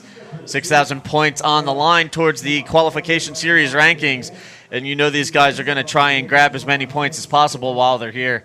For sure, man, for sure. It's one of the final chances before you go to Hawaii, which is the last 2 events of the tour, of the QS. And you look at the wind, it just went cross-shore right now. It changed like in the last 30 seconds. It just changed dramatically, the situation out there for the surface. And I guess you didn't want to be the next heat when the wind changes. You just seen great surfing, and then you reach the outside. It just changed the whole thing again. And you're like, oh, come on, show me some good waves again. Now, we were talking about the QS rankings and the points available. This Brazilian leg is extremely important. We'll get back to that in just a second, as Cathel's already on his second wave, wasting no time getting on another one. Thiago Guimarães from Brazil on yellow, much sharper on his surfboard right now compared to Dave Cathles on his first 2 waves. A couple of nice little turns there for the Brazilian in yellow. We also got Thomas Woods coming up. And there is Marco Giorgi. He's from Uruguay, but he lives here in Santa Catarina. He's half Uruguayan, half Brazilian. But he rides for the Uruguayan flag. Well done for him. There he is trying to connect to the inside here on this wave. He's got a lot of local knowledge. He lives around the coast here in Santa Catarina. He surfed all the spots. He knows what he's doing out there. Nice looking wave to start off with for Marco Giorgio. Well, I guess they type it wrong here, but it's Giorgio. Well, Marco had a pretty solid outing yesterday. He was able to make it through his round 1 heat behind Rafael Seixas. So he was second place yesterday. Yeah, he was able to put together a couple of scores in the 6-point range. And this is Thiago Guimarães throwing the tail there, huh? Right at the end of that wave. Quick wave, but very sharp surfing. And check here's that out. One more look at Thiago on this one. And just, buckets off the top, resets his line. I like this one here. Really driving for speed, cranks off the bottom. And there it is. Boom. Fins out off the top. Nice wave there for Thiago Guimarães. Yep. Now, I was mentioning the importance of the Brazilian leg here on the QS. You got 3 events in a row, 2 6,000s and the Sao Paulo 10,000. Yeah. Some critical events for guys that are trying to qualify for the championship tour next year. For sure, man. Some major points up for grabs.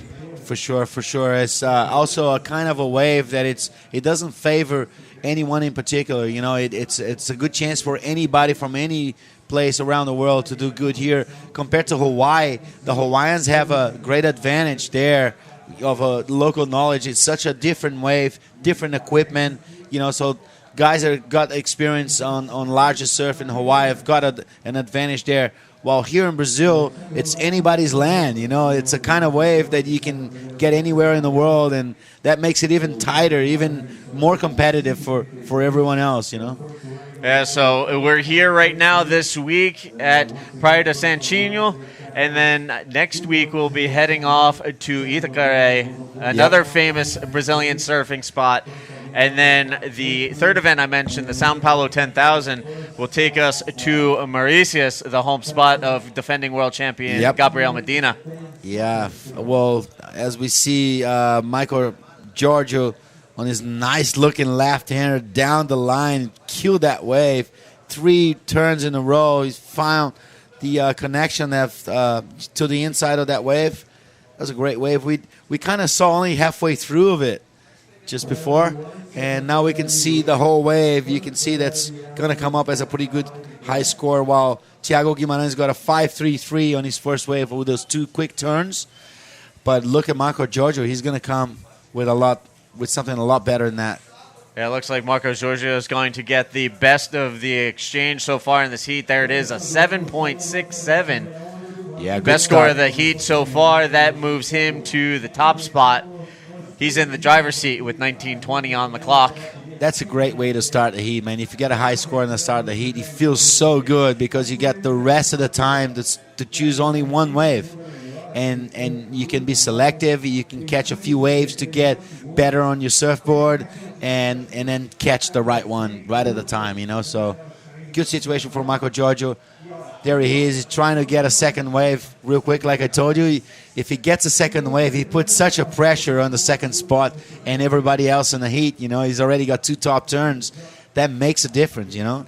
So 7.67 to open things up. A quick second wave, but he saw that wasn't going to line up in his favor, so he shot out real quick on that one.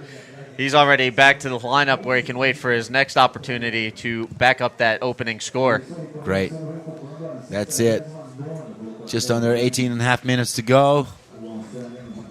We got the wind kind of dying off from the cross shore. It's still deciding to go onshore or offshore. It's right in the borderline of that. Yeah. This is Marco Giorgio going for another right-hander. Kind of got stuck over there. So Marco's staying busy out there right now. Meanwhile, on the opposite end of things, still waiting to hear from Thomas Woods. And speaking of which, here he is up and riding. Yep. First wave of the Australian. Not a good wave, but we got also Red, Dave Cathles, having a pretty good-looking right-hander all the way to the shore here. Cathles currently ranked 16th on the QS rankings. He's another one of those guys. He's within striking distance, but he needs to put together a couple of solid results. Yeah. But right now, I believe we're going to switch things out in the booth real quick. We're going to let Teco duck out and go grab some lunch. Yeah, it's my time. Right at the end time, just quarter to 3 o'clock in the afternoon. I got to run and get the rest of it. All right, man. Go enjoy your lunch, and we'll see you back here in a little bit. Right. See you in the back.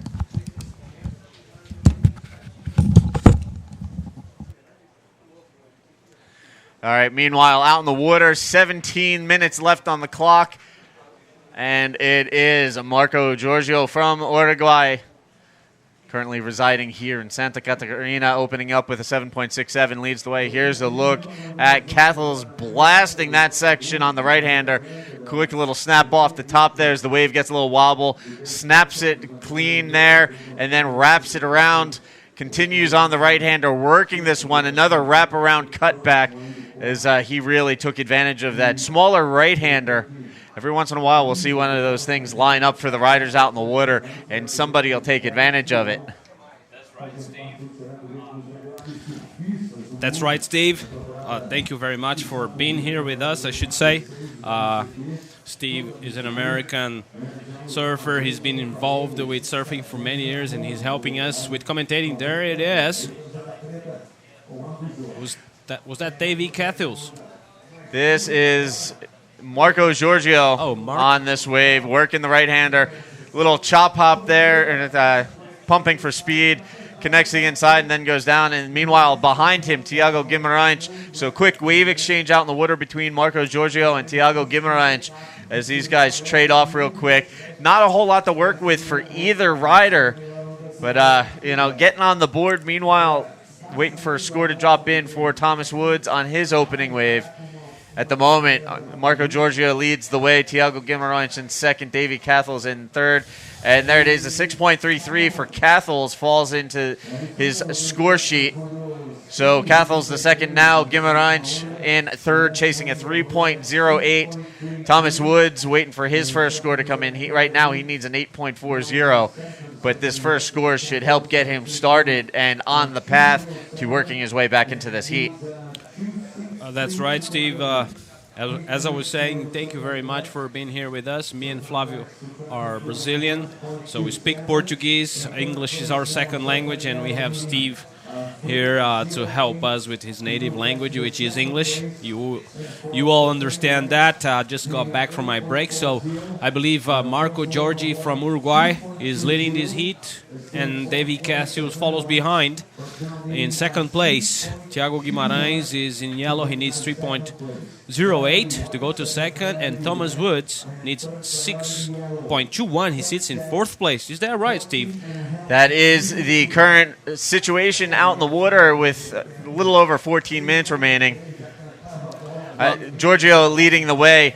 I guess he's trying to make an impression since we accidentally left the O off the end of his last name. Yes, right on. Well, he's leading, and he's got a good lead at the moment. Davy Cathus has a 6.33 for his biggest score and a 2.07 as a backup, which he should place to the end of the heat. So these guys are advancing right now, and Tiago Guimarães and Thomas Woods follow behind. But I noticed that the conditions have changed a little bit, Steve. Tell me about it. It seemed, for a while there, it seemed like the winds had died down, then they picked up again, but more southeast, so they're a little more onshore, creating some texture on the waves. Meanwhile, trying to change the wave face itself. Action out in the water. Cathles and Woods. Cathles on this right-hander, pumping for speed, trying to set up an inside section, driving, and he's going to wrap it around. And unfortunately, this one really just petered out on him. That's right, but I believe that the outside moves were very good. Let's see what the judges have to say. 13 minutes, 5 seconds. Riding, it was Thomas Woods, I believe. He had a quick ride out there. Yeah, so Woods getting his second scoring wave under his belt, just waiting for that to filter in, and then we'll see where he stands situation-wise out in the water with just under 13 remaining. There you can see the situation at the moment. Woods in fourth, looking for a 6.21. Guimarães in the third spot, needing a 3.08. But again, still waiting for that second wave of Thomas Woods to fall into place. Meanwhile, Cathles scoring his last wave coming in, and it looks like it will replace his 2.07 from the early indication of things. We'll just wait for that to finalize with the judges upstairs, and we'll give you a situation update in just a second. That's right. And we have in our next heat, number 6, Hiroto Ohara from Japan, Pedro Henrique from Brazil, Izunome Betero, also the Brazilian, and Rafael Seixas. So 3 Brazilians and 1 Japanese. But what a Japanese.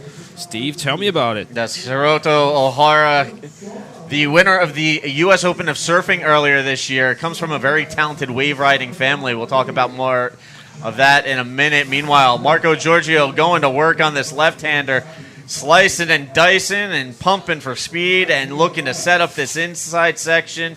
And then finally he just gives up on it as it was just not standing up for him.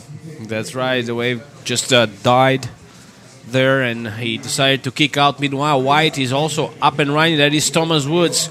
He floats over that section and he hits it once again. So there he is finishing off his last ride, Thomas Woods, and that should increase his points right now because judges are now typing his second score, and pretty soon the third one will come up. All right, so with 11 minutes on the clock, we're going to throw into a quick replay looking at this last wave of Marco Giorgio. Maybe you can talk us through this. That's right. He hit it once very, very well, the first move. The second was not so fast, but he still managed to work it on all the way through the middle section, but then he decided to kick out. It was not much left. So there's the replay also for yellow. That is Thiago Guimarães with a very good off the top there, and he hit once again, but didn't quite make it. All right, so scores coming in at 3.27 for Thomas Woods to go with a 2.20.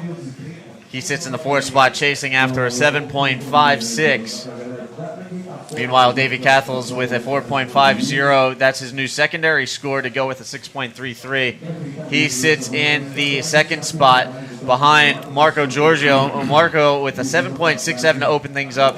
Now looking to replace a 3.43 as his secondary score so that he can put together a stronger backup and firm up his overall combined heat score.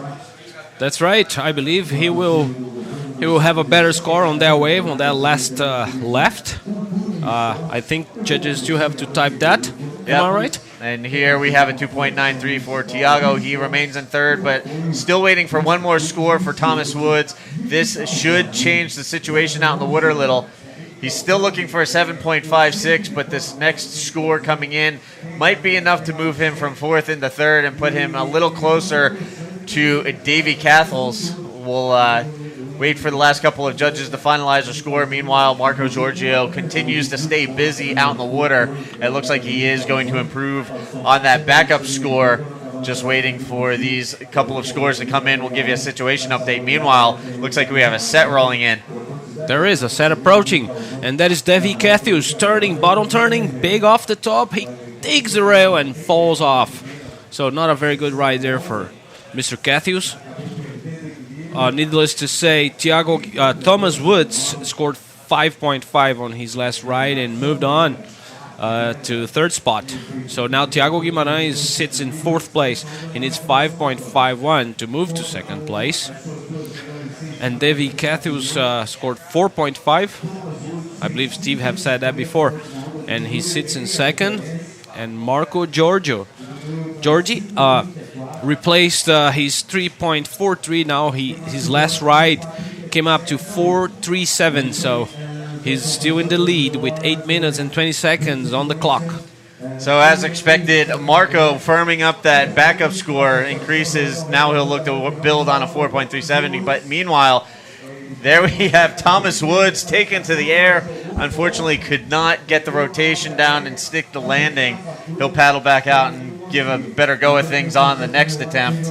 Yes, that's right. That was easy for the judges. There was a 1.17, so that will not come up to help him. And the situation with 7 minutes and 45 seconds, still the same. So Marco Giorgi from Uruguay and Davy Cathles are advancing through this heat. And Thomas Woods and Thiago Guimarães are in need of better rides. There's the replay for the air attempt from Mr. Woods. He boosts it, but doesn't land it. He was driving for a lot of speed, throws it. His back foot came off momentarily, and then the way he came down, his heels were on the rail, digs the rail, and unfortunately cannot ride out clean. Wow. So you really get a good look at things with the replay, and there you can see just the feet coming off of the board and coming back down on the rail. It shifted his weight, and he fell off backwards on the landing. So just a little bit off on the rotation there. I'm sure he'll try and correct that on the next go of things, and here he is up and riding. There he is again with a quick off the top and a quick snap. He didn't quite make it that. Anyways, I was going to say about that, Steve. These improvements through the years from the World Surfing League, with the priority system for four-man heats, replay for the judges. There are so many things to help out the work and the results of everyone that it is amazing. What do you have to say about that? Yeah, the progress that's been made over not just the last couple of years, but, over the course of the last decade, we've seen so many advances and so much progression from the riders that the world of competitive surfing is a completely different game than it was back in the late 90s, early 2000s. You bet. Quick in and out again for Mr. Woods in white.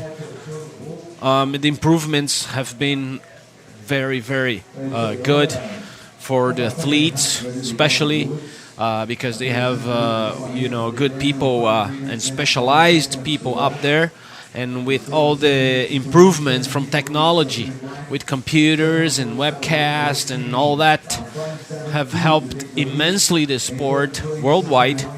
So internet has caused a big change, especially for surfing.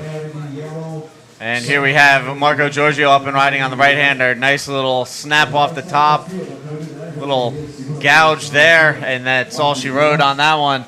So not a whole lot to work with for Marco on that one as he continues to stay busy, looking to replace a 4.37 as a backup score and strengthen his overall combined heat total, holding on to the top spot right now. Just under 5 minutes remaining, and it's Giorgio leading the way. Cathel's currently in second. Woods in third, trying to track down a 5.34. And Thiago Guimarães trying to hunt down a 5.51. That's right. So Thomas Woods and Thiago Guimarães have a hard job in their hands because with under 5 minutes, they need 8.77, 8.2 seconds, 2.6 seconds, points to get to second. And here's a look at Thiago going sideways on that one, sliding the tail out. Nice wave there. And here's another look at Marco Giorgio. Big blast off the top, driving with a lot of speed. Gets another hit there. Resets his line back up to the top for another snap. Carves it back, and then here you can see sticking with it, trying to set up the inside section. He'll redirect and go right for one more snap for good measure. Snaps it off the top again. We've started to see a lot of guys do this. They'll get that reform on the inside and go from a left-hander and redirect to the right. Meanwhile, there you can see Cathel's snapping off the top there. A little wobble in the wave. Continues to snap and carve and work the heck out of this one. So just to give a quick rundown of scores right now, 3:25 left on the clock. Here you can see Thomas Woods currently in third. He's got a 3.27 and 5.5. Still sits in third spot trying to chase down a 5.34. Here he is, live action. So again, Woods trying to work his way back into advancement position, trying to chase down Davy Cathels. At the moment, Marco Giorgio with a 7.67 and a 4.37. In second, Davy Cathels with a 6.33 and a 4.50. And here's a look at Cathels on the replay. Wow, big off the top, a good floater.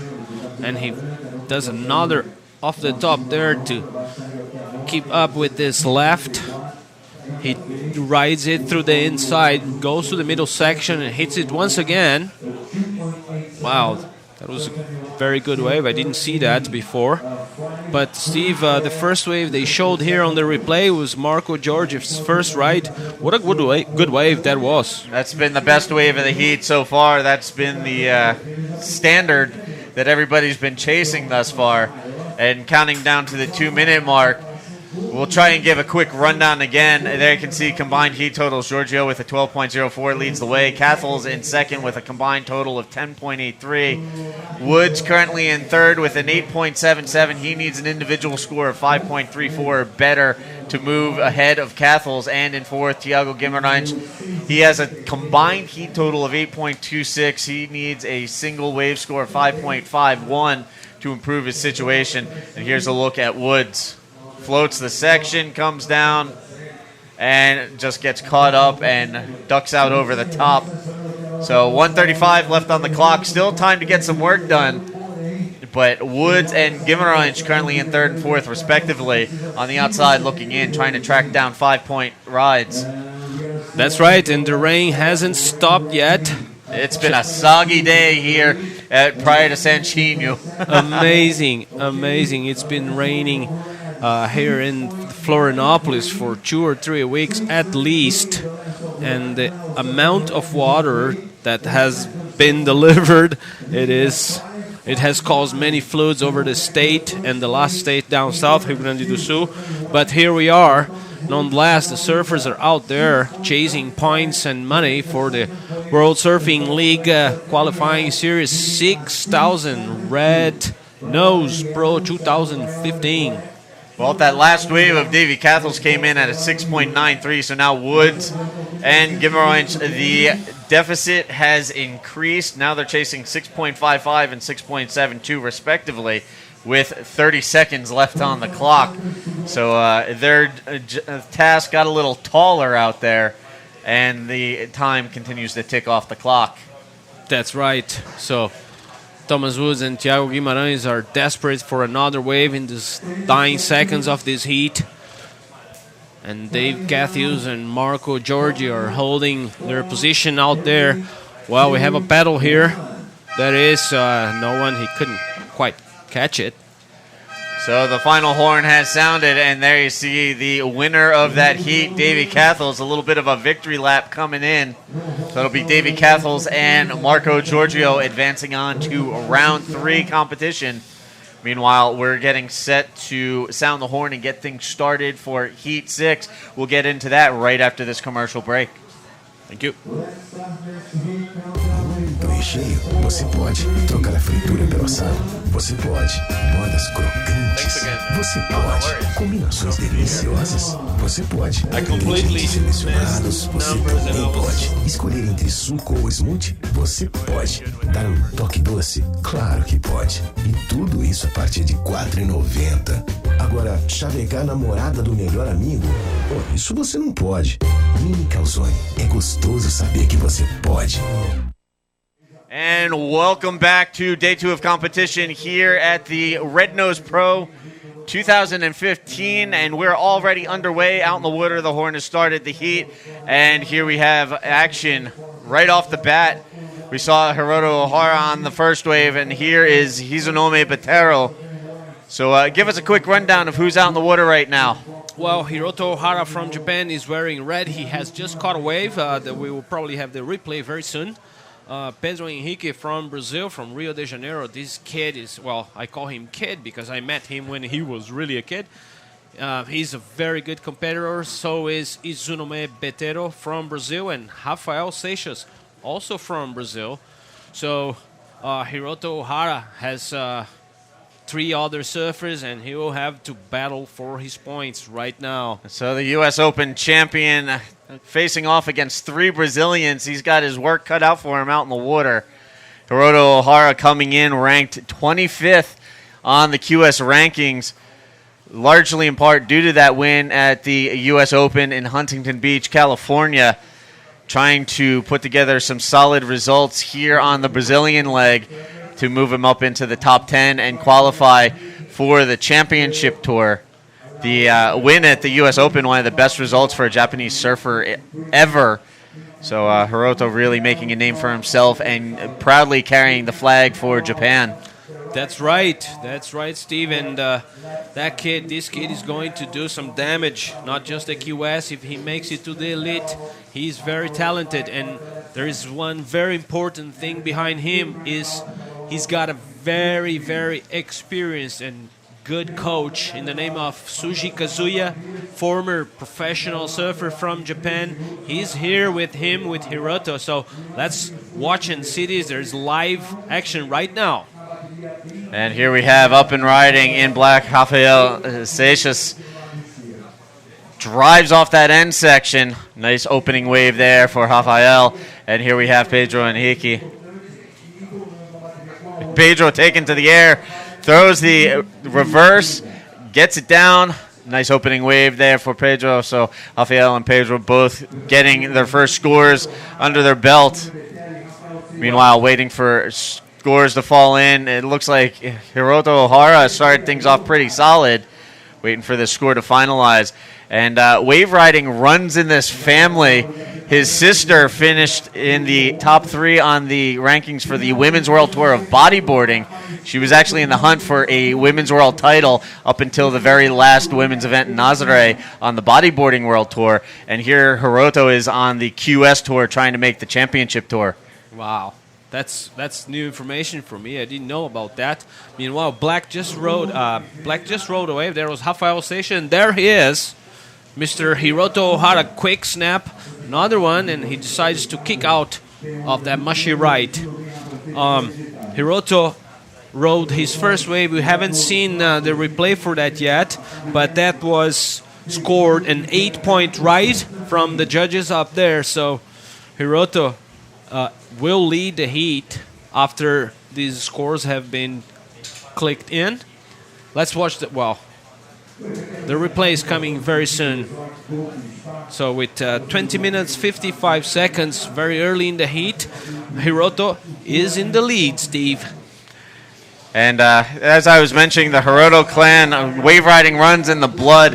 And you know what? Hiroto and his sister are two of the coolest people I've ever met. Here's a look at that wave. Hiroto just going to town on this. So, solid opening wave. Dials in an 8.0 for his efforts on that one. Just unbelievable. Amazing. I am impressed by the speed he was going and the pressure and power put on those moves with solid rail carves.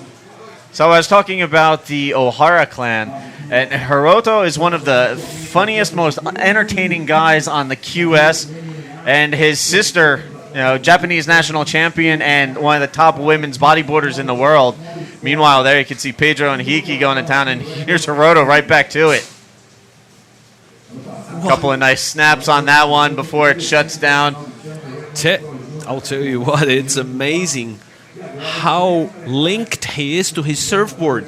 He draws a perfect line, bottom turning and top turning, and with speed all the time. It's amazing. I haven't watched him closely, Steve, so I'm very impressed, I should say. I've been fortunate enough to see him surf at the Saquarema event. I love watching this kid surf. A lot of flow, a lot of energy, just a lot of fun out in the water. And you had mentioned he trains with Sushi. Since he's gotten here, every time he's out in the water for his free surf, you can find Sushi on the beach, crouched down, focused, watching very intently to see what he's doing out in the water so that they can fine-tune any areas that might not be as strong as he would like.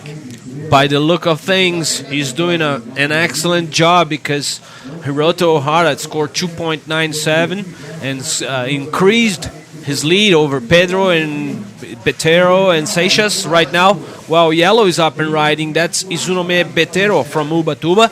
Quick snap there. He goes through that section, trying to find something else to work with. Does a roundhouse on the inside section, or the inside, very inside. Here he connects, still going, working this one all the way inside, slashes off the end section there. So that wave, he really worked that one. Got a little slow in the midsection, but he managed to finish that one off strong on the inside. That's right. He connected all the way through. So that was his third ride for yellow jersey.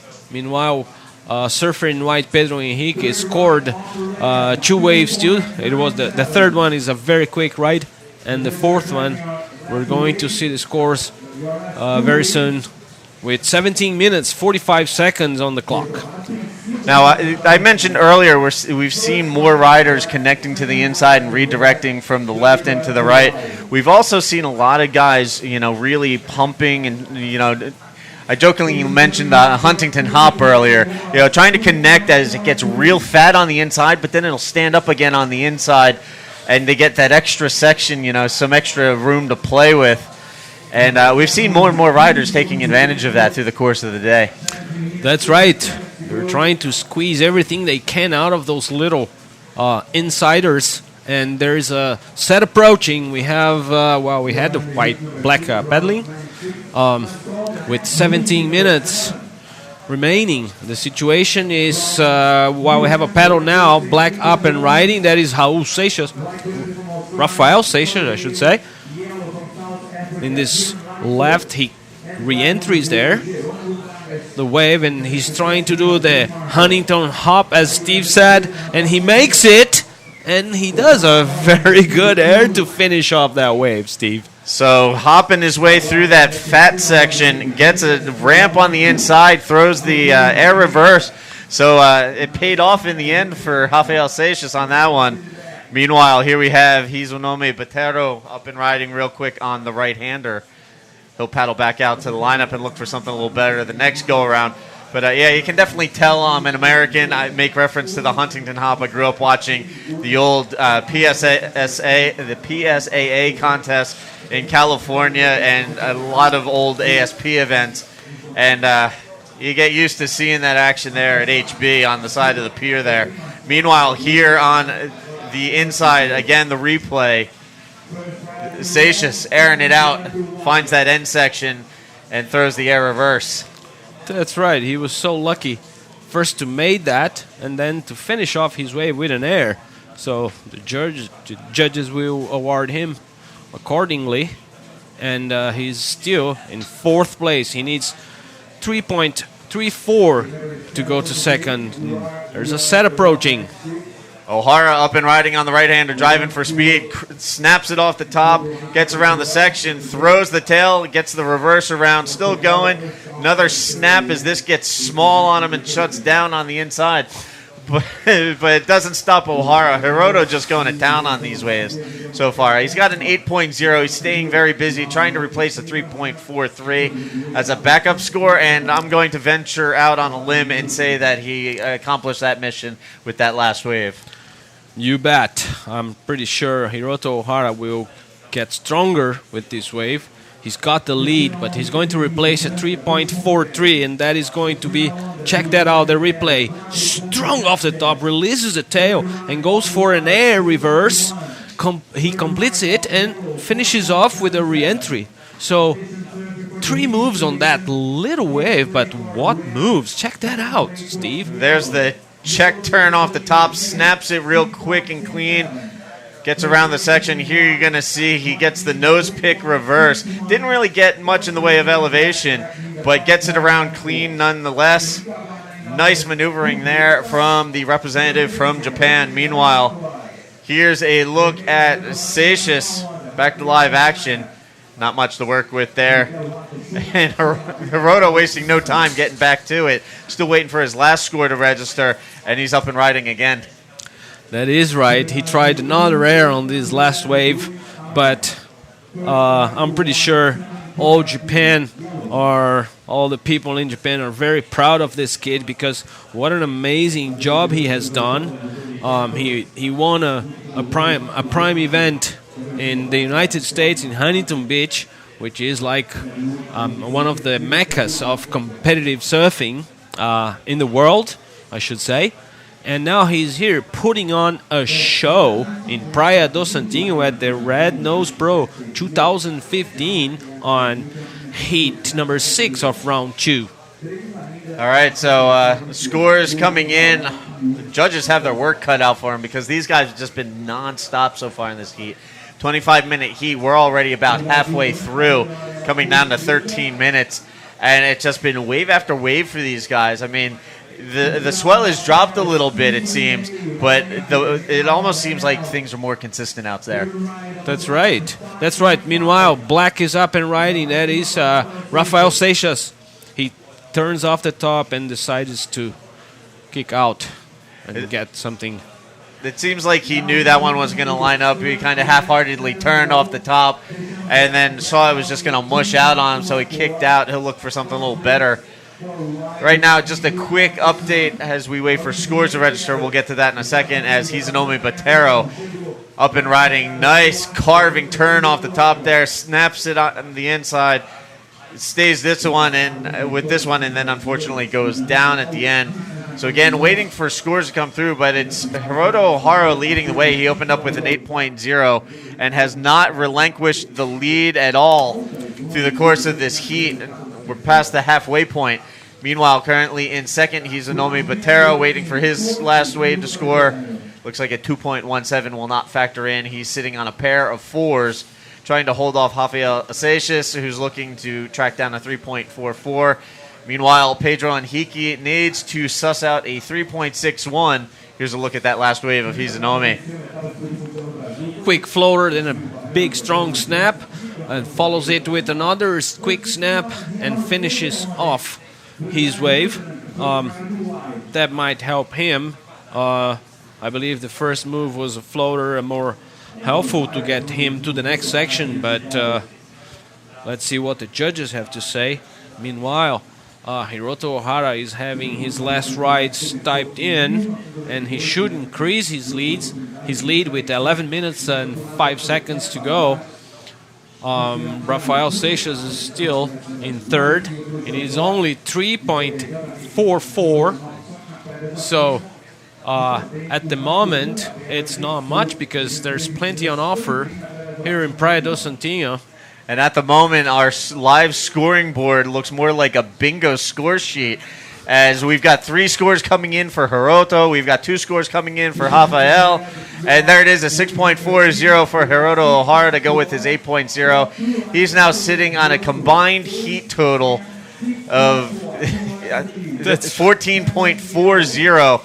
He's running away with this heat at the moment. He's Inomi Botero currently in second. He's sitting on a pair of 4s, a 4.17, a 4.77. Rafael Seixas is waiting for a couple of minimal scores to come in. He's got a 5.5 as a high score, looking to replace a 3.0 as a backup. And currently in the 4th spot, Pedro Henrique with a 5.33, trying to back up it and replace a 2.10. Here's Rafael Seixas taken to the air. Throws it slideways. Not quite landing it. So Seixas and Henrique, 2 of the 3 Brazilians, trying to play catch-up to their fellow countrymen. He's Inomi Botero, who holds on to that second and advancing spot. Meanwhile, it's the Japanese rider holding the lead firmly in hand. And what a lead he's got, because in second place, Izunome Botero needs 9.73 to go to first place. So that's a tremendous lead by Hiroto Ohara up against the 3 Brazilians. So at this moment, Izunome Botero was pedaling while he's sitting in second place, and Rafael Seixas needs 3.44 to steal second place from yellow. And there it is. That's white. Pedro Henrique floating through that section. Moves on, and he does another move just to finish off. But that was it for his last effort. Pedro sits in 4th place. He needs 3.61 to move to second place. All right, so 8:45 left on the clock. Again, Hiroto Ohara leads the way. Hizunome Botero in second. Rafael Seixas trying to chase down a minimal score of 3.44 to catch up with Botero. Meanwhile, Pedro Henrique looking for a 3.61.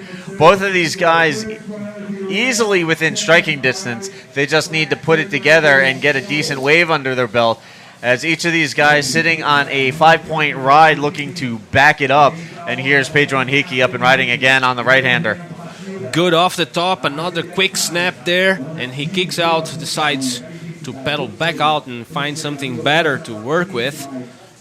He sits in 4th place, and this little ride might help him a little bit because they are all looking for second place, because Hiroto Ohara has established a lead over these 3 other competitors that it's amazing, because Izunome Botero is in second place right now, and to get to first, Izunome needs a 9.73 average to move to first, and well, I haven't seen a 9.73 up until now. Yeah, we saw a score in the 9s yesterday with William Caruso. Unfortunately, he went down earlier today, had a bit of a shocker of a heat, a reversal of fortune, if I may. And other than that, we haven't seen much by way of a 9-point ride. Here we see Botero trying to work this one. We'll see what score shakes out when all is said and done. Meanwhile, right behind him, Rafael Seixas up and riding. So we've got a pair of Brazilians riding simultaneously.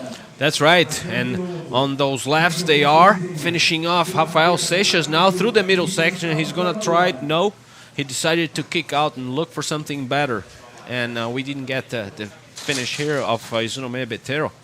But now we're talking about how Betero is currently in second, but needs a 9.73 to catch up with O'Hara.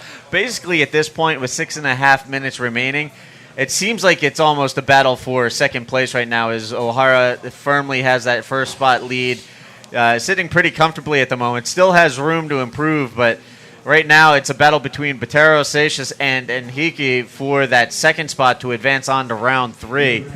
There you can see O'Hara with a combined heat total of 14.50, and then it gets pretty tight, an 8.94 for Betero, 8.5 for Seixas, and an 8.36 for Henrique. So a bit of a Brazilian traffic jam trying to get through in that second spot. Well, but there is a Toyota, or I don't know if it's a Toyota, it's a Mitsubishi or whatever. That Japanese is very far ahead. He is an accomplished surfer, and that shows to the whole world how the World Surfing League works. So 3 Brazilians in Brazil, and they can't get him. So the Japanese surfer doing an excellent job here today in Costão do Santinho, Red Nose Pro 2015. Well, you know what? O'Hara is pretty comfortably in the lead, but he can't be too comfortable, because just as easily as he got that 8.0 and the 6.50, these 3 Brazilian riders, Henrique, Betero, and Seixas, these guys can dial it in at any given time. And we've seen uncanny things happen in the last 5 minutes of heats time and time again. And, you don't want to rest on your laurels and let the other guys get back into the game. So the best bet for Hiroto O'Hara at this point is to keep busy and try to improve on that 6.50 and increase the distance a little. You are so right, Steve. All those 3 Brazilians can come back at any time. All they need is a little help from Mother Nature to send them the right waves. And if so that happens, maybe things can change. But there is a set approaching. All right, so waves rolling through, 4:30 left on the clock, and it's Seixas up and riding, takes to the air, cannot stick the landing, comes unglued. So some difficulties out there for Rafael as he tries to work his way back in. Again, 4:15 on the clock. Here's a look at it in the slow-mo replay. His back foot comes off, and he never could firmly plant it back on the board. Board comes out, incomplete maneuver. Seixas remains in third, trying to track down a 4.04. And Pedro Henrique sitting in the 4th spot, trying to suss out a 4.21. Like I said, both of these guys within striking distance of that second advancing position. They just need to get the job done. And they need Mother Nature to send them a little something to work with. That's right. That's right. With 3 minutes and 40 seconds on the clock, it's still possible. So it's up to them to move into second or even first place, which I believe would be too hard to say, because there's not too much on offer right now. It seems that it's getting a little bit smaller, the waves this afternoon here. Yeah, it seems like the waves have diminished a little bit. There's a little more texture on the face as well to work with. Here we have Pedro Henrique driving for speed, wraps it around, tries to set up the section, now driving for speed, floats the section, comes down, gets around, and goes to slash off that end section, just gets caught up. Wow. Meanwhile, Izunome Betero, we caught the tail end of that wave. He did something to get him amped up, and here we have Hiroto O'Hara, and he pearls the nose and goes diving for lobsters on that one. That's right. He did a good move before, but the second one he couldn't quite finish. Meanwhile, Izunome Betero rode also a left after Pedro Henrique's last wave, and I should say that Izunome Betero looked very good. So quick wave exchange out in the water, 2:25 left on the clock. Again, O'Hara leads the way. This man right here, Rafael Seixas, moving up into the second spot, trying to firm up his score a little. Situation update, counting down to the 2-minute mark. Hiroto Ohara in first, Seixas in second. Now Izunome Botero in third, needs a 5.47. Pedro Henrique in fourth, needs a 4.91. Here's a look at Pedro on that last wave. Well, he didn't connect his move. That was his best move, the floater. And then he finished off with that re-entry, but didn't make it. But I believe that we will have a look on yellow's last. Meanwhile, red, Hiroto Ohara is riding that little right. Quick, powerful snap. Another one.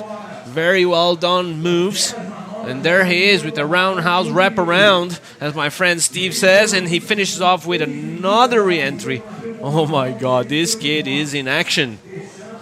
Growing up watching the old U.S. National Tour events, you used to see a lot of that at waves like Steamer Lane, Huntington Beach, Santa Cruz. The old roundhouse wraparound cutback, bouncing off the whitewater section, resetting your line, and then off to the races to the next section. Right. We've been seeing quite a bit of that there. And meanwhile, blasting into the picture, Izunome Botero on that one. We'll see if we can cue up a replay of that whole wave. Here's a look at Hiroto first. That's right. Look at that snap. Look at his style and how he uses the rail. He's bottom turning and very stylish doing these cutbacks. Check that out. Amazing work from this kid, I should say. I believe we missed the beginning of White's last wave. He's coming inside. I believe he's coming in because we have 30 seconds to go. So again, right now, Hiroto Ohara leading the way. Rafael Seixas took over that second spot. Looks like he will advance out in second. Here's another look at Hiroto. This kid just gets better and better.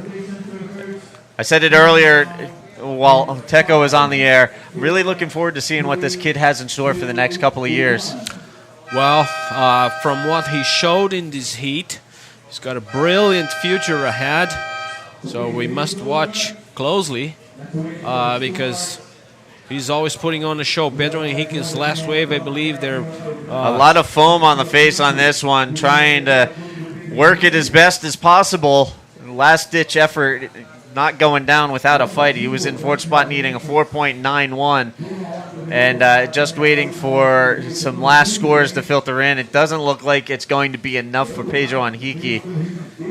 Izunome Botero, he was chasing a 5.47, and there you can see finishing in the third spot, so it's going to be Hiroto Ohara and Rafael Seixas. Moving on to round 3, Hiroto Ohara with a very impressive performance in that heat. That's right. Wow, he had an impressive lead, I should say, because it's 14.5 total. Rafael Seixas had only 10.23. That's 4 points, more than 4. So Hiroto Ohara, congratulations to him. But I should say that Izunome Botero in his last wave scored 5.63 and moved back to second place. All right, so I stand corrected. That last wave was enough. The score came in after the fact. So 5.63, as you were saying, that's enough to move Izunome Botero into the second spot. So he will move on. We'll get into the next heat right after this commercial break. Você pode trocar a fritura pelo assado. Você pode bordas crocantes. Você pode combinações deliciosas. Você pode ingredientes selecionados. Você também pode escolher entre suco ou smoothie. Você pode dar um toque doce. Claro que pode. E tudo isso a partir de R$ 4,90. Agora, chavecar a namorada do melhor amigo? Oh, isso você não pode. Mini Calzone. É gostoso saber que você pode. And welcome back to day 2 of competition here at the 2015 Red Nose Pro in Santa Catarina, Brazil. We are at Praia do Santinho, and we've been working our way through round 2. We got through the first 16 heats of round 1 yesterday, finished off round 1, and went straight into round 2 here. Now we're just about set to get things going in heat 7. Coming up, we're going to see Nate Yeomans go up against Asoli Bailey, Dylan Lightfoot, and Geronimo Vargas. That's right. I don't know if it's a coincidence or not, but I was reading quickly a surfer magazine that I have in my house, and I saw a picture of this kid, Solly Bailey, surfing in an island on the Pacific, in the North Pacific, getting some huge barrels. Well, it was it was sunny, and he was trunking it. And now he's here in a rainy Praia do Santinho. I'll tell you what, it has been raining here for a long time, and we are having our fair share. So I'm sure there's a lot of viewers at home wondering, kind of scratching their head. Wait a minute, you're in Brazil. Why are you guys talking about it being cold and wet and rainy? For those of you that aren't really familiar with the geography of Brazil, the state of Santa Catarina is in the south of Brazil. This is actually one of the few places in Brazil where during the winter you can actually get snow in the mountains. So it does get a little crisp down here, and there's a reason why guys are out in the water wearing 3-2 steamers as opposed to trunket and boardies and lycra jerseys. That's right. As you can see, there's no one on the beach watching this here. We're all hiding from the water. I think the only person that's been trunking it so far was Rafael Teixeira, and that's because he's coming off of a win riding at in Santa Cruz, the Coldwater Classic, so he's probably glad to get out of his 4-3 and trunk it here in Santa Catarina. Oh, that was probably very easy for him because, all of you who are watching, if you have been to Santa Cruz, you know what we're talking about. Anyways, Nathan Yeomans from the United States is in red. Solly Bailey, Australia, he's wearing white. Dylan Lightfoot from South Africa will be wearing yellow in this heat. And Geronimo Vargas from Brazil is in black. So this is heat 7 of round 2. So we've been cruising right along so far today, just working our way through competition, narrowing down the field as we go. And we've seen some really interesting performances out in the water. We've seen some really strong performances. We've seen a few shockers. And we've seen everybody, the event staff included, battling the elements as Mother Nature has not made things easy for anybody here at this event. Strong winds, heavy rains, thunder, lightning, you name it, Mother Nature's been throwing it at everybody. And yet the competitors have been plugging right along out in the water and putting on one heck of a show in the process. That's right. There's a set approaching. We have Black up and riding. That he is. That's Vargas, I believe, the Brazilian surfer. He's going backside in that little left. He has already put on 3 moves of his own. He's trying to hop through that section. Didn't quite make it. That's White Solly out there, man. What is that? He knows he's got a good score right now. Just close the gate, I think. We're going to find some good scores for Christian. 2 hard turns over the top of that wave. Would love to watch the replay of that. While Ian Gouveia is fighting here, going for another wave. Nice looking left-hander. A couple of turns already. Racing down the line, looking for an end turn there. And then there he goes. Now he's looking for a connection on the inside. Ian Gouveia's got a crowd with him. He's just a local kid. Son of Fabio Gouveia lives just a few miles south of this beach here. He lives over in Campeche. But he's from Florianopolis, and there he is, extracting anything from this wave. You see his legs are just not moving anymore. He lost power. He gave everything on that wave. That was his last chance. There's a minute and a half to go. No more chance for Ian to get back out there and get another one. So let's wait and see. He needed a 7.28. That'll be interesting. Well, it's up. If you compare for his last wave, check it out. Maybe not. There he is. Let's precisely look. First turn, very quick. Second turn right there. Good snaps. Almost a layback. And then a third turn there. Very tight. I don't know, Decio. That was pretty well done there. 3 turns in a row. And then connects to the inside. Gets another little turn there. Took a little while to get it going. But look at this. Well, going right at the end of the wave. There he goes. Bow. 7.28. Oh, what a drama. I didn't want to be a judge, as I mentioned before. Well, Tough work for the judges right now. that's right. They still have to type in Yellow's last two. But look at this. Wow. This is hit leader Christian Kimmerson just going berserk here in Santino.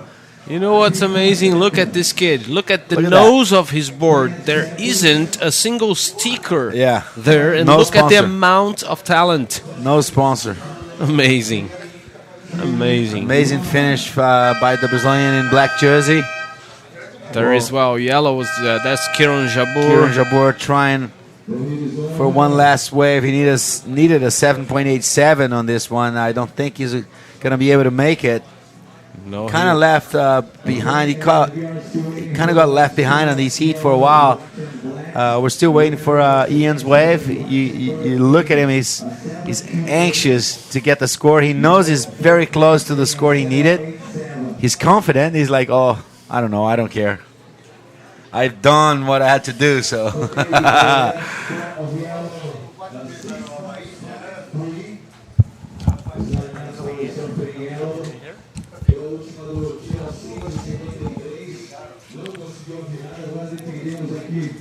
Oh, see Christian Kimmerson just blasting that last wave. He's going to get a high score. He's already had an 8.17. Now he gets an 8.47. Gets a total of 16.64 for Christian Kimmerson. And let's wait and see what the other scores are going to be for Ian Gouveia. He's there anxious, waiting for his score. Judges are starting to put up. And look at this, man. Oh, my God.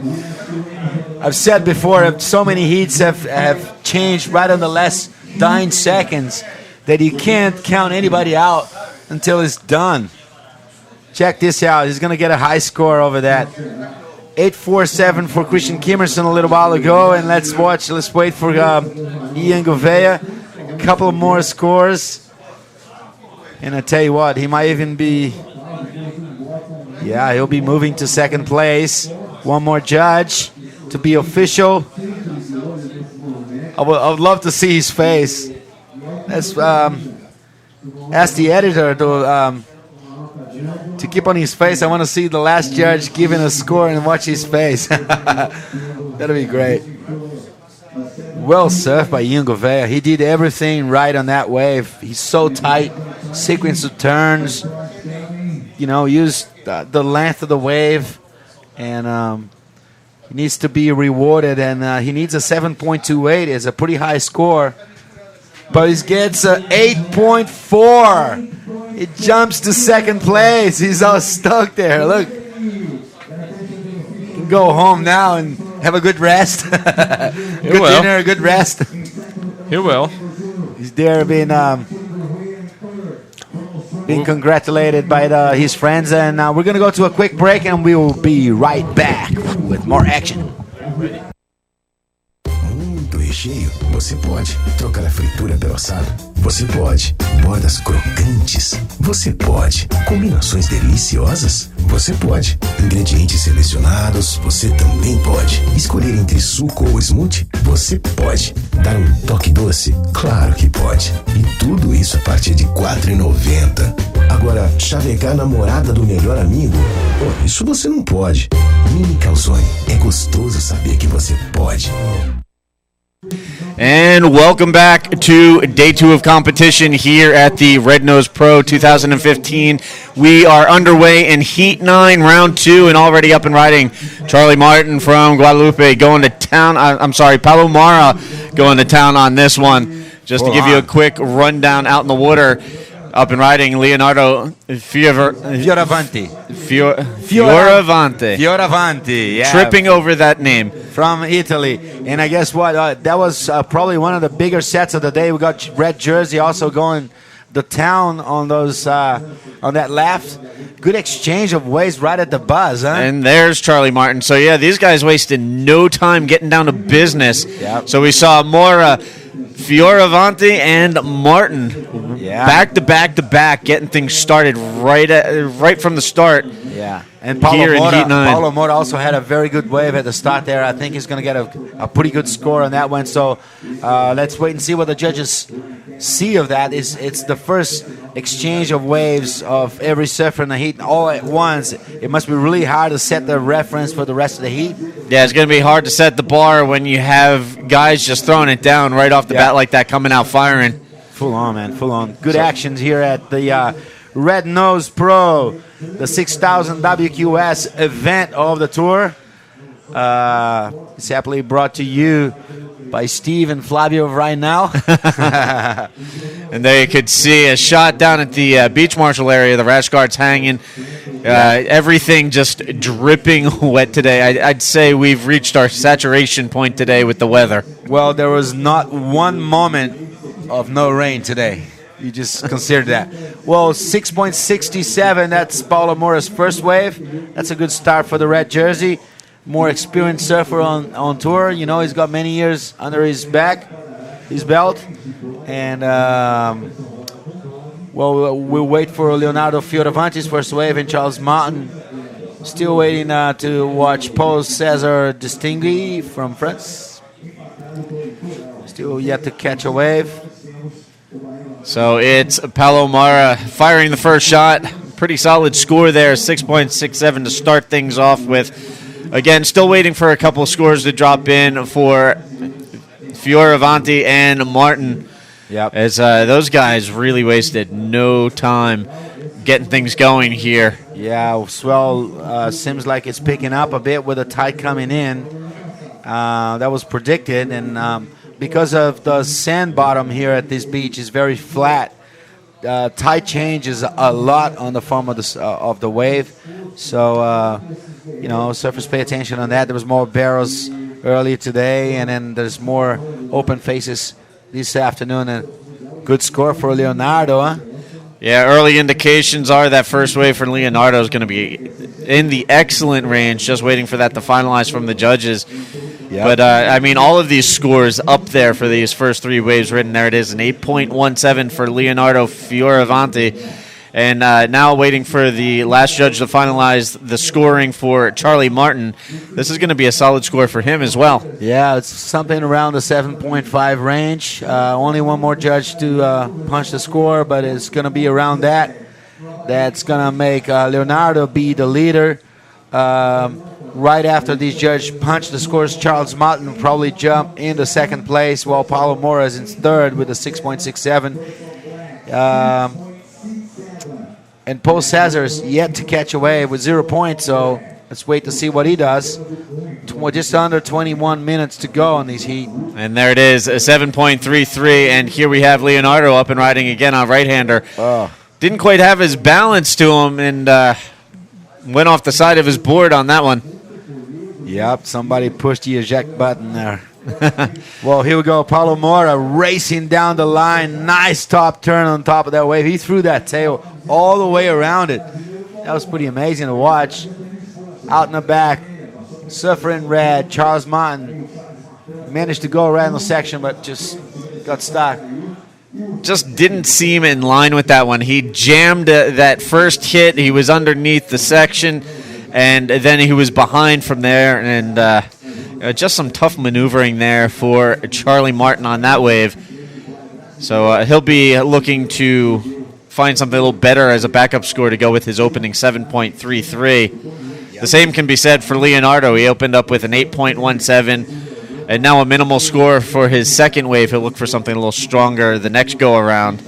Meanwhile, Paulo Mora with a 6.67. These guys all pretty much following the same MO. Meanwhile, you know, Paul Cesar still waiting for his first score to drop on the score sheet. Yeah, and even though Charles, surfing red and surfing white, had a better score as a first wave, Paulo's got two waves, and the second wave is a bit better than all the other guys' second wave. It might compensate the lower score on the first exchange of waves there. So things are very tight right now between those three surfers. The fourth surfer, Paul Cesar, is yet to catch a wave, so still not in the race. Yeah, it's interesting to look at the score sheet and see, these three guys. They all came out of the gates firing, and then kind of stumbling a little bit on their secondary scores. Yeah. Now it'll be a matter of who can, correct the ship, so to speak, and get back on track and dial in those backup scores. Full on, man, full on. So here's Surfer in red. Doesn't want to give a break. He's got a 7.33 as his first ride. He's looking for the wall of that thing, but kind of got held back on that wave. Almost made it. It's very close to making it and have the rest of the length of that wave. Now, have you ever had any situations out in the water that you can remember off the top of your head where you came out, you dropped a really solid opening score, and then struggled to back it up? Well, man, I have the moment. I was in the final of Margaret River event, and I was up against Mick Fanning, Luke Egan, and Neko Padrats, my brother. And I opened up with a 9.17 on my first wave, on the first minute of the heat. And my second wave, I caught 3 minutes to go. And it was a 3.5, and I lost it. I ended up in third place on that contest. I wanted to kill myself when it came in. It was so frustrating, so disappointing. There was long lows on that on the surf on that day, and I swear it was really frustrating. And I thought I had it, to open up with a 9.17. It's really hard to lose, You're like, all right, great, I got this one in the bag. I just need one more wave, and you don't get that one more wave that you need. I just went too serious about accomplishing hard challenges. Is to lose a heat with a 9.17 is pretty hard. So that's a heartbreaker. It is, man. It was pretty tough. All right, so right now, the reason we talk about this, looking at Charlie Martin, he has a 7.33 to start, then 2.57 waiting for his third score, which will be a minimal score at best, unfortunately. Charlie trying to find a rhythm out there and get a solid backup score.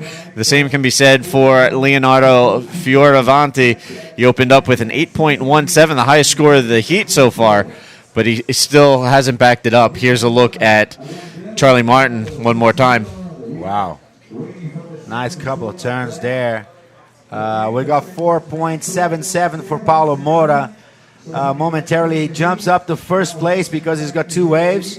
We still got some scores to come to the other surface, but that is it. Paulo Moura is in first place with a 6.67 and a 4.77. There he's up and riding there on the highlights on the previous wave. Nice snap off the top there, and then another one. And, well, you see him in first place right now. He's got a better backup wave than the other surfers. That is why he's there. The highest scoring wave is Leonardo Fioravanti's first wave, 8.17, followed by Charles Martin, first wave also, 7.33. Meanwhile, with 15 and a half minutes remaining on the clock, a quick rundown of the situation out in the water. Paulo Moura currently leads the way with a 6.67 and a 4.77. He is followed by Charlie Martin. Charlie with a 7.33, a 2.57, and a third score falling into place. This should improve his combined total, and it does, a 3.57 to go with his 7.33, a minimal improvement there, but still strengthening his score nonetheless. And currently in third spot, Leonardo Fioravanti with an 8.17, the highest score of the heat so far. Unfortunately, his backup score, 1.23, needs to be improved upon. He's chasing a 2.73 to move into second at the moment. And currently in fourth, Paul Cesar with a 4.0, still looking for a second score, needs a 6.91. Yeah, you could see some of the surfers got carried down to the south part of the beach there. I guess the current has carried them there. Yeah, I kind of mentioned that because the angle of the camera is kind of sideways a little bit for those surfers in the south. You see four surfers there. One of them sitting right in front of the tower where there's some rip. That's where guys are getting, the channel to get out to the surf, to the lineup quicker. And looks like there's some lines coming in there. And the wind is kind of maintained side shore, which is good for aerials, but it's hard to actually get a good wall. You see some guys are getting held back on the sections and missing the best part of the waves. That's Elka Gouveia, Ian's mother. Yeah. She's always she's been there for Fabio's whole career, and now she's there for the sons. She loves to support them, and it's great to see family all together. And there on that wave, you can see Charlie Martin driving down the line for speed, but got caught underneath and just kind of got clipped on that section as it shut down on him. So Charlie Martin still trying to find that happy place out in the water to dial in that backup score he's looking for to go with the 7.33 on his opening venture. Yeah, well, meanwhile, Paul Cesar's had a wave, and he's got a 4-pointer as his start. That's surfing yellow from France. And like I said, the wind is kind of, destroying the form of the lip of the wave, and so you get not much of a clear section to turn, and you got to be really watching out not to catch rails, not to get stuck on those little humps that show up in the middle of the wave, and it gets more tough. Now, you had mentioned earlier we would be all good as long as the wind stayed side offshore, that southwest wind, but the winds have shifted and picked up in intensity, now going southeast. Yeah. So it's putting a lot of texture on the wave face, and it definitely making things a little bit more challenging for our riders out in the water. For sure, man. It changes a lot. It becomes a very hard condition compared to before, which was pretty perfect. Offshore, clean waves and walls. Right now, it's tough out there. Yeah, I was speaking on my last break. I was speaking to some of the surfers there on the competitors area, and they said, well, it looks good once you catch the wave, but to actually be able to sit on the right spot and catch the wave, it's very tough. So easier said than done out in the lineup here at Praia de Santinho. Yep, the lineup's pretty tricky. All right, so again, 11:45 remaining, and Paulo Mara remains in the lead. Only 2 scores on his score sheet, but it's enough to hold the lead. A 6.67 for his opening wave. He has a 4.77 as a backup, looking to build on that and strengthen his hold on the top spot to punch his ticket to round 3. He is followed by Charlie Martin. Charlie with a 7.33 again, trying to replace a 3.57 as a backup score. Meanwhile, currently sitting in 3rd spot, Leonardo Fioravanti needs a 2.73. Meanwhile, Paul Cesar currently in the 4th spot. Only 1 wave to his name so far. He's trying to chase down a slightly more sizable 6.91 at the moment. Yeah, all in a possible range right now. Like I said before, many heats have been decided in the last 9 seconds. So if you can actually maintain yourself with a score to keep you in the race to the end of the heat, it's anybody's land, Well, it's been an interesting dynamic for this heat out in the water. We saw these guys come out firing back-to-back-to-back waves exchanged in the first 2 minutes of the heat. And here in the middle part of the heat, it's gotten a little quiet. Not a whole lot of waves coming through, not much action going on out there. And it seems like these guys are spending more time trying to paddle to maintain position, and we're starting to see a lot more white capping out in the lineup. Yeah, for sure, man. Very tricky right now. And they started off really well. They've got a big gap between the first good wave and the second good ride, which hasn't happened yet for any of the surfers, except for Paulo Mora. He's got who's winning the heat right now is a guy who's got the best second score. So average is paying off right now. It's still under 10 minutes to go. A lot can happen, but it gets kind of tricky, And they can see a good camera view inside the competitors area on the first level. Lots of competitors and their friends and family hanging out, watching the action out in the water, and trying to stay out of the rain, keep dry a little bit. Yeah, I tell you what, surfers are beautiful people. The universe of surfing is being recognized as, a place where healthy, good-looking people. And there you can see in the foreground still plenty of rain coming down. It's just been a very wet, windy day. Wild ride for all involved here at Praia de Santinho.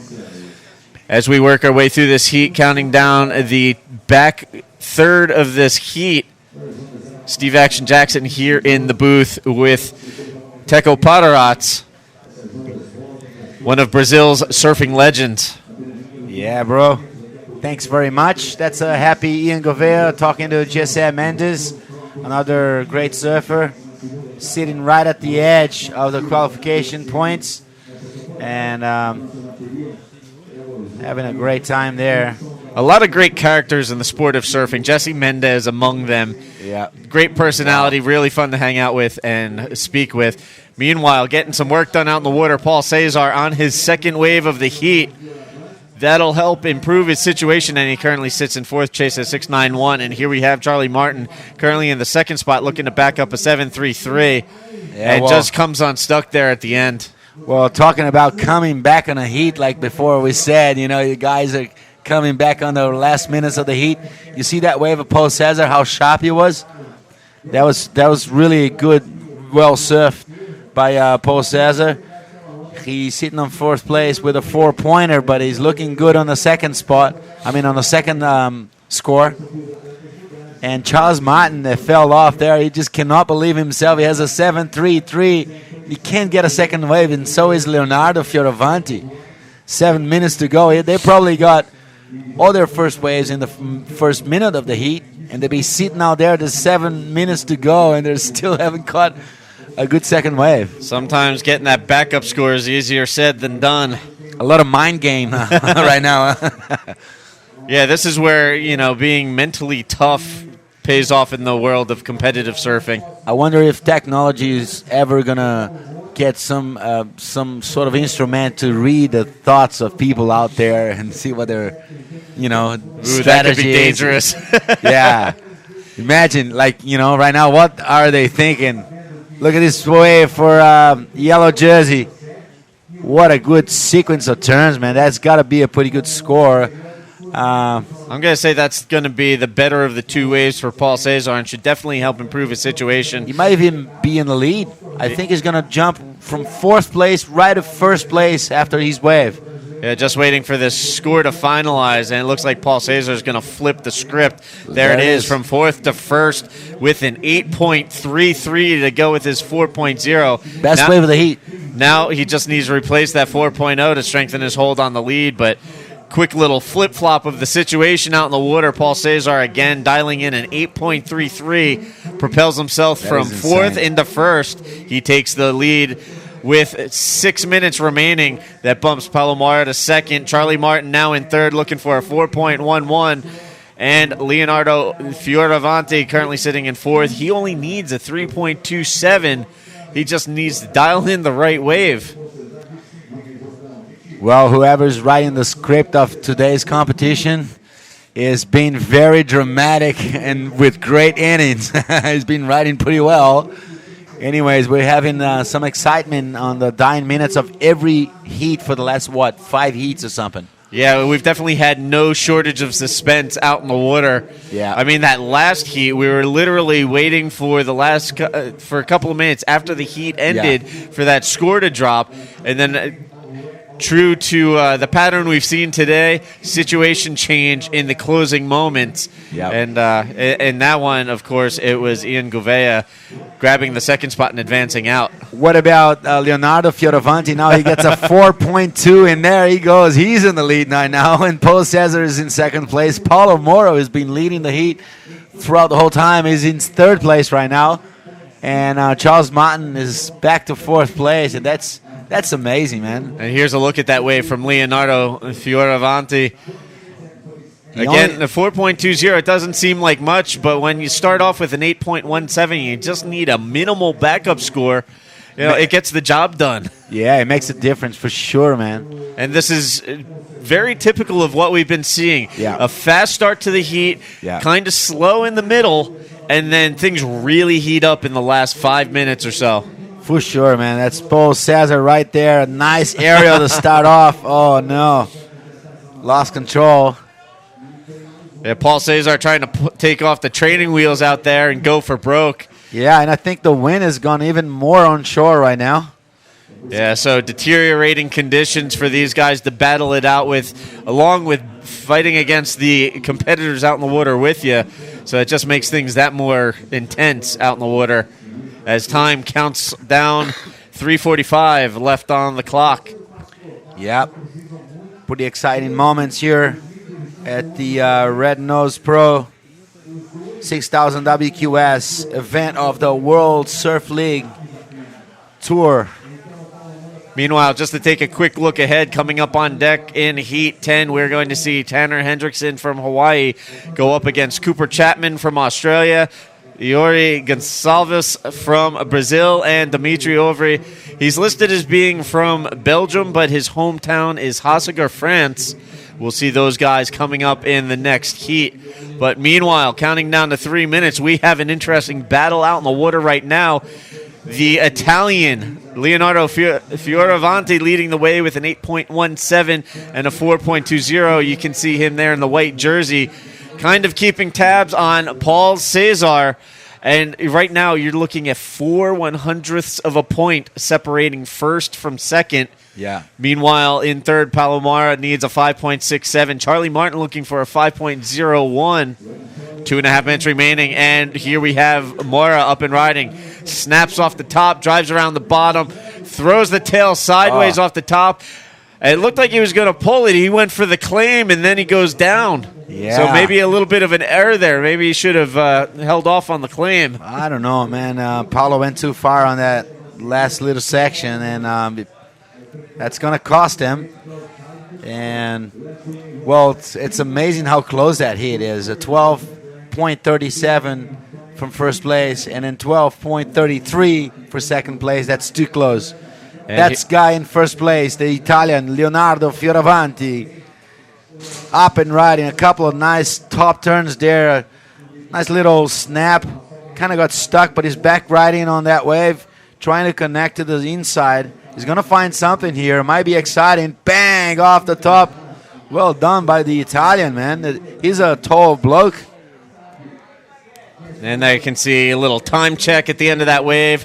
1.5 minutes remaining. He's going to opt to paddle back out and try and get one more. Meanwhile, here's Paul Cesar currently in second.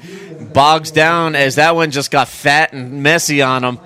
And here we have Palomora giving it another go. So just like we started Fast and Furious, this thing's going to end with a total throwdown out in the lineup.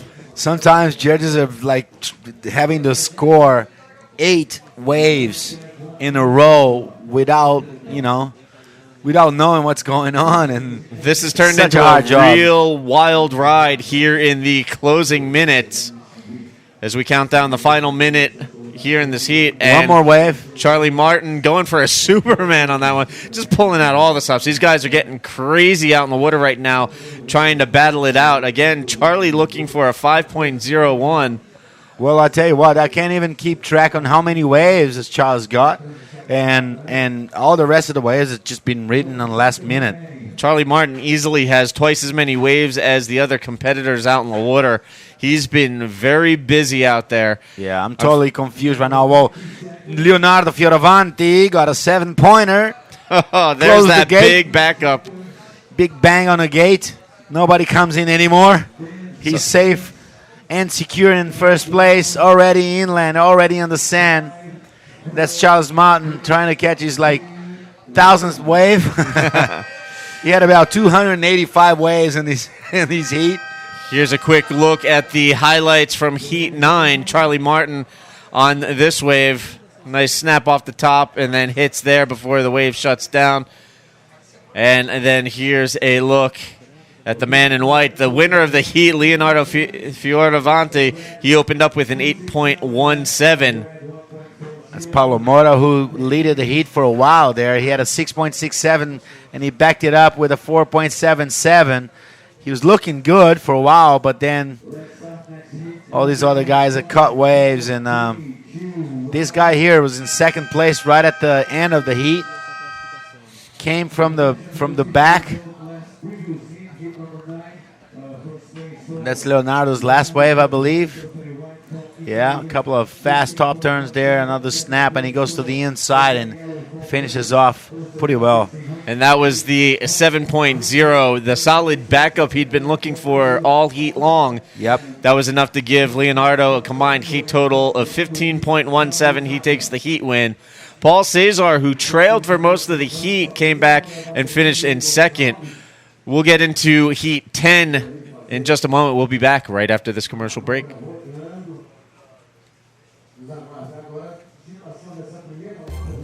Recheio, você pode. Trocar a fritura pelo assado, você pode. Bordas crocantes, você pode. Combinações deliciosas, você pode. Ingredientes selecionados, você também pode. Escolher entre suco ou smoothie, você pode. Dar um toque doce, claro que pode. E tudo isso a partir de R$ 4,90. Agora, chavecar a namorada do melhor amigo? Pô, isso você não pode. Mini Calzone, é gostoso saber que você pode.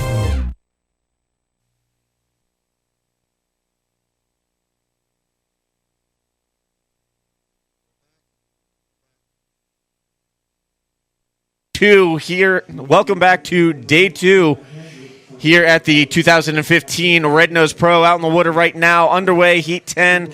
Tanner Hendrickson in red, Cooper Chapman in white, Yuri Gonçalves from Brazil in yellow, and Dimitri Ovre from Belgium. There is Cooper Chapman riding that wave. All right, so Cooper Chapman getting things going out in the water. The Aussie throwing it down with the Hawaiian, the Brazilian, and the Frenchman. Hello. Yep. So that's what we've got out in the water right now, waiting for the scores to come in for Yuri and Cooper. It looks like Yuri Gonçalves is getting things started in pretty solid fashion out there. Yeah, it's a good start. Somewhere in between the 6-point range. Yuri Gonçalves.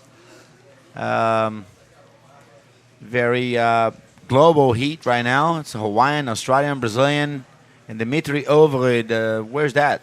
BLM. BLM is Belgium. As I mentioned previously, Dimitri listed being from Belgium, but his hometown, Hossegor, France. All right, okay. Hossegor, one of the more reputable French beach breaks. Well, this guy here, Tanner Hendrickson, he doesn't care. He's from Hawaii. He wants to lead the heat.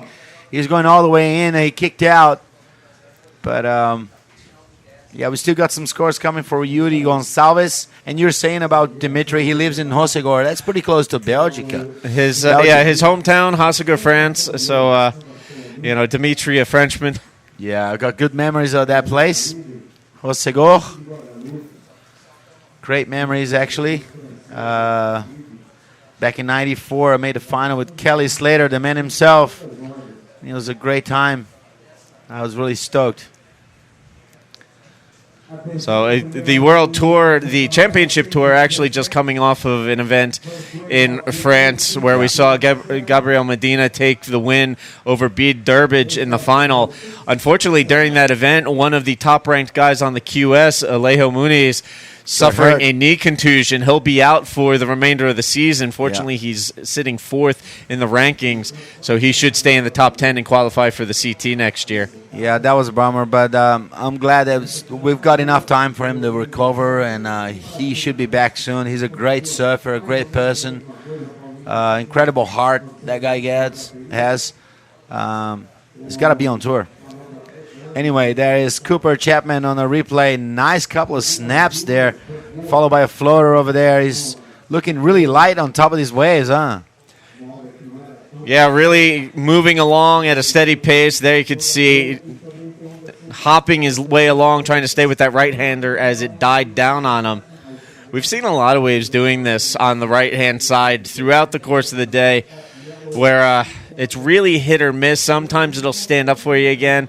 Yeah. But most of the time we've seen the competitors who are trying their hand at the rights just, watching the wave die down and go fat on them. Yeah, well, that's Tanner Hendrickson on a replay. A couple of turns on the backhand there. Another one throwing the tail. Looks like he's got a very loose board, very light surfboard under his feet. Well, this is live action here. Surfer in black. Dimitri Ovre from Belgium. Nice floater, and then unfortunately came unglued, ended up body surfing the end of that wave. He'll grab his board and make his way back out to the lineup for another one. And we talked before about how globalized is the tour right now. You see, like you were mentioning about European surfers being so many surfers from different regions. And it's just so amazing to see that. You know, it belongs to anyone on tour now. It doesn't belong to a flag or two, you know. Well, yeah, I mean, you've got, you know, the various regions of Spain, Basque Country, Canary Islands. You've got the French. You've got people from spots like Belgium and Germany that are actually living in Portugal and the Canaries and other coastlines in Europe. And then, of course, you've got the UK and Ireland. You know, perfect example I mentioned earlier, Micro Hall. You know, he's representing Ireland on the CT. And it's just really impressive to see the prevalence of the European riders on the QS, the CT, and just really putting themselves out there.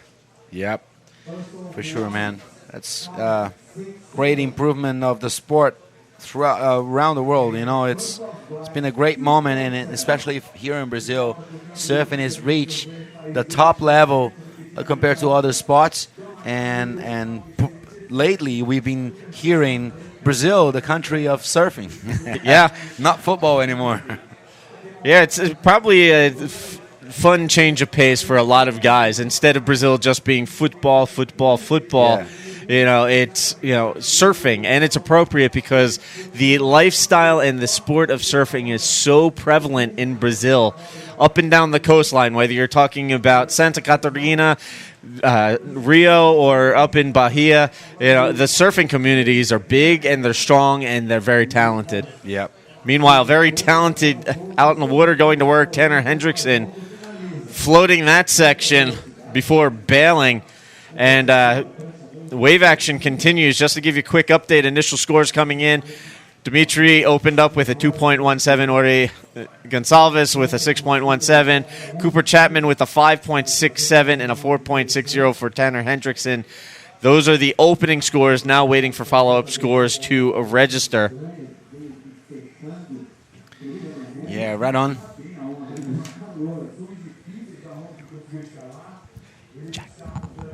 So there you can see another shot down in the competitor area.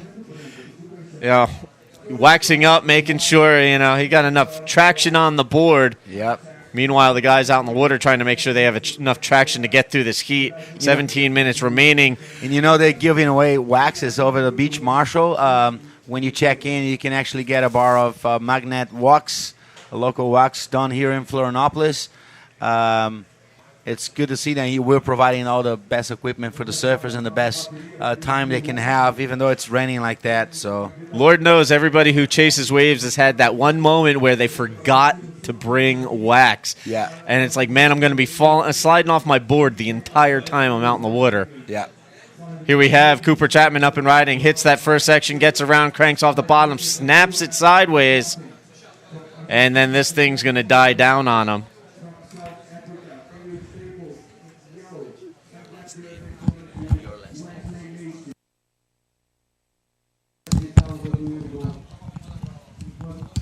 All right, so there you can see Cooper Chapman paddling back out. 16 minutes remaining here in Heat 10.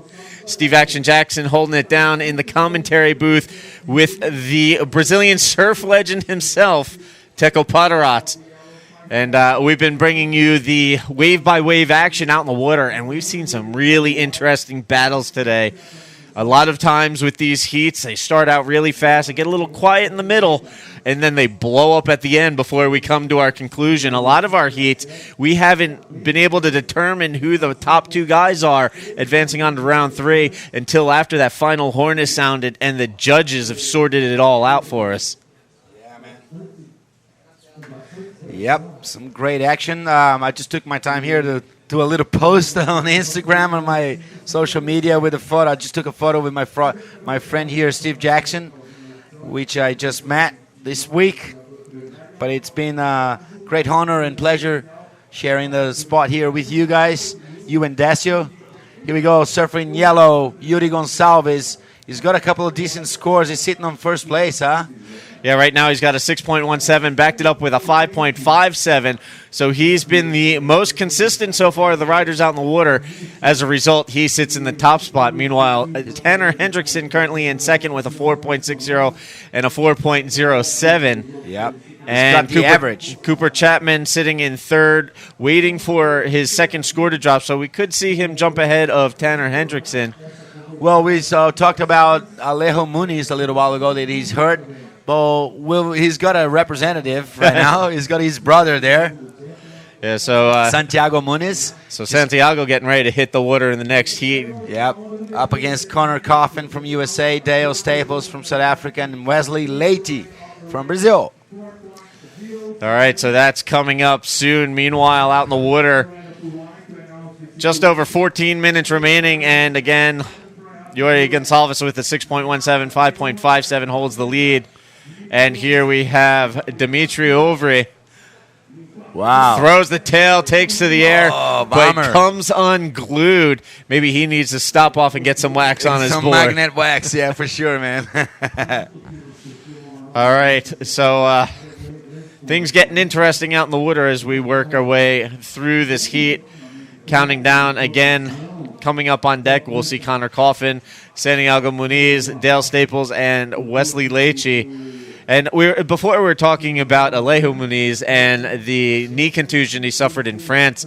That was a little scary because in the interview afterwards, he was saying he felt something pop in his knee, and that's never a good thing. A lot of people immediately thought he might have torn his ACL, which is usually roughly a year of recovery. That's the kind of injury you see in major sports like American football or baseball or basketball or even soccer, as we call it in the U.S. Well, I haven't been able to reach the diagnosis of that, but from what I've heard, that's recoverable for next year. He's confident on that, so let's keep our fingers crossed and our prayers for Alejo. He's a great character on tour. He should be on tour. He had a great finish last year, deciding the title pretty much for Gabriel Medina. That is because he just beat Mick Fanning and Kelly Slater at the same contest to help his friend. That's when you know you're pretty dialed in for competition, when you start taking out the big guns like that. Yeah, you might get a chance to beat Mick Fanning. You might get a chance to beat Kelly Slater once in your life. But to have it in the same contest back-to-back, that's pretty amazing. That's when you know you're firing on all cylinders. Yeah, for sure, man, for sure. I hope Alejo is listening to us. His brother is just about to get out in the water. We're just watching the replay of Black Jersey from Belgium. Dimitri Ovry out in the water, trying to get some work done on that one. He has a 2.17 for his first wave, trying to back it up and work his way back into things here in heat number 10. Yeah, bro. Time is sticking out. We got some time to go. We got some problem here at our scoreboard. We lost time and scores, but we're gonna go right back to you with those information. Meanwhile, yellow jersey up and riding, racing down the line. He's gonna do an error. Yes, he is. Couldn't quite finish. Yuri Gonsalves. He's done it before in this heat, and we're just getting the scores back in place right now for all of us. Let's see what's going to happen after these waves. What was that? Wow, Tanner Hendrickson kind of lost the fins and put him back on because it looked like he had no fins there, almost like skim surfing there or something. Going donkey style out there, skimming it out there in the lineup. Yeah, that was pretty crazy, man. I love to see those when it's impressive, when it's surprising that you see a turn on a wave, it impresses you. You know, it's good to be surprised. You know, look at that. You could never tell he was going to do that. I don't think he even could tell that he was going to end up doing that once he started. Throwing the reverse off the top. Didn't take to the air, but still got the reverse around. It was no big deal. Yeah, I think he tried as a regular snap, but he went too far and he said, I might as well go all around the block. There he is, surfer in white, Cooper Chapman. The goofy footer bangs it off the top, gets one more slash off the end there. and then it kicks out. So a quick 2-maneuver wave for Cooper Chapman. Yep. Cooper currently in the second spot behind Yuri Gonsalves, trying to fend off Tanner Hendrickson. Tanner needs a 4.25. And Dimitri Ovre in fourth, currently trying to chase down a 5.25 with 9:35 left on the clock. Yep. Let's watch a replay of surfer in white, Cooper Chapman racing down the line. He went really fast on that turn. He didn't have any chance, but then I like this last snap there. Very sharp and tight and loose. I like that. Oh, here we go. We got some sets coming. Bit of movement on the outside. Just over 9 minutes to go. Now we got our time back. And just waiting for scores to filter in for Tanner Hendrickson. Again, he's trying to chase down a 4.25, a minimal score to overtake Cooper Chapman. We'll see if it's enough. Meanwhile, also waiting for a wave for Cooper Chapman. There we have it, situation change. Hendrickson to second, Chapman to third. Now Chapman needs a 3.20, waiting for his last wave to register. And it's pretty likely, there it is, 4.07. So Chapman reclaims the second spot, bumps Tanner Hendrickson down to third. Now Tanner needs to suss out a 5.15. So a little bit more distance between Chapman and Hendrickson, but Hendrickson still very much within striking distance. Yeah. And in the basement right now, currently in the fourth spot, Dimitri Ovre needs a 6.14 if he's going to move back into that second spot and advance on to round 3. Yeah, even though it looks more casual in this heat, the rhythm of the heat, the competitive part of it is still going because they're neck to neck to decide who's going to win. And look at that in red jersey, just going really radical on that last turn. And then black Dimitri Ovre trying to get his momentum going. I guess Tanner's got a pretty good wave there. It was a nice set wave. He did really hard turn to do so. Yeah, so hopefully we can cue up the replay as Tanner Hendrickson taking to the air, breaking out the air reverse, and kind of ended up crouched down to regain his balance, so it wasn't 100% perfect, but still nailed the landing and rode out clean. Yeah, if you look at level of difficulty, that was pretty high, Yeah. If you look at the level of accomplishment, it wasn't perfect, but you got to combine the two aspects to have a definite conclusion of that, So let's see what the judges think of that. We're going to watch the replay real close here. In slow motion, there he goes. Nice aerial. There it is, the backside air reverse for Tanner Hendrickson. We'll wait for that score to come in. But as you were saying, degree of difficulty. It's hard enough trying to throw an air reverse, but trying to throw an air reverse backside. That's pretty tough. Yeah. Well, he gets a 5.57, and that is enough. He's in second place right now, Tanner Hendrickson from Hawaii. He's left Cooper Chapman needing a 4.5, but there he is. Yeah, he didn't have the greatest elevation on it, and it wasn't the cleanest of landings. He did land it, though. So, but it was in a tough moment there. Yeah, so a 5.57 for his effort on that one. Yeah, we got Yuri Gonsalves trying his luck on his little left here. Kind of got around the section, but still struggling to get speed. He's out of the wave. While surfing black Dimitri is going for another one. He's caught like 4 waves in 2 minutes. And he went reverse also. He's hoping that, I can do that too. Yeah, so Dimitri with the rail grab air reverse. Still going, working this one all the way to the inside. Floats the section, comes down before turning around to head back out. So 5.5 minutes remaining on the clock, and no different the story here from what we've seen all day long. Once we get down to the closing 5 or 6 minutes, it's crunch time. These guys, turn it up a notch and really going for it here. Tanner busting out, taken to the air again. Unfortunately, this time he could not stick the landing. Yeah, well, very close heat. If you look at Dimitri's last wave, he's so much capable of getting the score It was a long ride. He did one pretty good turn, but then, the rest of the way wasn't that good, and that's why it's so close. He only needs a 5.05 to get the second place, while Cooper Chapman needs a 4.5. And Tanner Hendrickson caught a couple of waves trying to avoid that. And yeah, this is a really close heat out here. You look at the combined heat totals, 11.74, 10.17, 9.74, and an 8.73 as you run down the field of competitors out there. And it's been a fairly low-scoring affair, mid-range and smaller scores, and all of these guys, very much within a distance of each other. Yeah. So we could see a situation change in the last couple of minutes before we're all said and done here. Yeah, anything can happen, man. At any time, any right wave here will change the whole thing. Because all surfers are in the range of winning the heat. All they need is one big score right now. If anybody gets a big score, there you go. Bang, you win the heat. And here we go, just under 4 minutes remaining. That last wave of Dimitri Ovre is most likely going to change the scenario out in the water.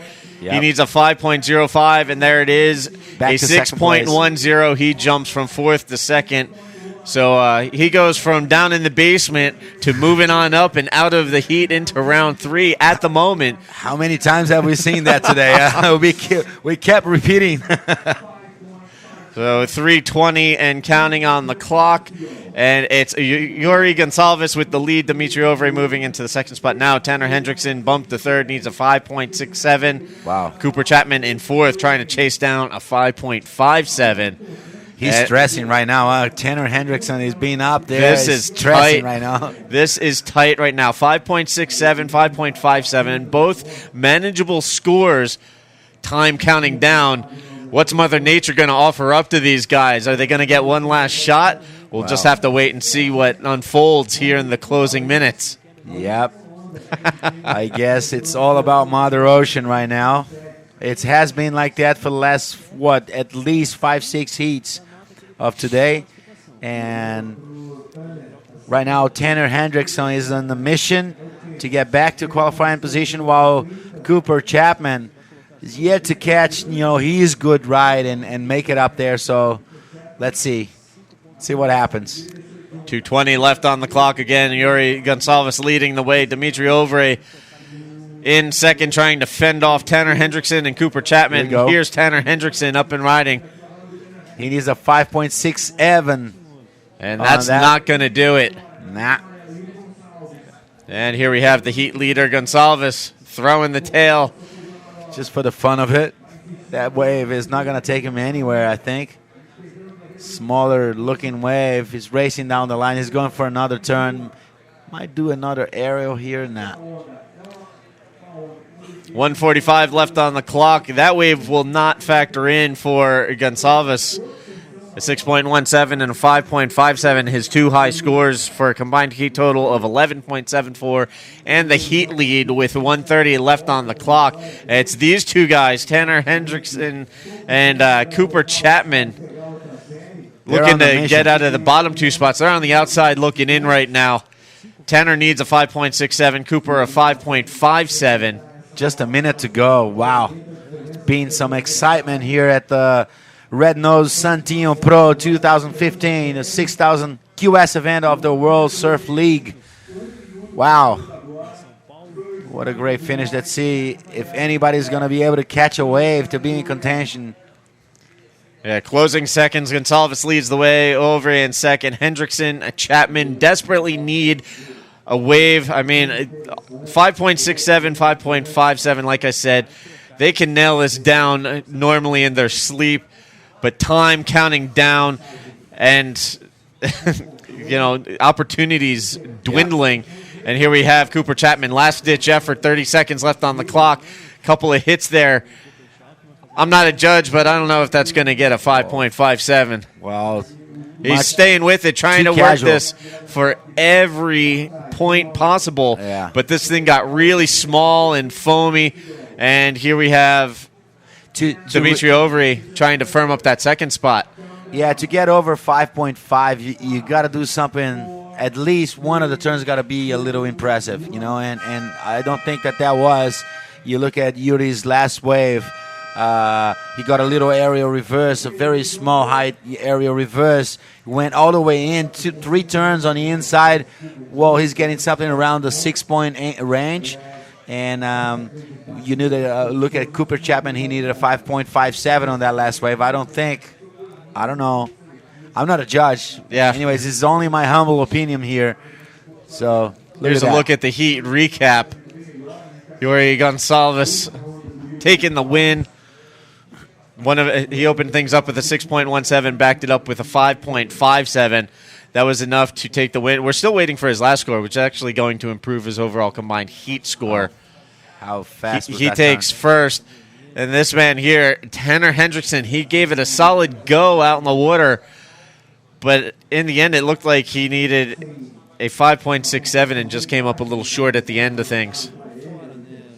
He caught 10 waves to get that what he needed, but he couldn't quite manage to get it. So right now it looks like Yuri Gonçalves will take the heat win. Dimitri Ovre will finish in second and advance on to round 3 behind Gonçalves. And unfortunately, not able to advance Tanner Hendrickson and Cooper Chapman. Their time here at the Red Nose Pro 2015 is at a finish. We're going to take a quick commercial break. We'll be right back with heat 11 of round 2.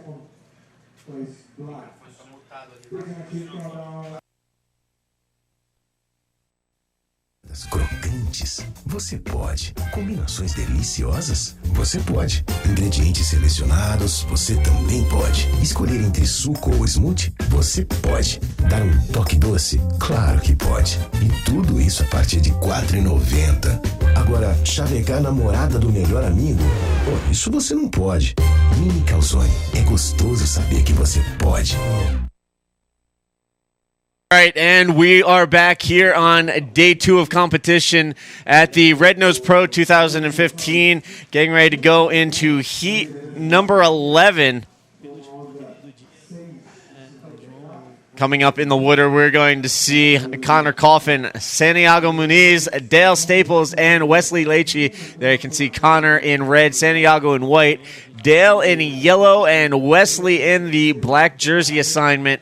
These guys are getting ready to get down to work out in the water and show us what they've got.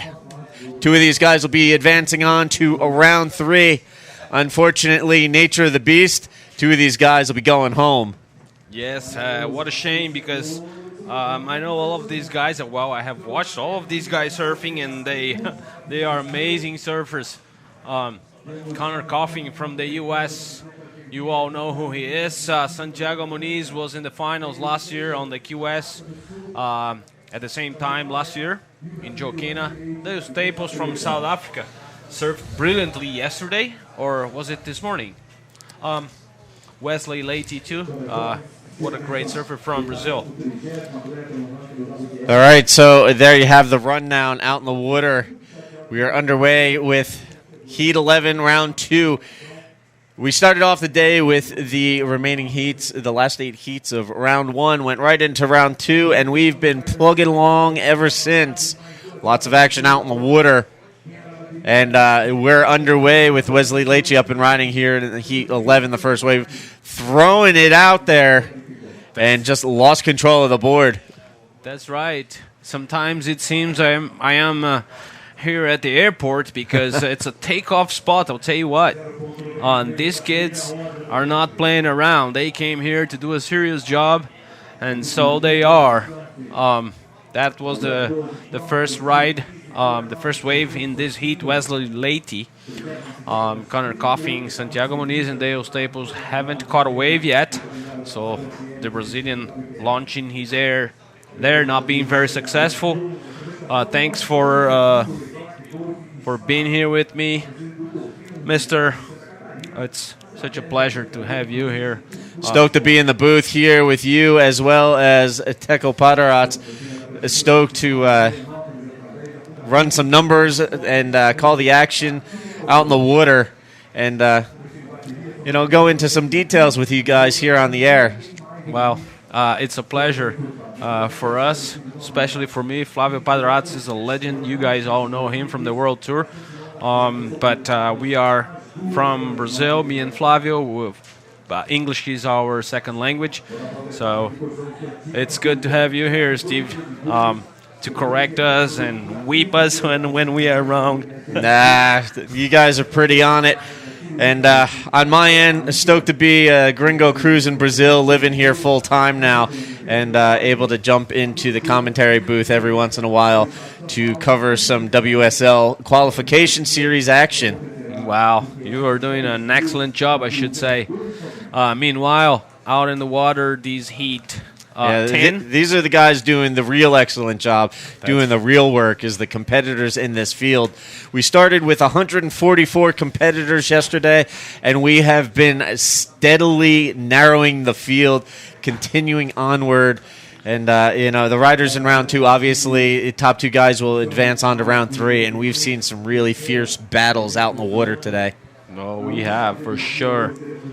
We have seen some excellent surfing since yesterday when we started the Red Nose Pro 2015 World Surf League QS 6000 event. And it's been a show, not just from the surfers themselves, but also from Mother Nature in forms of waves and rain.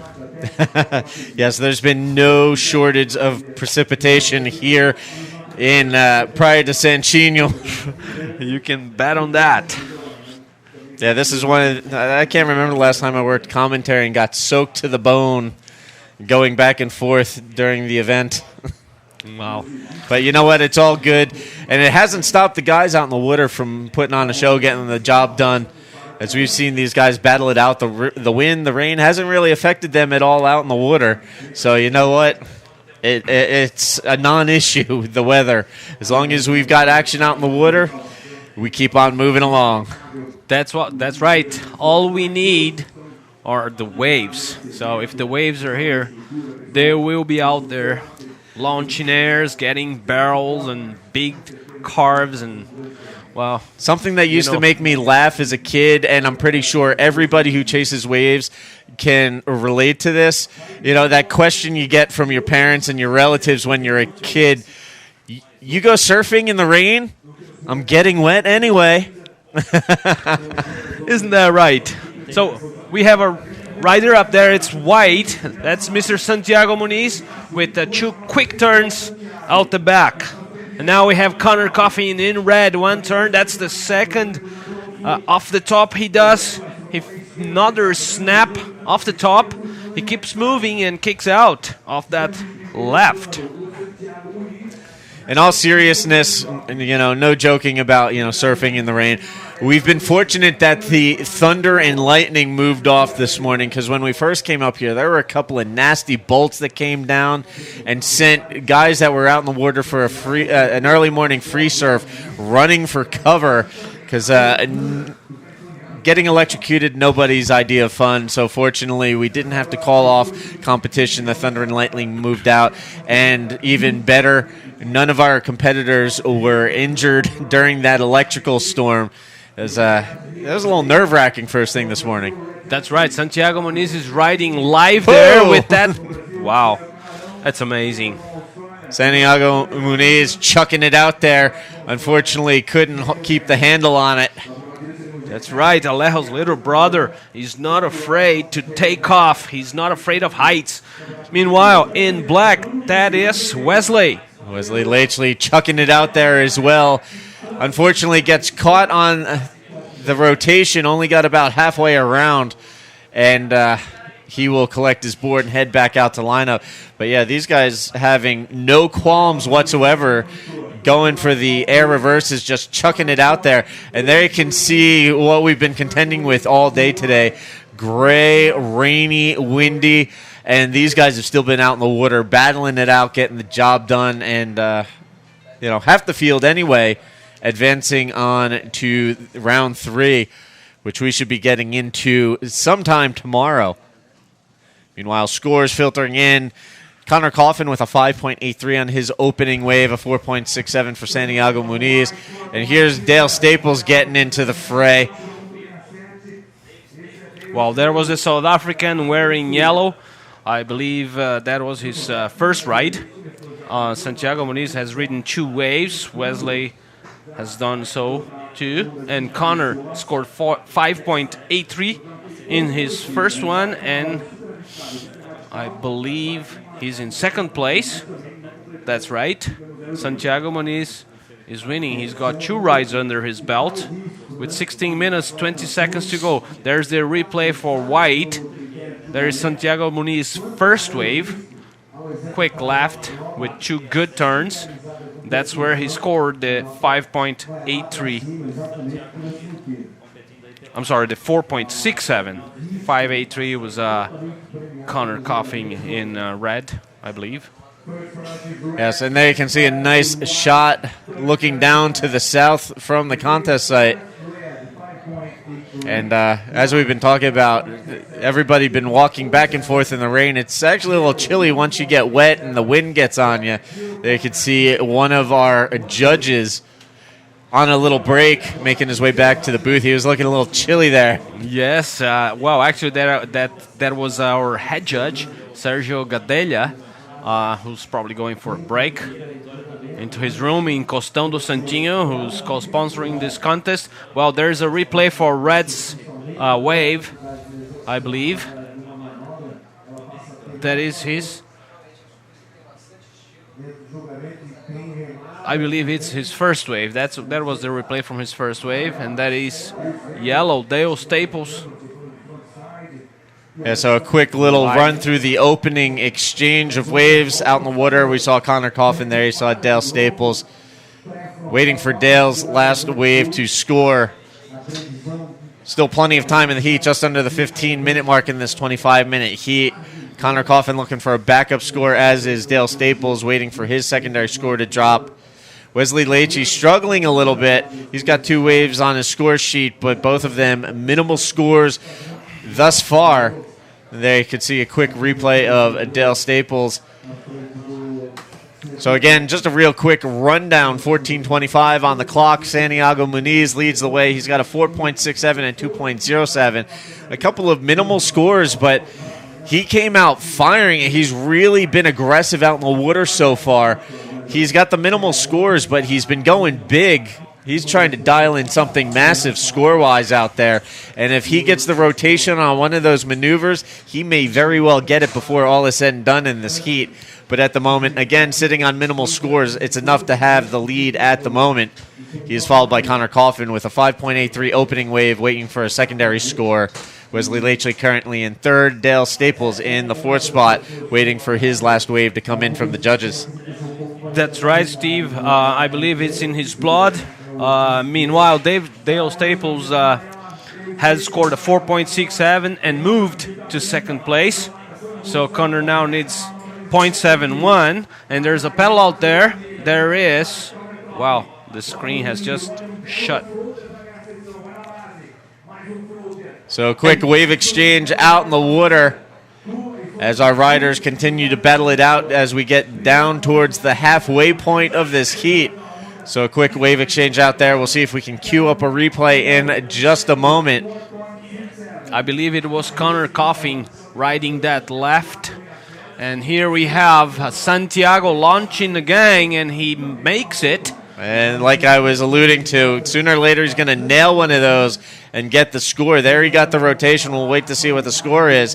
But that should definitely help improve his overall combined score and his hold on the top spot out in the water. So, Santiago, he tried the first couple of times. The third time was a charm. That's right. That's the Muniz Airlines. Here's one of the planes. That's Santiago. Alejo is right now in the garage, I should say. The mechanics are working on him, and he should be back soon. But Santiago Muniz, meanwhile, is flying over here in Costão do Santinho. So the judges will score that pretty soon, and we'll let you know what's happening with 12 minutes, 5 seconds remaining on this heat. Yeah, so Santiago putting his Sharp Eye surfboard to good use. That board looks fast, and he's been taken to the air. And this score is definitely going to reflect that. A good, solid score. It'll improve his situation out in the water. Meanwhile, scores coming in for Connor Coffin. we had Connor Coffin on the wave behind him, and this wave will definitely be more to his liking. He opened up with a 5.83, and he successfully backed it up. He has a 6.33 fall into place from the judges. At the moment, that's enough for first. Now just waiting for the score for Moniz. And this is going to be a pretty solid score, as I mentioned. Meanwhile, here we have Wesley Leitchi up and riding on the left. Snaps it off the top, pumping for speed. Cranks it off the top, goes sideways, throwing the tail, and then snaps off the closeout section before calling it a wave. So that'll be the first solid venture in this heat for Wesley Leitchi. There you can see a quick replay, throwing the tail slideways. That's right. And there it is. Score comes in for Santiago, a 6.77. Not enough to move him ahead of Connor Coffin. But these two are setting themselves up as the class of the field right now. As Connor with a 5.83, a 6.33 leads the way. He's followed by Santiago Muniz with a 4.67 and a 6.77. Dale Staples chasing a 6.78. And unfortunately, Wesley Leitchi, there you can see on this wave, Wesley currently in the ever-dreaded combo land. He's in combination situation, needing 2 new wave scores totaling 11.45 to get back into a second spot and advance out of this heat. That's right. And with 10 minutes on the clock, situation is not finished because Dale Staples and Wesley Leitchi are still looking for a good wave. They have an average score, each one, but Santiago Muniz and Connor Coffey both have good waves already. Well, I mean waves in the good score, 5.83 and a 6.33 to Connor Coffey, and Santiago Muniz has 4.67 and a 6.77. So these guys are establishing themselves right now as the potential winners of this heat, but nothing is over yet. They can come back at any time. So again, counting down to the 9-minute mark there, you can see a couple of our competitors on your screen paddling across the lineup out in the water, trying to get into position for the next wave exchange. As Teko was alluding to earlier, a little bit of current out there. Seeing a lot of guys paddling around out there, just trying to maintain position. Wow, is that an umbrella or a sun guard? What was that? I do believe that was a beach umbrella being used as a rain umbrella. Meanwhile, out in the water, here we have Santiago Muniz right back to it, looking to replace a 4.67 as a backup score. Needs a 5.39 if he's going to overtake Connor Coffin for that top spot. Meanwhile, Muniz is trying to fend off Dale Staples, who is on the hunt for a 6.78. And Wesley Leitchi with a 4.90 on his last wave takes him out of combination situation. He now needs a 6.55. That's right. Still in 4th place, followed by Dale Staples from South Africa. In yellow, we have now a replay for Wesley's last wave. He snaps off the top, does another one with a tail release, and then he blasts off the re-entry. Amazing surfing done by these kids. So there you have it one more time today, the Red Nose replay, giving us a chance to take a second look and break things down a little bit more for all of you viewers at home. Amazing technique and all this information provided by the WSL worldwide. I mean, you can watch it and re-watch it. Every good move, every good wave here on the Red Nose Pro 2015. And it's, as I was saying before, Steve, I am amazed by the amount of technology and input that has been done in professional surfing in the last few years. That's a replay for Santiago Muniz's last wave. He did 2 very good moves going backside there, and that should help his cause. He scores a 6.43 on that last wave. That's his new secondary score, and that's enough to change the situation out in the water as Santiago Muniz moves into the top spot. That bumps Connor Coffin down to second. And here, Muniz right back to it, chucks it out there, going for broke on the right. Found a nice ramp, went for it. Unfortunately, the board over-rotated underneath him. That'll be an incomplete maneuver for Santiago. But again, his previous wave, a 6.43. That goes with his 6.77. It's enough for a combined heat total of 13.20 and the lead. Connor Coffin bumped to second. Now Dale Staples in third, looking for a 7.49, and Wesley Leite in the fourth spot, trying to track down a 7.26. That's right. And with 6 minutes remaining, there's not much left, so they need the help from Mother Nature to send them a good wave or maybe two, so they can improve their situation and move on to the round number 3. And we have another situation change out in the water. A 4.0 comes in for Wesley Leite. That's enough to move him into third ahead of Dale Staples. Now Wesley looking for a 7.26 to take away second from Connor Coffin. Dale Staples, on the other hand, he's looking for a 7.49 with 5:20 left on the clock. That's right. That's good information provided here by Mr. Steve. I should say, too, that this is heat 11, and into the water will go heat number 12, which would be the last heat of the day, I believe, with 2 Brazilians and 2 Australians facing off.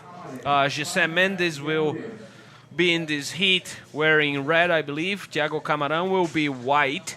Cody Robinson will surf with the yellow jersey, and Tiala Vayner, also from Australia, will be in black. Yeah, we saw Teal yesterday in day 1 action, working his way through round 1. Here he is, still alive in competition, coming up in round 2, heat 12. And, Teal looked pretty solid yesterday and, earned his spot here in round 2. We'll see if he can continue his performance and work his way into round 3. Meanwhile, out in the water, up and riding, Dale Staples, the South African, trying to get some work done. Snaps it off the top. Another nice snap there, and the second turn looks to be the best of this wave as he's going to duck out as that one begins to shut down. And there you can see one of our fans in the competitors area watching the action intently as there's been no shortage of action out in the water. We're just under 4 minutes remaining in this heat. And as I've been saying all day long, we're getting down into crunch time. It's now or never for these guys to put together their rides. Wesley Leite, Dale Staples, take care of business now or forever hold your peace. That's Wesley right. needs a 7.26 still. Dale Staples remains in need of a 7.49 with Santiago Muniz and Connor Coffin leading the way. That's right. While Dale Staples has just scored 3.63, which is not much, but improved very little his situation.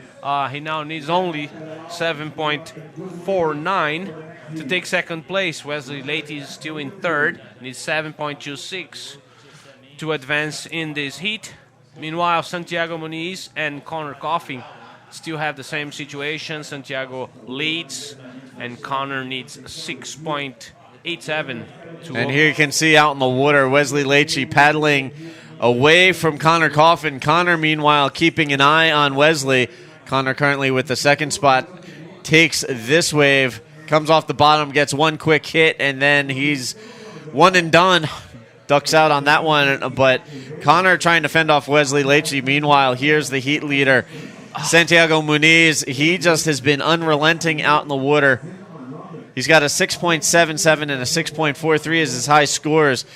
But the way he's been going for it out in the water, it looks like he's trying to dial in a 9 or a 10 on some of these waves, even though we really haven't seen any scores in that excellent range today, given the conditions. That's right. Well, Santiago Muniz is leading, but nonetheless, he's still trying to get a better score to keep it safe. And on the last exchange, we could see the tactics being played out by Connor Coffin. He probably had priority in that situation, and he just took off on that wave to try to avoid a good ride from Mr. Wesley Leite. And that's tactics, and they have to do it. So even so, they have the priority system in a 4-man heats. They can use it to their advantage. Am I right, Steve? Yes, and here it is, 1:20 left on the clock, counting down. Muniz and Coffin lead the way. Wesley Leite and Dale Staples on the outside looking in. Wesley trying to track down a 7.26. Dale Staples still needs a 7.49. There you can see the combined heat totals. And here, Wesley giving it one more go on the right-hander, driving down the line, looking for the end section. Rail grab, reverse attempt. Unfortunately, came unstuck. And on the other end of things, Muniz staying busy, the current heat leader, trying to bring this one home with a little bit of an exclamation point. 45 seconds left on the clock. And that may have been the last opportunity for Wesley Leite. Meanwhile, Dale Staples still out in the water, hoping something comes his way. Needs a 7.49, 30 seconds left on the clock, and his window of opportunity is slowly closing. Well, 25 seconds on the clock. There's not much left, but he's still trying. So we got to watch it until the last second, because everything can happen here. These guys are professional surfers and they're professional athletes. They have the stamina and the strength to come back at any time when the heat is still on. Well, I believe not anymore. The horn has sounded, and it looks like it's going to be Santiago Muniz and Connor Coffin advancing on to round 3. Here's a quick look at the heat recap brought to you by Red Nose. Right on. You can see Santiago Muniz Airlines flying and landing it perfectly with no passengers this time. Anyways, Connor Coffin was on the back. Well, we got Dale Staples now from South Africa trying his luck on this right. And that was Wesley, the Brazilian youngster. Just releasing his tail back there on the left and finishing off with a quick re-entry. And there is Connor Coffin once again.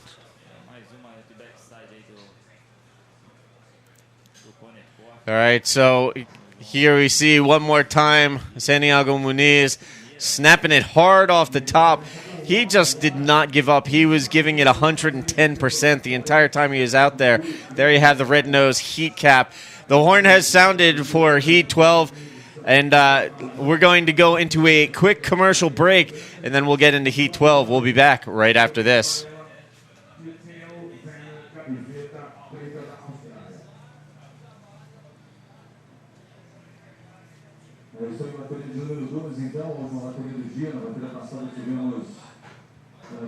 Muito recheio? Você pode. Trocar a fritura pelo assado? Você pode. Bordas crocantes? Você pode. Combinações deliciosas? Você pode. Ingredientes selecionados? Você também pode. Escolher entre suco ou smoothie? Você pode. Dar um toque doce? Claro que pode. E tudo isso a partir de R$ 4,90.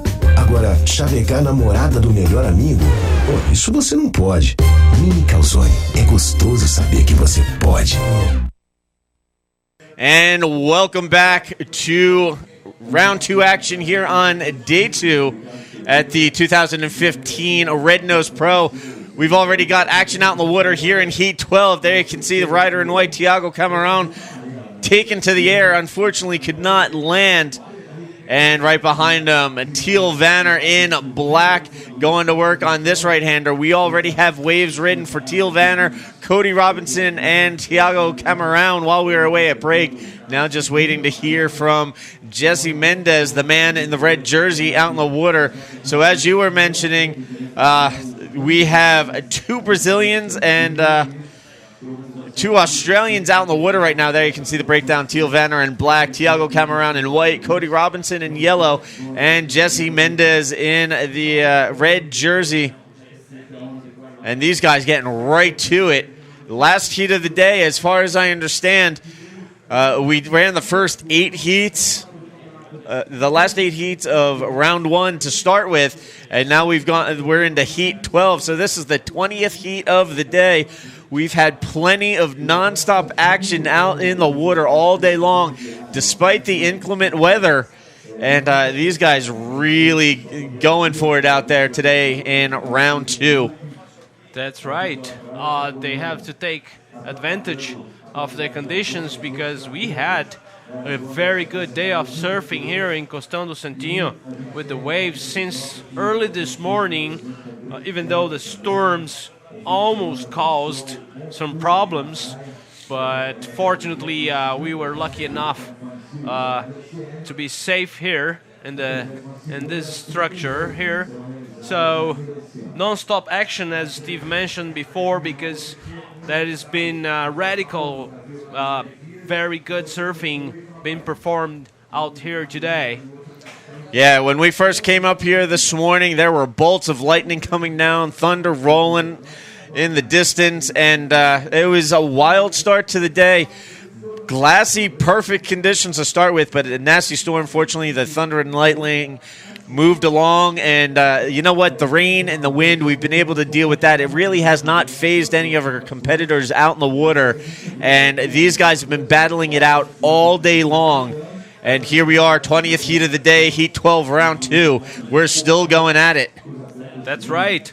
And what a great job these guys have put up here to clean this scaffolding here, the whole structure, because there was so much water around us, and they managed to keep everything on time so that you could watch.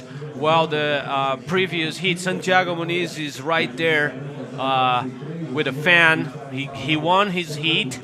He was wearing white. Connor Coffin came in second. He was wearing red from the United States. The Brazilian Wesley Santos was third, and Dale Staples from South Africa in yellow was fourth. Yeah, that last heat, Santiago and Connor really separated themselves. They were really going for broke out there, and it paid dividends for them. Meanwhile, here we go. Cody Robinson up and down on this right-hander, and on the left-hander, Thiago Camarão. So quick wave exchange, a bit of a split peak there between Robinson and Camarão. They'll both make their way back out to the lineup. We've got scores coming in already.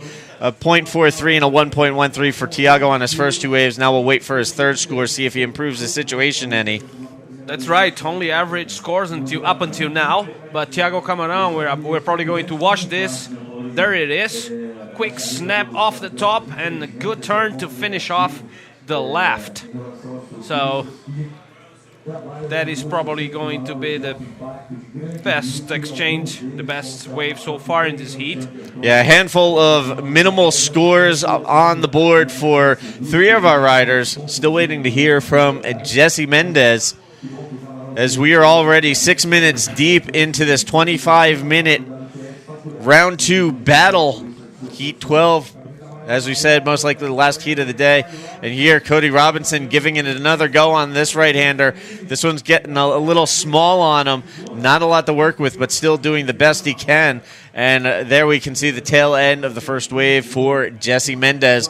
So all riders on the board and accounted for here in Heat 12. That's right, Steve. I was going to say that José Mendes was probably playing the patience game out there. He's got his coach here, Paulo Kidd, was here with him before the heat, and I'm sure he told him all the goods to do in this heat. There it is, the replay from José Mendes with a quick snap and another one to finish off the re-entry on that little right.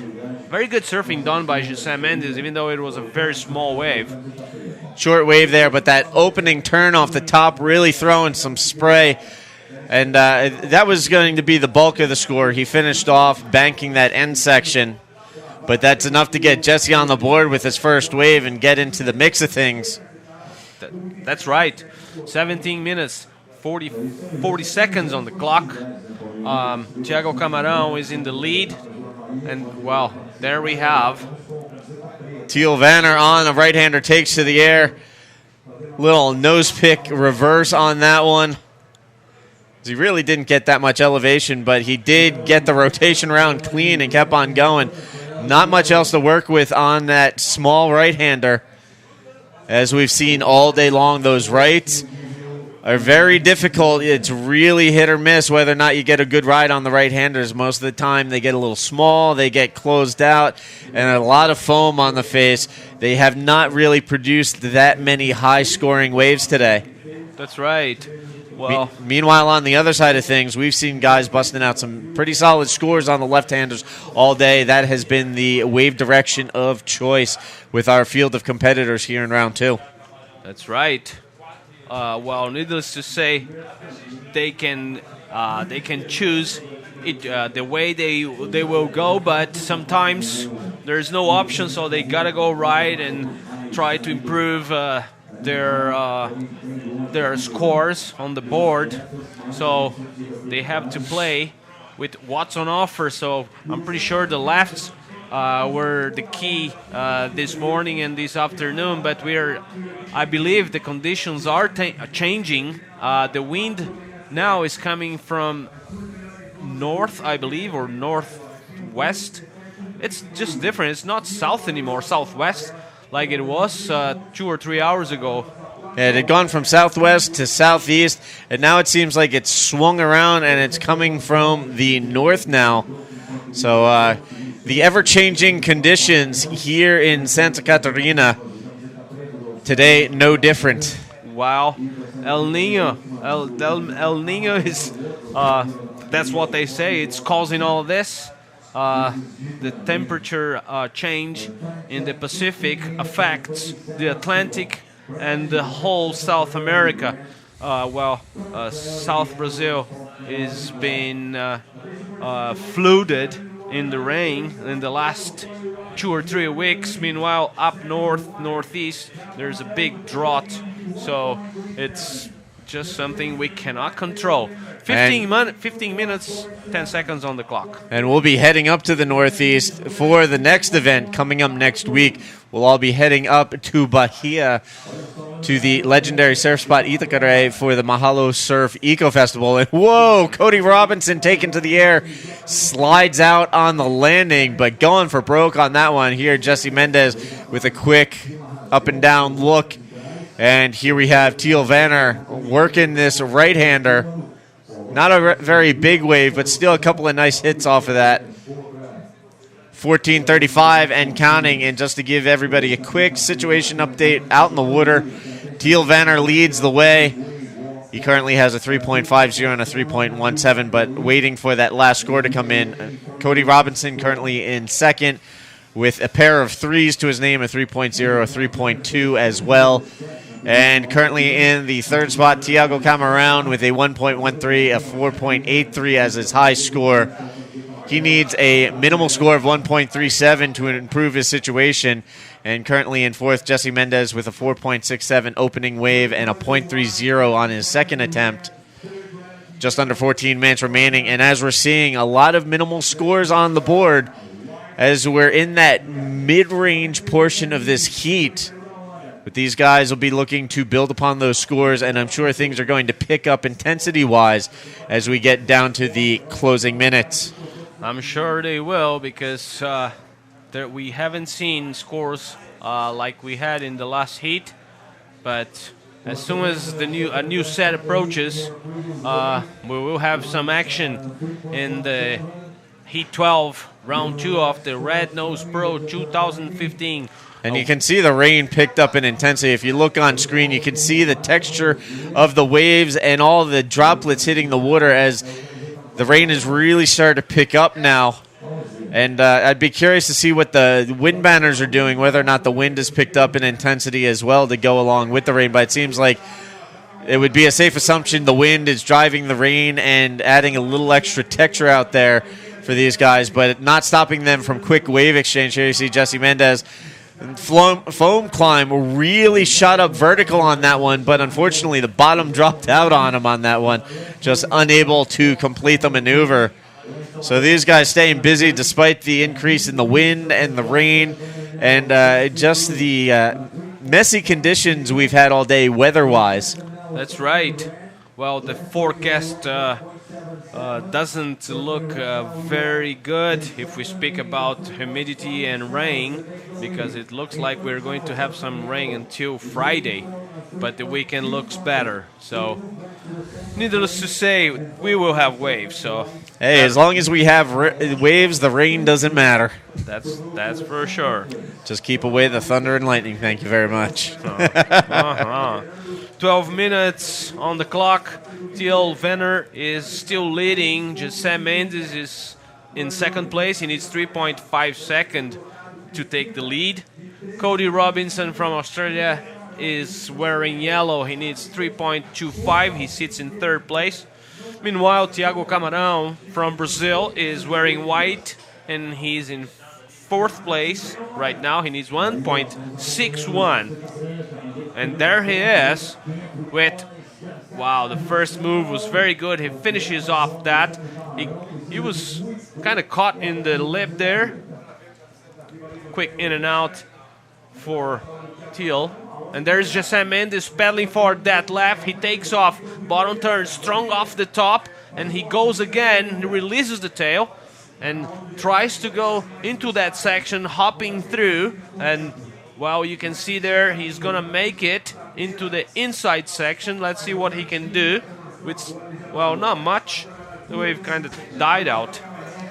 So quick wave exchange there from our riders out in the water. Teal Vanner, Thiago Camarão, and Jesse Mendes on that wave exchange. We'll wait for our scores to come in, but it didn't look like there was a whole lot to work with for any one of those riders. That's right. So the battle of minimal scores continues, almost like an act of attrition out there. Whoever gets the single highest scoring wave is probably going to change the face of this heat and take the win as things are going at the moment. But again, we've got 10 minutes and change left on the clock, and we've seen it time and time again today where things really get going once we hit like that 5 or 6 minute mark. So we'll see what happens in the next 4 minutes, and then we'll see how things unfold from there. That's right, and I believe you are so right, because Thiago Camarão on that left is going to change the whole situation of the heat, and so is José Mendes with his last ride.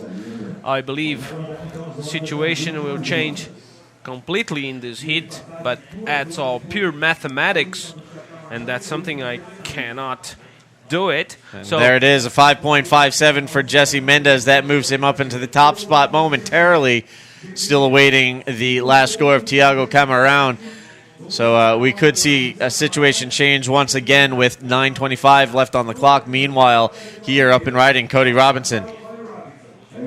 Robinson blows the tail out on the back of that one. Nice snap there. Wraps it around, and that will be all he writes on that one. Meanwhile, right behind him, Thiago Camarão keeping busy. Still waiting for his previous wave score to come in. Now he'll have 2 scores for the judges to sort out.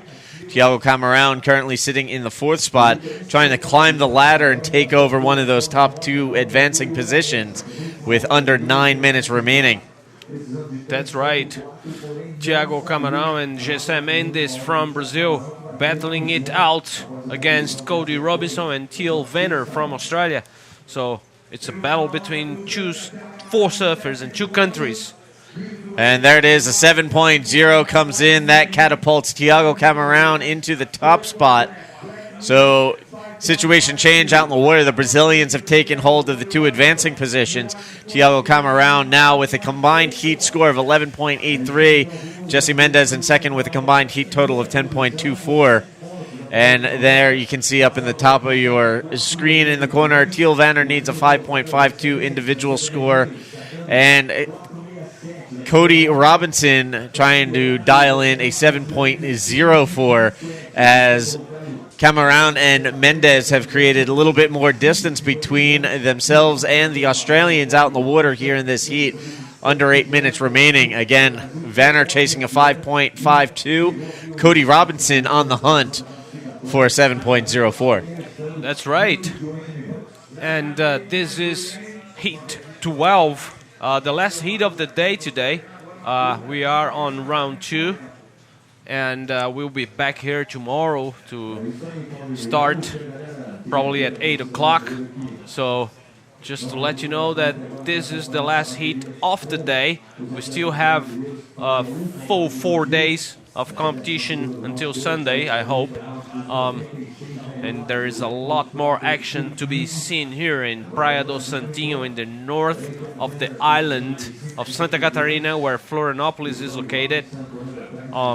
Here we have a yellow Cody Robinson with his hands up in the air. He probably needs or wants some information from the PA. And there he is paddling. Thiago Camarão is going left, and Cody is going right. He's going to launch, and well, he didn't make it. Meanwhile, we didn't get to see Thiago Camarão's last wave. We're going to have a replay on that very soon. 6:35 left on the clock, and we've started to see this heat transform into a battle of the air reverses. All of these guys trying to bust out the big heat killer move, but unfortunately these guys having more difficulty than success so far. At the moment, the biggest scores we've seen so far are 5.57 for Jesse Mendez and a 7.0 for Thiago Camarão. That's right. So Thiago is in the lead. José Mendes comes in second. He needs 6.27 to overtake first. There's the replay from Thiago Camarão's last wave. Two very good moves indeed, I should say. And, well, we missed that. That was still last ride, I believe. That was live action. Meanwhile, we're waiting for a couple of scores to register from the judges for Thiago Camarão. And if early indications are any sign, one of these waves is going to really solidify Thiago's control of the top spot. Again, right now he's sitting on a 7.0, looking to replace a 4.83, and there he is, 6.67. Meanwhile, Cody Robinson trying to chuck it out there with not much success. He'll grab his board and make his way back out to the lineup. But again, Thiago Camarão with a 6.67 to go with his 7.0 increases his overall combined heat total to 13.67, strengthening his hold on the top spot. Jesse Mendez remains in second, trying to fend off Teal Vanner, who's chasing down a 5.52. And that man in the yellow jersey, Cody Robinson, looking for a 5.77. Under 5 minutes remaining, and it's the Brazilians holding the advancing positions, the two Australians on the outside looking in, trying to collect a couple of high fives to put to their names and change the scenario. That's right, and we all know it's not over when it's over, until it's over, I mean. And Teal and Cody can still try to take the lead. All they need is a good wave, because 5.52 or 5.77 is not something impossible to get here. As we have seen by Thiago Camarão, he's got two good scores already. So he is in the lead. José Mendes needs 8.1 to overtake the lead. And Teal needs only 5.52 to take second. And Cody 5.77 to also take second with 3 minutes and 55 seconds to go. And there you can see out in the water, Teal Vanner looking for a situation update from the beach announcer. Currently sitting in the third spot with 3:45 left on the clock.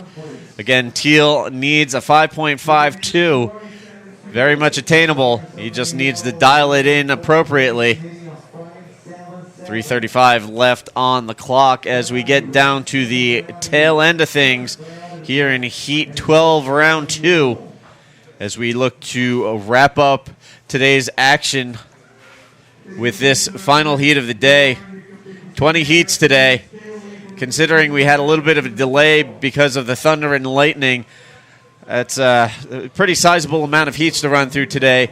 Fortunately, we've had the proverbial daylight to pull it off. It's been more gray than daylight, but dialing it in, getting a lot of action in today.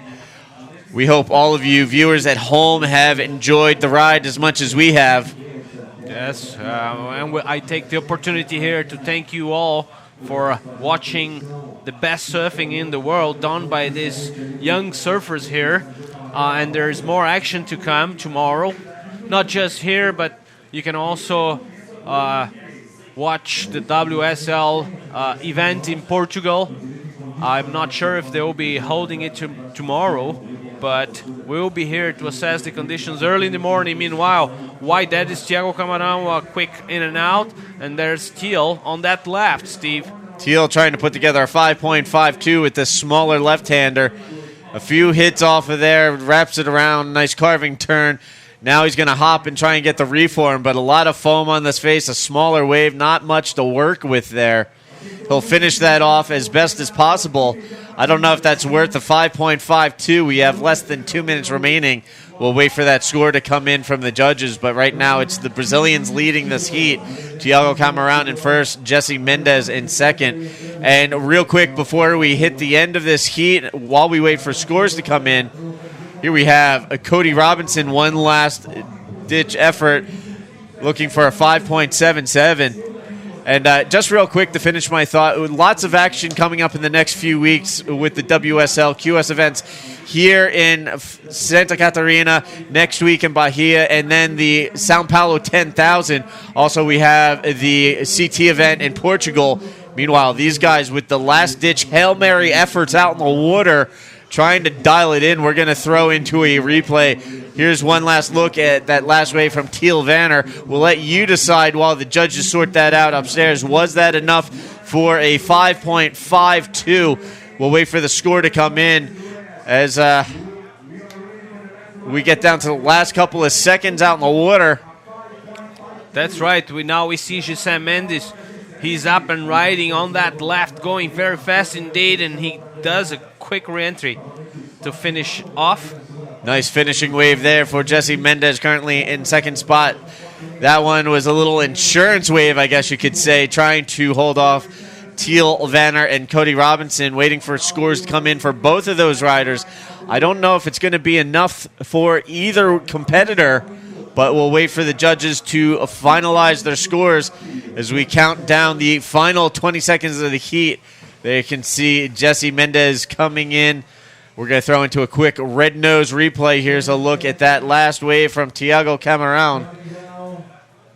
And we count down the final 5 seconds. And at the moment, it looks like it's going to be Thiago Camarão and Jesse Mendes moving on to round 3 as we wrap up competition here on day 2 here at the Red Nose Pro 2015. Just a quick reminder for all of you viewers at home, be sure to stay tuned to WorldSurfLeague.com for all the latest news and updates, as well as live webcast coverage for both the CT and the QS. So everything you need to know about what's going on in the world of professional surfing, WorldSurfLeague.com. That's right. Thank you very much for watching this. We'll see you tomorrow, I believe. All right, and there it is. Scores coming in. Teal Vanner with a 4.80. Close, but no cigar. He comes up a little short.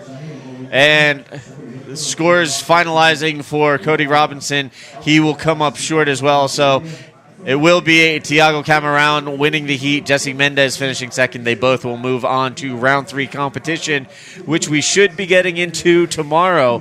Stay tuned to WorldSurfLeague.com for continuing news and live webcast coverage as we will pick up things where we left off today, coming at you tomorrow morning. That's right. Thank you, Steve. Thank you very much to all of you watching us. This is Decio. Thank you so much. So long. All right, so we'll stick with you for just a couple more minutes until official sign-off. There you can see on the beach, having made his way in from the last heat, Jesse Mendes finishing second and advancing on. You know Jesse's got to be pretty stoked. Here's a quick Red Nose Heat recap. Talk us through this. Well, that is Jesse Mendes. I believe this is his not one of his good rides. That is Teal. What a good style this kid has. He looks tall from here. I don't know who he is, but he has a very nice, smooth style. I really like it, and it's a shame he hasn't gone through this heat. But there it is. There was Robinson, I believe. Cody Robinson, yes, in the yellow jersey in that last heat. Unfortunately, unable to work his way to the next round. So that's pretty much going to do it today. We'll pick up tomorrow with Heat 13, round 2, and then work our way into round 3 competition. I'm Steve Action Jackson. I'm Decio Cotto. Thank you for watching. See you tomorrow. Yeah, and so until tomorrow, we're done here. Again, WorldSurfLeague.com. We'll see you tomorrow morning, bright and early. Thanks.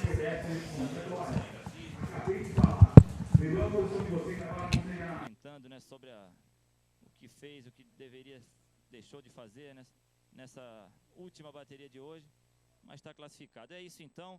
Eu agradeço ao amigo internauta, obrigado pela audiência. Amanhã estaremos de volta, chamada 7h30 para início 8 horas.